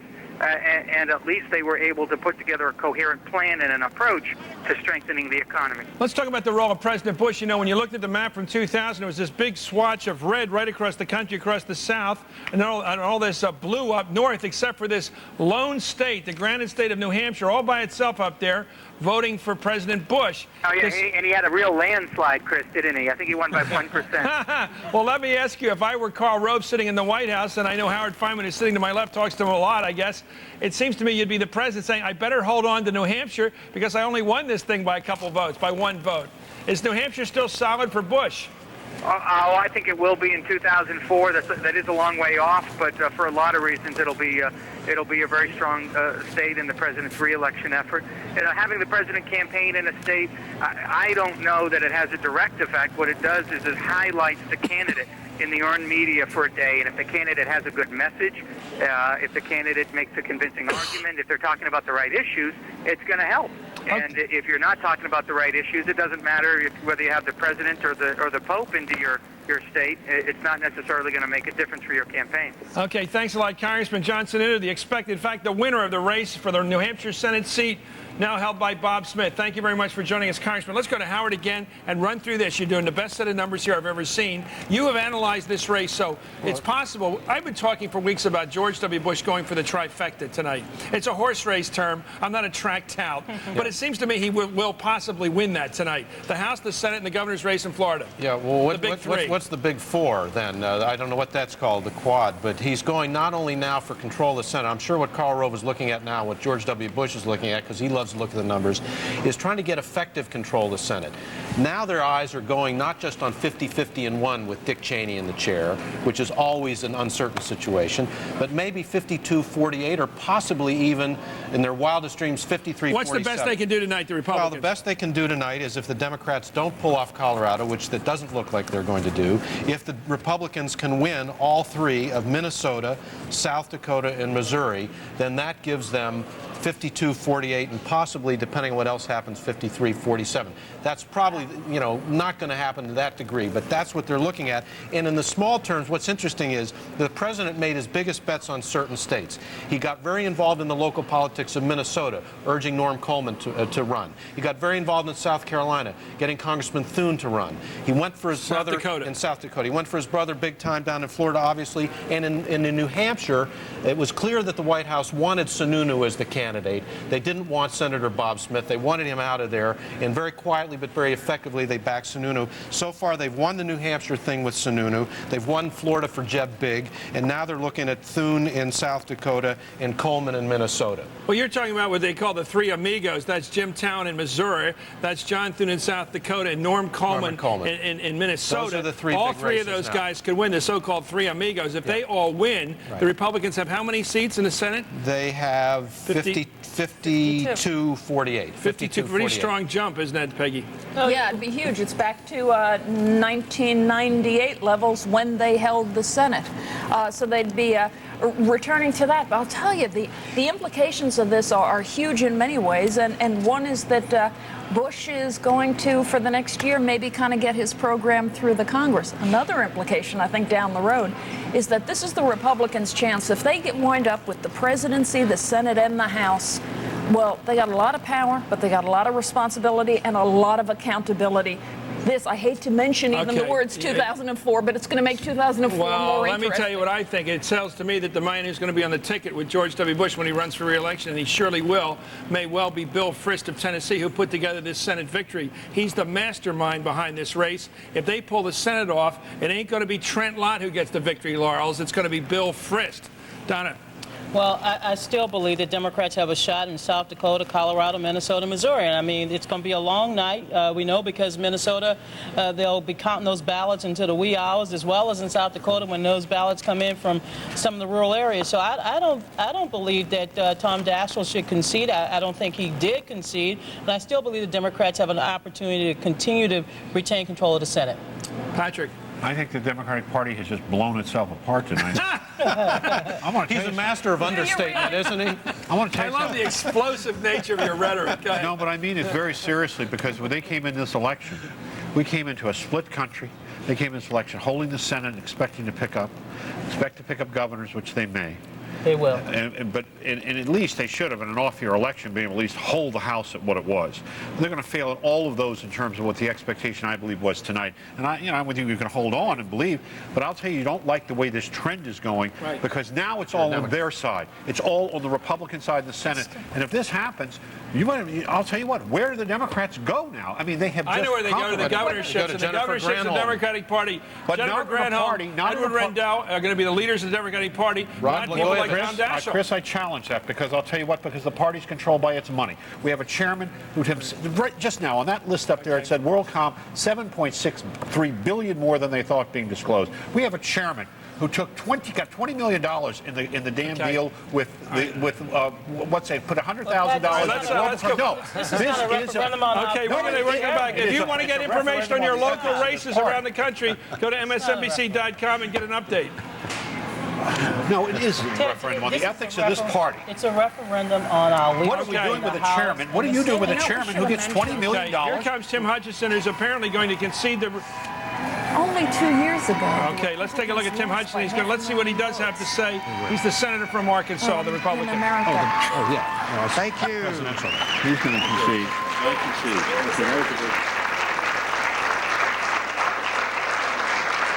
Tell you.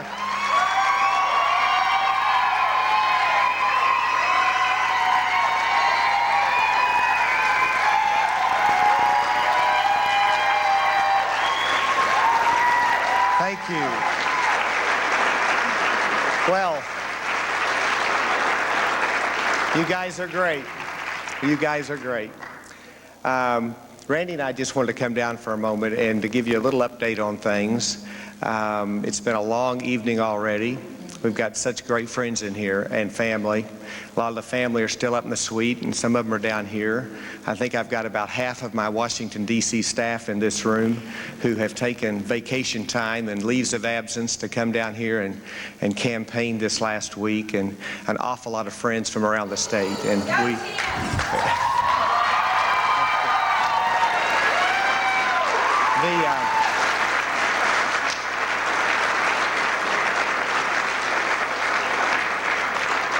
A couple of the networks have called the race against us on this, and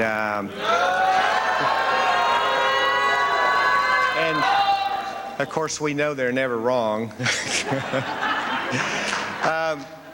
It is. I think the local TV have about half the vote reporting. We just don't know where all that other half is, but we know that Benton County, my home county, is not yet in. Washington County.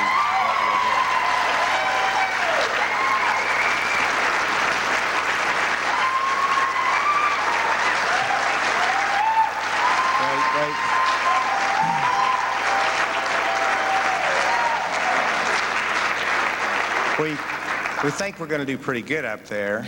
Baxter County is not yet in. They know when to close the polls up there in northwest Arkansas, but they're not sure how to get them all counted up there. It is very, very unlikely that we're going to be able to overcome the deficit that we have in those votes right now. And I don't want to prolong the evening, and I certainly don't want to be in bad form in not making an appropriate concession. But with half of the vote still not there, and with my home county not yet counted, I really think I've got to have that home county. And we are seeing those numbers.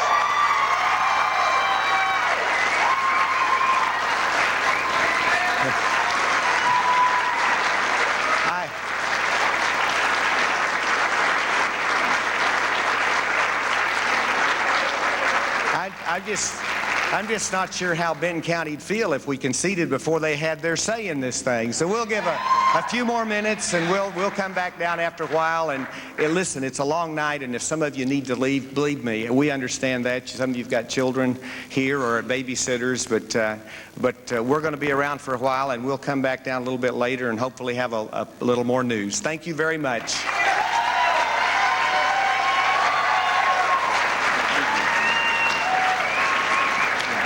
Well, that was a lot like, boy, I have a long political memory, Howard, as you and Pat do, and some other people here are much younger. That reminds me very much of what Richard Nixon did back in '60 when it was very 62. Close. 60. 60. When he saw the election returns coming in so adversely, but the numbers weren't counted enough for his satisfaction to concede. He obviously wants to hold out some hope.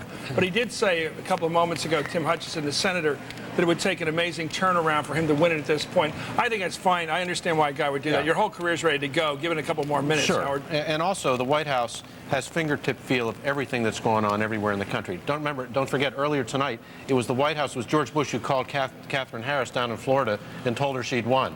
I think if they had wanted Hutchinson to concede, and if they had told him definitively that it was over, then he'd be out there doing that. I think back at the White House, they're not entirely sure. Again, as I say, what they're going for now, their eyes are on the big control of the Senate. And in today's world, having a 2 or 3 vote margin is big control.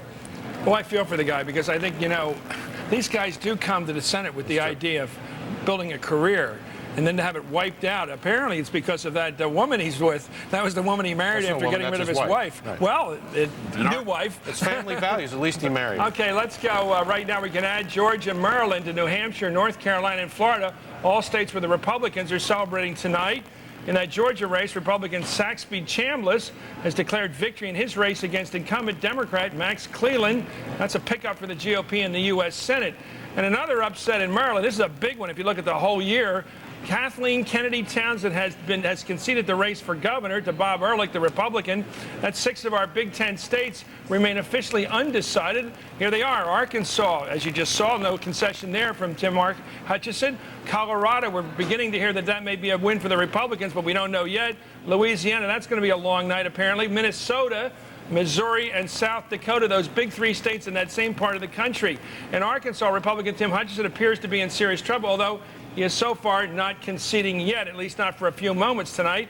But in South Dakota, the Democrats may have lost a seat to offset that Arkansas gain. At this hour, it looks very good for the GOP. Let's go to Lester Holt with a recap of all the latest results. Lester. Well, it's a little after midnight here in the East, Chris. This is the point where we separate the real political junkies from the rest of us, because this is the stay up late time. This is where things slow down, and those races we knew that would be tight are going to keep us here for a lot while. Let's look at Minnesota right now. The Senate race, officially, NBC News says this one's too close to call. Here are the raw numbers right now from Minnesota. 8% of the precincts in. Remember, they're doing this by hand. Norm Coleman, the Republican, holding on to about a 5,000 vote lead right now. But again, keep in mind, 8% of the precincts in the Senate race in Minnesota. In Missouri, this is another one that we've watched closely here. Jim Talent, the Republican challenger, challenging Gene Carnahan, the incumbent Democrat. 62% of the precincts in here. Talent holding on to a fairly sizable lead, but again, NBC says this one is too close to call. Senate race in South Dakota. Tim Johnson, the Democrat right now, holding on to about a 5,000 vote lead over John Thune. NBC News says too close to call. Let's look at that Georgia Senate race right now. Despite the claims of Saxby Chambliss, NBC has not made a projection in this one. Right now, Chambliss holding on to a 763,987 vote total to 678,000 for Democrat Max Cleland. To the Senate Texas race, there was a claim of victory from John Cornyn. We've not made a projection here. Right now, Cornyn holds a fairly sizable lead over Ron Kirk, who says he's not throwing in the towel yet. He wants to watch every vote come in, says it's way too early to go to bed on this one. Arkansas, the Senate race there. You heard from Tim Hutchinson a moment ago, the Republican. We haven't made a call on this one either. Right now, Mark Pryor, the Democratic challenger, holding on to a lead there, 54%, 46%. 59% of the precincts in the Arkansas. Here's Colorado. This is one that we knew would be tight. It is living up to its billing. 53% for Wayne Allard, the Republican incumbent. 466,000 votes. 389 for Tom Strickland. 58% of the precincts in. I want to quickly take you a look at the balance of power now. We have been filling in the seats as we're able to project them tonight. And right now we show Democrats, Republicans, 45 seats. But here is the story right now. We had these gold seats we had put at the outset of these. These are the ones that appear too close right from the get-go. Republicans had 4. They held on to 2 of them. There's 2 others out there. Move over to the Democratic side of the aisle. There are 4 seats right now, Democratic-held seats, that were considered in somewhat jeopardy. The decision's still out on those, but the math certainly makes it very interesting right now. The Democrats have a real challenge to try to hold on to all 4 of those. Plus, of course, they have one other seat that gave them 50 in the going into this election before the death of Senator Wellstone. So watching that very carefully, the balance of power. Let me quickly take you some governor races right now. NBC News projecting in the Rhode Island governor race, Republican Donald Carcieri will win the governor's race in Rhode Island. It was an open seat. Term limits require that Governor Lincoln Almond step down. And so, again, Donald Carcieri, Republican, the projected winner in Rhode Island.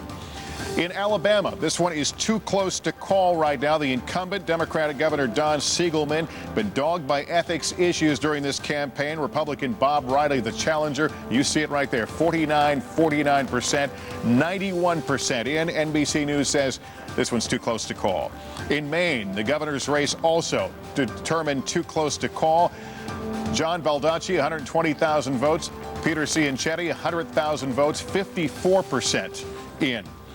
And in Georgia, this one also is deemed too close to call. Democratic incumbent Governor Roy Barnes looking for a second term against is being challenged by Sonny Perdue, the Republican. Right now, Perdue holding on to a lead, 80% of the precincts in there. And we're prepared to make a call now in the South Carolina governor's race. NBC News is projecting that Republican Mark Sanford, former 3-term congressman, will defeat Democratic incumbent Governor Jim Hodges. Again, projecting that Mark Sanford will win in the governor's race in South Carolina. So, Chris, there's where we stand right now. There are a number of too close to call races, both in the U.S. Senate and in the governor's races. We'll continue to watch them. Thank you, Lester. Let's now go to David Schuster, who's in Little Rock, to talk about that interesting race for the United States Senate. Tim Hutchinson's speech, what did you make of it, David? Well, Chris, one of the things that Tim Hutchinson didn't say, he mentioned that he wanted to wait for the votes to come in from his home county, but what he didn't point out is that there simply aren't enough votes in his home county for him to make up the difference between what he's down with Mark Pryor. I mean, he would literally have to win 95% of every vote cast in his home county and perhaps then some in order to make up the distance with Mark Pryor. And you're talking about a part of the state where Mark Pryor, when he ran for Attorney General, captured about 45%. It was a little less than Republican, but the Pryor camp was convinced that they would win at worst, that they would do 35 to 40% of that part of the state. And the Hutchinson campaign knows that. They know that right now the numbers simply aren't there. It's a matter of respect for a part of the state that has traditionally gone Republican, that has traditionally been Hutchinson territory. You recall that Asa Hutchinson, his brother, held that part of the state when he was in Congress. But we're expecting the concession speech, the official concession speech, to come in just a couple of minutes after Tim Hutchinson makes that phone call to Mark Pryor. David, thanks for joining us. Thanks for that update on the Tim Hutchinson race. Looks like that one is going against Hutchinson. It looks like we have an announcement to make right now. NBC News is projecting that when all the ballots are counted, that Howard is going to be reelected as United States Senator, the Republican in Colorado. That confirms your thesis right now that it comes down, Howard, to those three races, Minnesota, Missouri, and South Dakota. All the Republicans have to do is win one. Right, and right now the Republicans are ahead by 5 points in Missouri. That's what we know on the real count. He looks like the most likely win. That looks like the most likely win. South Dakota, Tom Daschle will fight tooth and nail to the last voter, and as he has for months and months. I was out there with Daschle. That's everything to him. I think the Dems have a chance of holding on to that. In Minnesota, where they are counting handwritten ballots, where they're counting by hand all the ballots, the paper ballots, we're not going to know until tomorrow probably what the results are in Minnesota. But right now, the Republicans are on the verge of having at least 50-51 control of the Senate. Margaret, it looks like the country has elected Tom Daschle minority leader. Well, it looks like that is so, and it looks like Daschle was telling us that an hour ago. Right. I got to tell you, one of the great stories over the next few days is going to be, what exactly was this all about? 2 years ago, the Democratic Party won America by 500,000 votes. Now we are experiencing, after a terrible terrorist attack and in the middle of a recession, now we are experiencing the Republicans come back like lions. Right. There are reasons for this. I don't think the only reason is the Bush bounce. I do not think it all comes down to Bush being a popular guy and going where he went. I think that almost leaches this day of its meaning. Bush's presence meant a lot, but issues reigned on the local level, and that's big stuff. Retort. Well, the political landscape will shift a little bit across the country, but Democrats will still maintain a number of House seats, a number of gubernatorial seats, and I still believe at the end of the day that Missouri, once St. Louis come in, I will not concede anything until I hear from St. Louis. But how do you go in 2 years from Patrick, your turn. I want to tell you something. Now that we're watching the Congress and the Senate crumble, now the governorships are going tonight. If you look at what's happening, Massachusetts and Maryland. But South Carolina just went Republican, and it looks like Georgia, which would be the big upset, is going Republican, and Alabama is hanging by a fingernail. I want to tell you something. This night is getting bigger and bigger as a Republican night all night. You know what this is going to mean, Chris? It's going to mean that the Democratic Party, as it searches for its soul once again, wait a minute. Wait a second. Is going to be focused on the states that they won governorships in Pennsylvania, Michigan, and Illinois. In other words, they're going back to the old heartland of the Democrats. That was going to be the rest of my point. I'm sorry, Howard. It's a late at night. Go ahead, finish it. Howard, you finish it. No, that's it. You finish your point. They're going back, and just like they're went back to Mondale, went back to Laudenberg, they're burrowing back into their past, into what's left of the industrial heartland, because that's the only place they're picking up seats. Well, Democrats are looking very good right now in the Oklahoma race for governor. Democrats are still looking very well in Tennessee. So let's not give the Republicans everything until all the votes are in. Can I offer a theatrical assessment of all this? Could it be that people like Edward Rendell, who's probably going to win big in Pennsylvania tonight because he's a great mayor and a very charismatic leader, and Jennifer Granholm in Michigan are attractive candidates, and people like Tom Daschle bore the hell out of us? Could that be it? They're just boring people. I just suggest that to the country. Sure. You're laughing, but isn't it true? Here's the drama critic. Here's the board. Go ahead. Well, let me tell I you. include Mondale in that list. There are many compelling Democrats on the local level. If you argue argue to me that Gephardt and Daschle are boring our country. I think that's probably true, although in fairness, I don't think Trent Lott has people staying up at night saying, what did he say? Please, what did he say? But in fairness, that has to be... But touche. Let me put forward a question. It is this. When you lose as bad as I think the Democrats are losing tonight, do the Democrats, after a few weeks, get together on a national level, have a Council of Trent, and talk about who they are, what they're doing wrong, why in a recession the American people won't trust the Democratic Party It's already for started. economic answers? Patrick has begun that tonight. No, but I'm serious. Will they all get together and talk about it? It started 6 months ago. Let me just tell you. It started after the 2000 presidential campaign. It will continue until we pick a nominee for 2004. But see, I don't think the governors are going to matter because the debate is national. It's going to be in Washington. And when you want somebody at night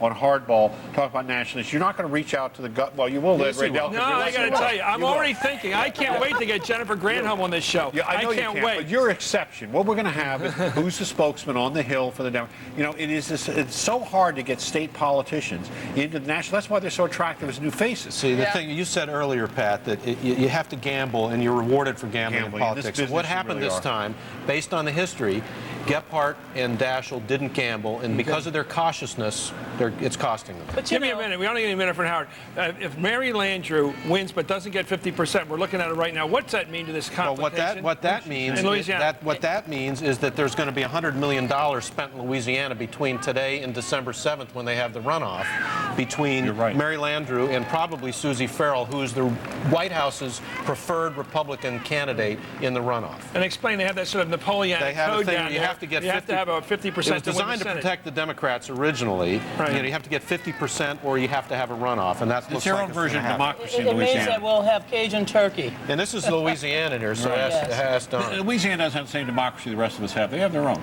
Will the Republicans there come together against this lady? No. Or are they going to be split? The Republicans were split. The governor supported What's Mary Coetzee, saying? and the president supported Terrell. They won't get together now? I'm sure they will. We're going to come back and get an update on that Colorado race, which looks like it's headed towards the Republicans, like so many other races tonight. We'll be right back with more on Election 2000 hardball style. 2002. Brought to you by Merrill Lynch Wealth Management, proud sponsor of Decision 2002. No, I want to hold on to every dollar I make. So how do I minimize my taxes? Tax-efficient strategies are always a good idea. A Merrill Lynch financial advisor might suggest investing in municipal bonds and tax-exempt funds, helping you minimize what you pay in federal taxes at the end of the year. That would be some nice economic news, wouldn't it? There's always a smart place for your money. Together, we can find it. Fred, where do you put all the emails I delete? Fred, could we get together at 5 to talk about the computers any by tomorrow? I know you only have a day on those servers, Fred, but it's a whole day. Dealing with technology is hard. That's why CDW makes buying it as simple as possible by having the technology you need in stock, like the InFocus LP70 digital projector. It's powerful, reliable, and at just 2.4 pounds. Ultra portable, too. InFocus and CDW. The right technology right away.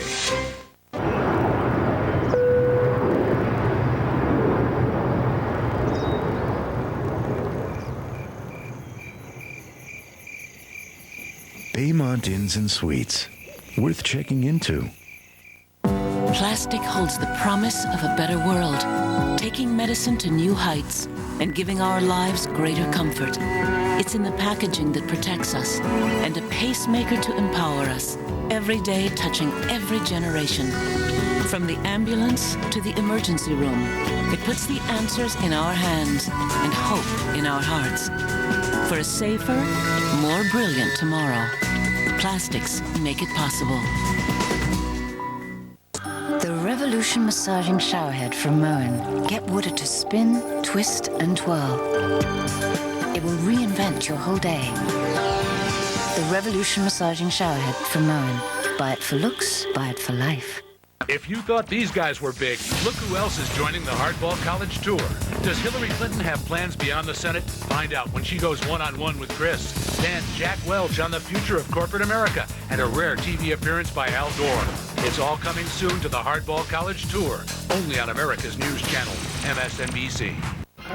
Welcome back to our draft day coverage. Oh, Joey grew up on football. Oh, Miami's picking. Miami needs a nose tackle. Hey, Joey, you're going to play for Miami. Miami. When you want a new car, nothing beats VHX.com. It's the easy way to research nearly any kind of vehicle. They picked a receiver. It's okay. Who's next? Minnesota. You're going to play for Minnesota, Joey. Minnesota? So you can find the car that's right for you, or for where you live. VHX.com. Roadmap to the automotive world. Behind your closet door is a world of monsters you've never seen. Roz, you're looking fabulous today. Is that a new haircut? You've had a lift. You've had a tuck. A danger you'd never believe. There's a kid here! A human kid! And two heroes you'd never expect. From the creators of Toy Story, Billy Crystal, John Goodman. Order Monsters Incorporated on In-Demand Pay-Per-View. This monstrous hit is on AT&T Broadband.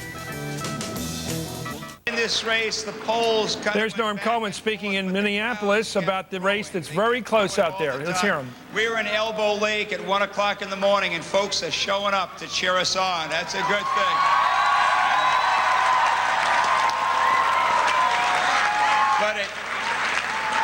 But it is going to be a long night. We're doing it, but this race really is being done the old-fashioned way. We did it the old-fashioned way. We worked for it. We worked for it.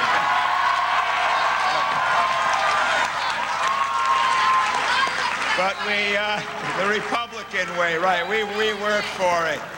But we're going to have to wait a while, so I hope you brought some comfortable pajamas or something to, just kind of relax. But it feels good. It feels good. And I got to tell you, I have no doubt where it feels good. And Tim Pawlenty's a quiet man. But I got to tell you, standing up there, I'm watching those numbers come in. He's going to be the next governor of the state of Minnesota.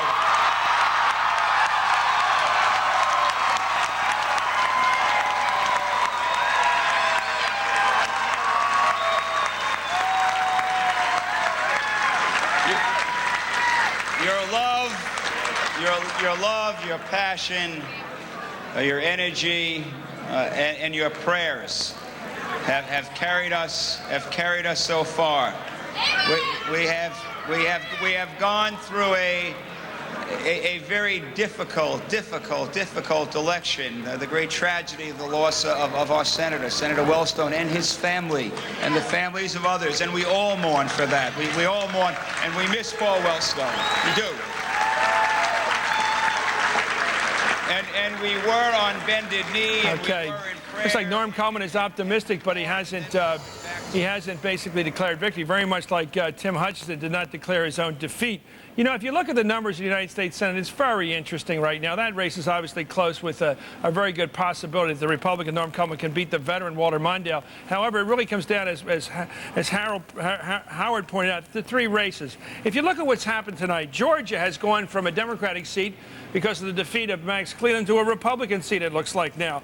Arkansas looks very much like a Democratic defeat about to happen because of personal factors involving the life of the incumbent. So it looks like the Republicans are going to lose a seat there, win a seat in Georgia, which basically takes it back to one seat. The Republicans need to pick up, they needed to pick up all this night.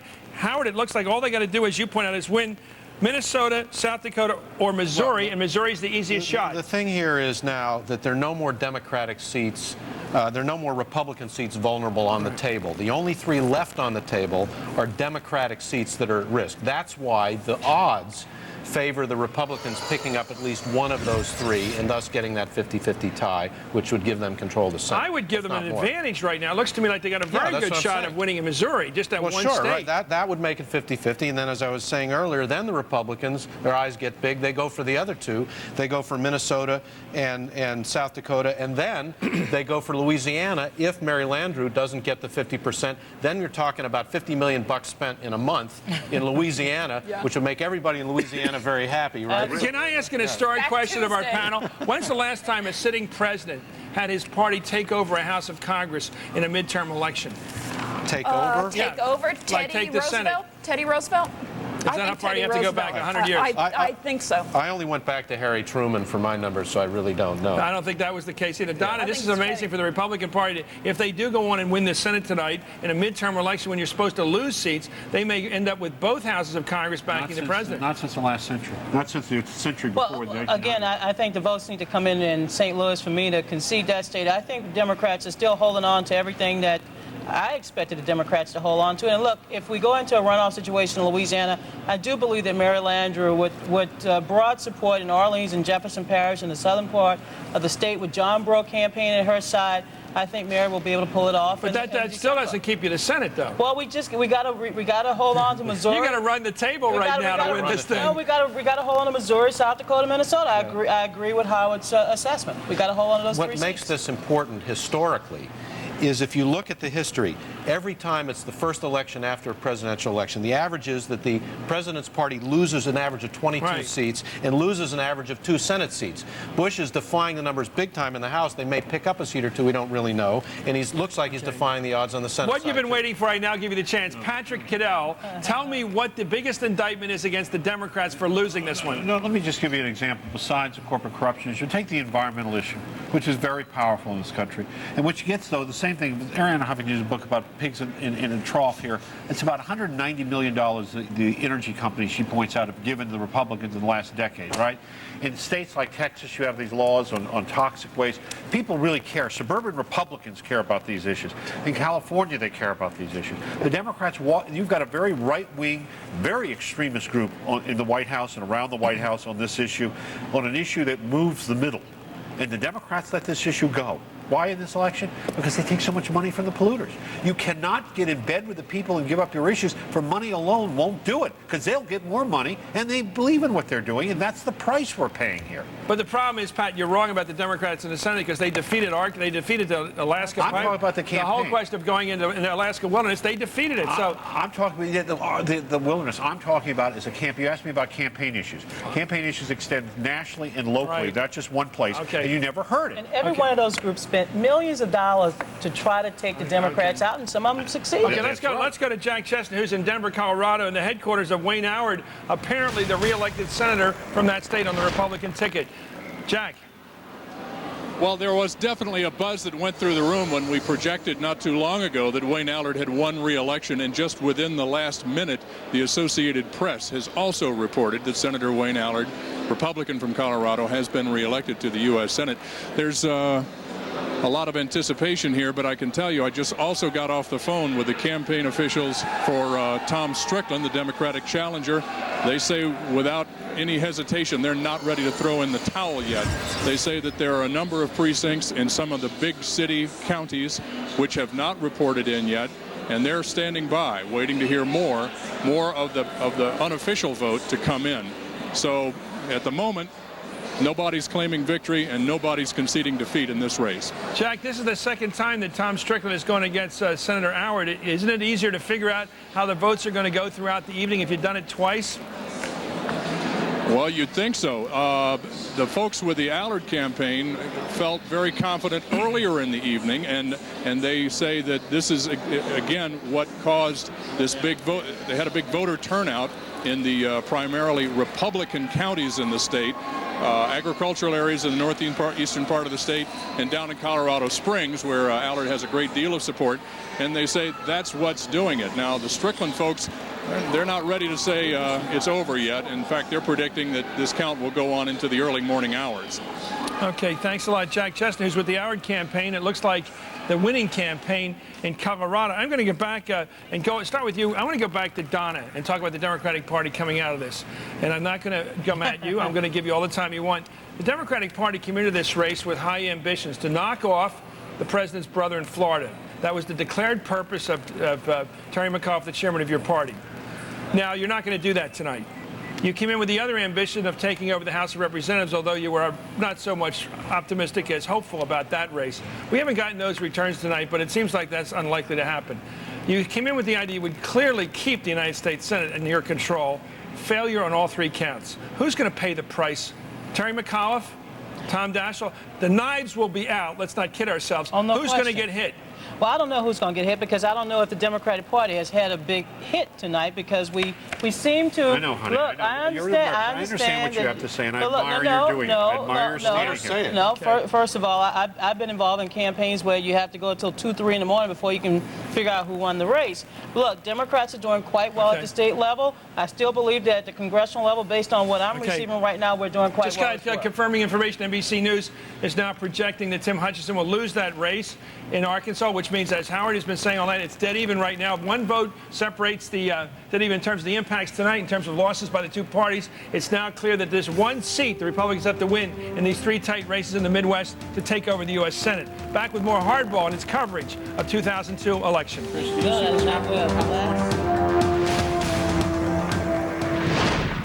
Measurement provisions, non-financial indemnifying parking follow-up call. Where can you find an upgrade for the conference call? Place where?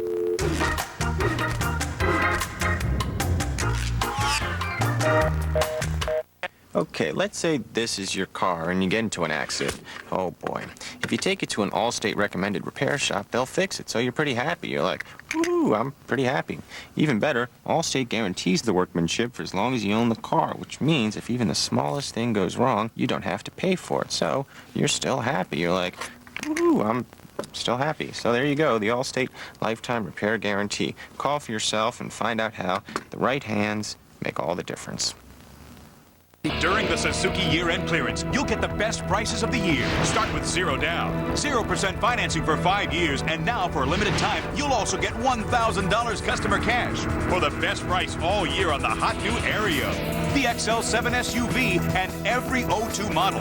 Every Suzuki also comes with America's best warranty for 100,000 miles, making Suzuki America's best value. Take a test drive now, before the Suzuki year-end clearance is over. Hurry in! I love to keep a clean club, but the boys get so rambunctious sometimes. Nice catch! Hence, my new Bissell Pro Heat Protect Beauty. It's the only one that thoroughly cleans and provides Scotch Guard protection all in one beautiful machine. Smoothies! Scotch Guard protection. It's cool. Now clean and protect with Bissell. It'll put any neatnik in hog heaven. Bissell. We mean clean. I got the Tombstone Mexican pizzas you wanted. Whatever.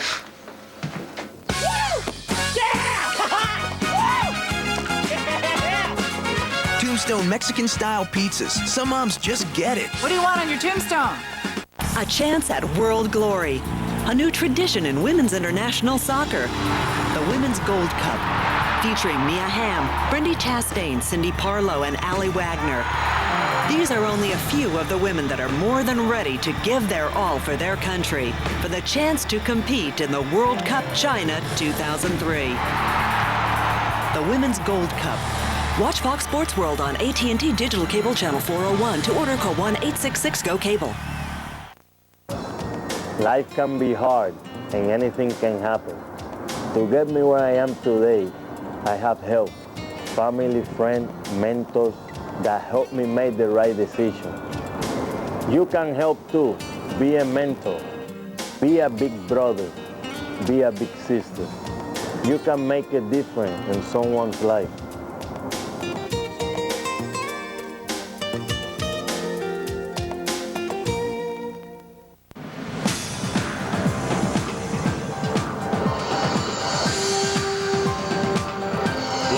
MSNBC World Headquarters, Hardball's Decision 2002.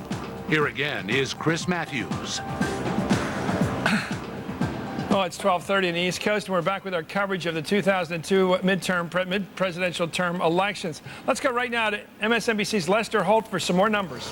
Lester? All right, Chris, you called it a moment ago. The projected winner now in the Arkansas Senate race, it's the Democrat Mark Pryor, who we project will defeat Republican incumbent Senator Tim Hutchinson. Let's put up our balance of power on the screen. That's the first Republican toss-up seat that we're going to put in the blue category. Those toss-up seats were yellow. Let's hit it once, hit it twice and it becomes blue, and that represents Mark Pryor, a Democrat, who apparently will take a Republican seat. There's where your numbers stand. Again, this is all unofficial, based on projections, 46-46. That leaves us now with 5 seats undecided. 4 of them are these yellow ones. Those are the toss-up seats on the Democratic side. Then there's another light blue Democratic seat right there that's still to be called, and a couple of pink Republican seats. Pink because they were leaning Republican in the polls leading up to tonight. So we continue to watch the balance of power play out here on our screen. Let me walk you through some other races right now. We had previously called Wayne Allard the projected winner, the Republican over Tom Strickland in the Colorado Senate race. Let's look at Louisiana. This was one that many folks thought could stand out and keep us guessing until December 7th. That's because Mary Landrieu, who faces other Republicans, a number of contestants actually in this race, has to get over 50% in order to avoid a runoff December 7th. Right now, she's got about 46%. There's 96% of the precincts counted there. Minnesota, NBC News says this one's too close to call. They're counting these ballots by hand right now. Republican Norm Coleman, though, is maintaining a lead over Walter Mondale, who came into the race just 6 days ago, replacing Senator Wellstone, who, of course, died in that plane crash. 16% of the precincts in Minnesota too close to call. Too close to call in Missouri as well. The incumbent is Democratic Senator Jean Carnahan. She continues to trail right now Republican challenger Jim Talent.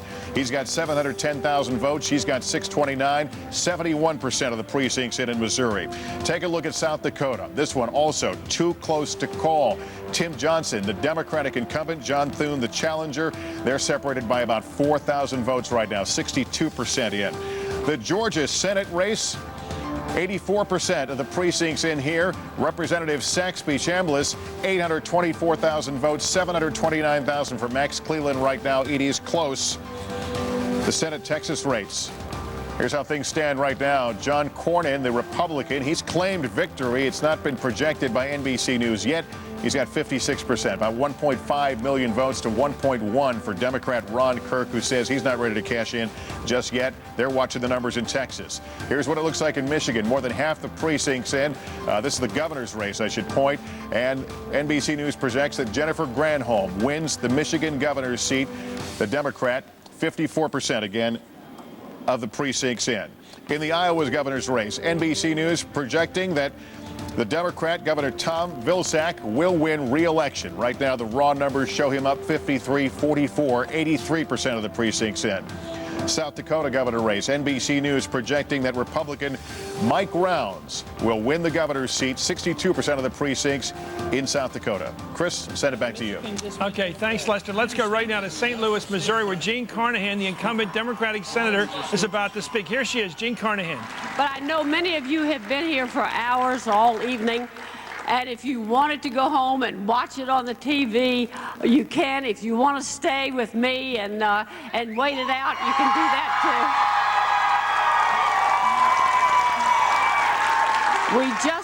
too. We just don't have all those totals in yet. We still don't have everything from St. Louis City, where we know we will do very well.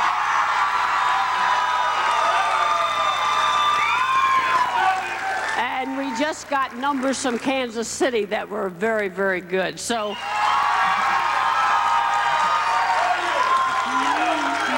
but we know this is going to be a thin and razor-thin margin, and we want you to stick around if you feel like it. You have worked so hard. I see people out here I know who have knocked on doors in the rain for days. You stood on street corners. You've done volunteer work. You've done phone banking. You have worked your heart out, and I thank you for it.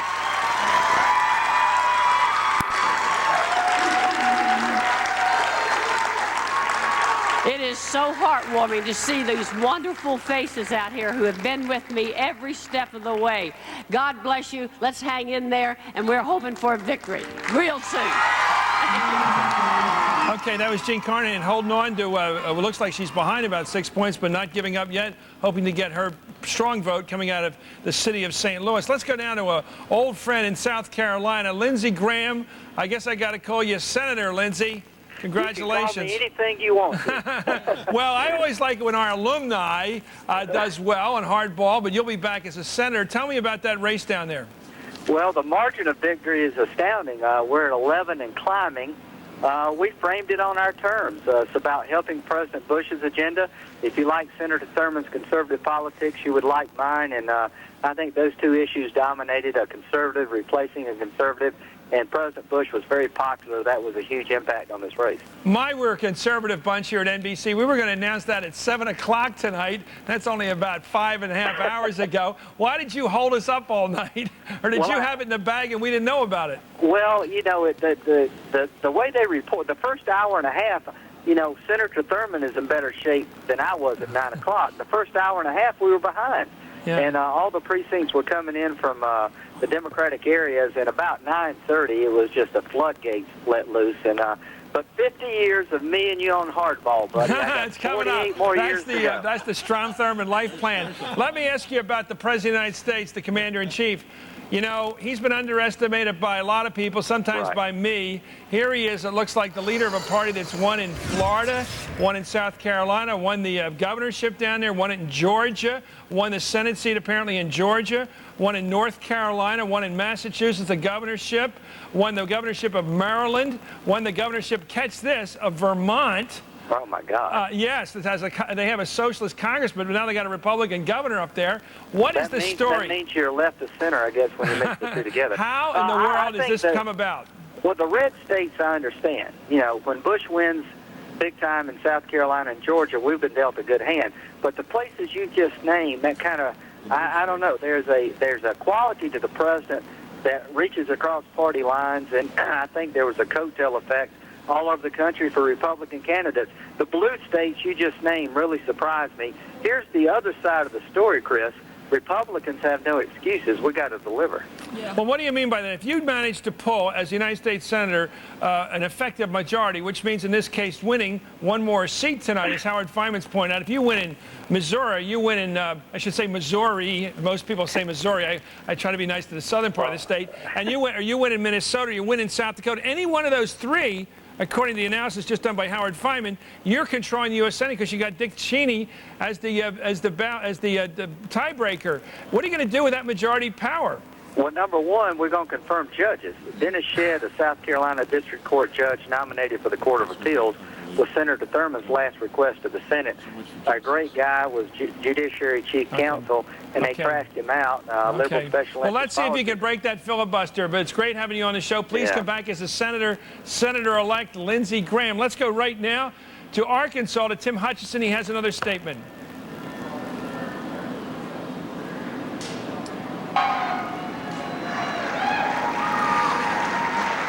Thank you.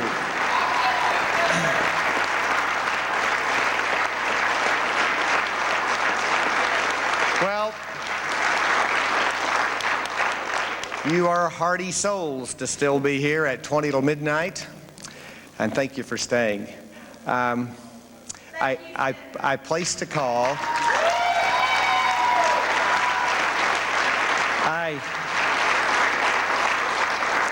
A few moments ago, placed a call to Mark Pryor and congratulated him on being elected United States Senator, and wished him my very best and offered to him any support, any help that I can give, and we wish him and Jill the very, very best. Ever since, y'all gonna stand up the whole time because I got a few things I got to say. I mean, it has been 18 years.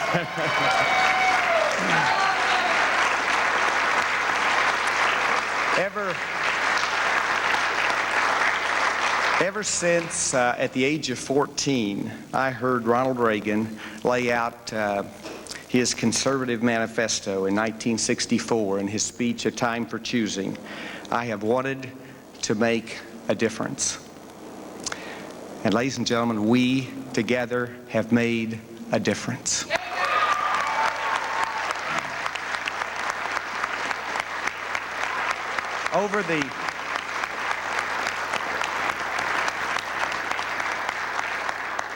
Over the 18 years that I've been privileged to serve in public office, we have witnessed conceding in the Arkansas race, and go right now to Minnesota to former Vice President Fritz Mondale. I wanted to come out and give you a report.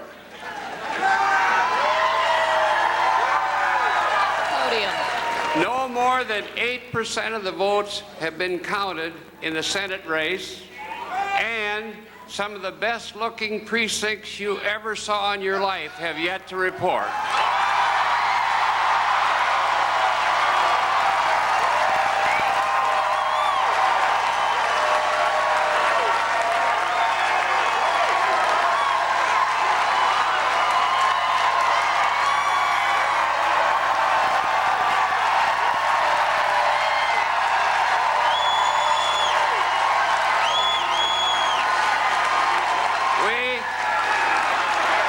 As you know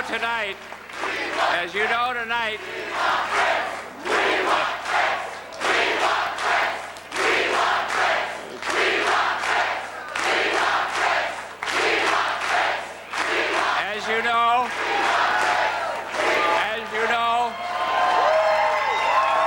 today in Minnesota, we may have broken all records in voter participation.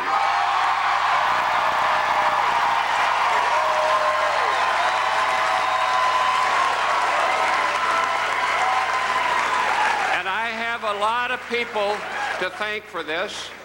This is going to be a long night. Just stay on your feet and we'll be back. But you know, tonight many people need to be thanked for this wonderful effort. First of all, I want to thank you. No candidate for statewide office has ever had better supporters than I do.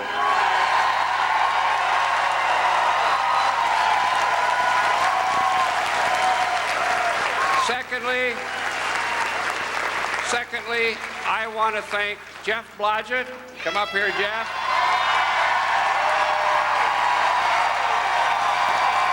Chairman of the Wellstone campaign and one of the best persons I've ever worked with. And I want to thank all the supporters of Paul and Sheila Wellstone who have really, really been there every day in this campaign.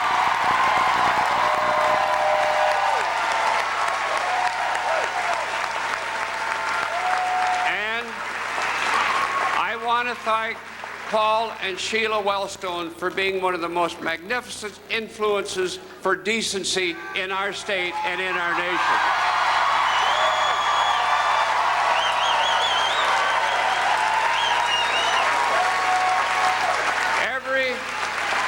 Every audience I spoke to, I could see Paul there. And now I want to also thank my family. I've got a wonderful family. My wife, get up here. My wife, Joan.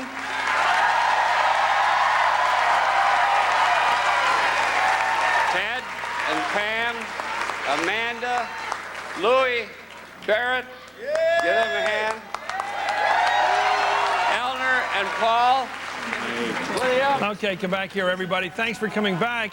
We've got Fritz Mondale, obviously a lot. This becomes a new pattern for candidates. They don't quite give concession speech. They don't quite give victory speeches. They give updates, proof of life speeches, which they give throughout the evening to show they're still there. They give anchorman speeches. They almost throw it to their wives and say, "How are you feeling, honey?" And she goes, "You know what I mean?" They're being news reporters of what's going on. It's kind of interesting. Yes, it's another step in the complicatedness of politics. I just find it's probably a reassuring fact that they're aware that there's 200 or 300 people in their room staying up all night, and they're just trying to be nice to bring them up to date. And also, in a lot of these races, it goes on all night. I mean, this is will. hand counting of paper ballots all across Minnesota, so that's part of it. But didn't you detect in Walter Mondale some sense things weren't perfect tonight? Yeah. Well, it wasn't a victory statement. Yeah. Well, he's had practice.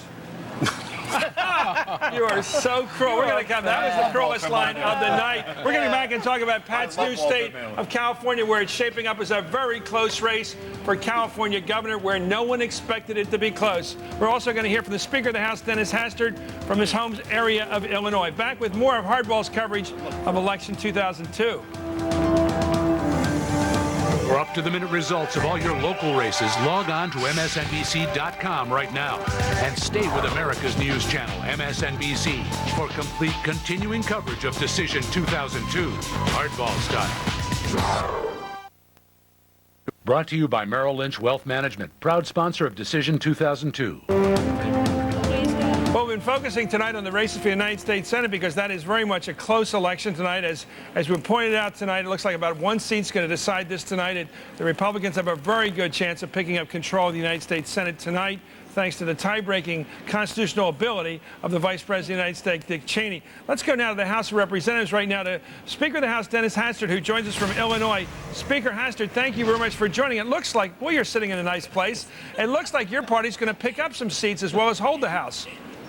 Well, Chris, I think we're going to hold, and it looks very well a possibility that we could pick up a few seats. In a sense, we're kind of defying history, so it's been a good night for us. What's your secret to success?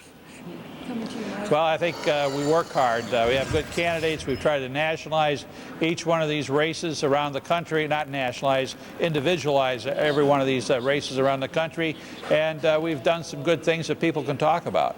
Well, let me ask you about, maybe it's a thesis of mine, but I always try to figure out why have the Republicans, after 50 years of not controlling the House of Representatives, enjoyed now a 10-year run of controlling it. And I go back in my own analysis to Newt Gingrich and cutting taxes, that cutting taxes is the big Republican power play. Well, you know, I think people generally want to see less government, and they want a little bit more money in their own pocket. And they understand their responsibility of paying taxes, but you know, there's a little bit back. It makes a lot of difference. And of course, we just passed the largest tax cut in American history about a year and a half ago, and I think that resonates as well. Let me ask you about the role of the President of the United States in this campaign. He's campaigned, I noticed, like everyone else, he'd go into a state, and instead of going to a Senate candidate or a gubernatorial candidate, he'd go right up to a House candidate. That is distinctive, I think, for this campaign. Why do you think that happened? It clearly paid results. Well, the President and the White House have worked with us in hand in glove. And they know the issues. They understand that keeping the House is important. That's where we've been able to help move his agenda. And we've had a great working relation, and I think that's why. How much did money at the last minute? Been very helpful. You've got Tom Davis running your campaign committee. How much did big money at the end matter? At the end made a lot of difference. It was getting the right candidates and make sure that they were funded early on. And we've been working on this pretty diligently. Yeah, the money at the end is just marginal. When you think about the country tonight and what it did in terms of the House races, we haven't had time to focus on it with all our attention on the United States Senate. Where do you see the exciting upsets, the exciting results in the country as you look out across it as Speaker right now?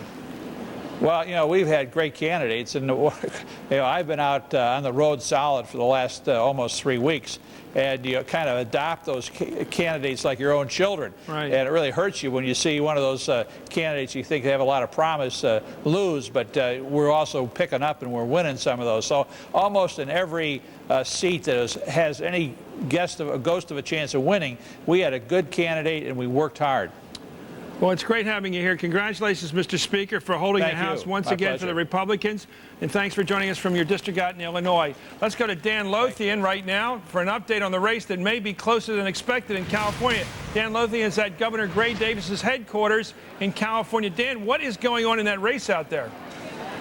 Well, you know, only about 22% reported so far, but it is much closer, I think, than most people expected. Going into today, the governor sounded very confident. In fact, after he voted, he said, I'm pretty much confident that I'm going to win a second term.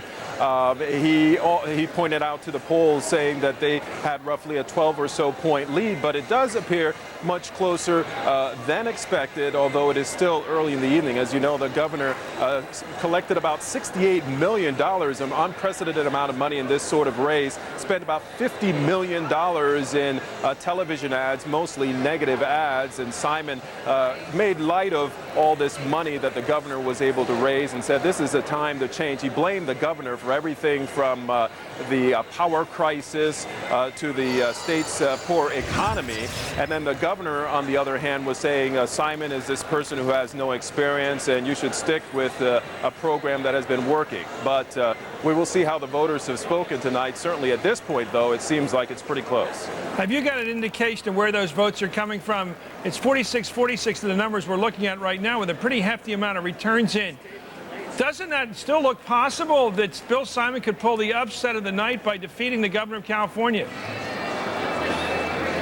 You know, I guess anything is possible. The one thing that Simon kept pointing out is that he wanted people to get out and vote, and his sense was that if he could get more folks to show up to the polls, and if he could get some of those undecided voters, then perhaps he could pull this off. I mean, he was confident of that. The governor, on the other hand, was confident that he had the lead and he could pull this off. So I guess anything is possible at this point, but it's still early in the night. Do you have an indication right now that the Democratic governor failed or succeeded in getting out the Democratic base?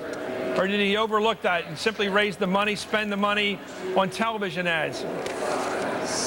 Well, I think that what happened is, if you listen to the pollsters, is that whatever message that the governor was trying to put out there through his television ads, which were mostly negative, it really fell on perhaps some deaf ears out there, or on people who were not happy with the way that the campaign was run. I mean, this was really a campaign that many pollsters said was really about apathy. The voters were looking at two candidates. They weren't really very excited about either one of them, but the governor felt that he had been able to at least get his word out there and attract their attention. Okay, thank you very much, Dan Lothian. Let's go to Pat Caddell, who's with me, a California expert. It seems like you have to choose between two boring candidates. Well, you try the one you haven't tried. Well, let me tell you something. It's not just it's not just that. It's two candidates who are very disliked. Both of them have negative ratings well above 50%. Okay, tell us in the country what was wrong with Gray Davis as a governor. What's wrong with him? The problem with Gray Davis, the state has a $25 billion deficit that suddenly got. It's got an energy crisis that's had people's rates go up on their electricity by 30% that they'll be paying for many years.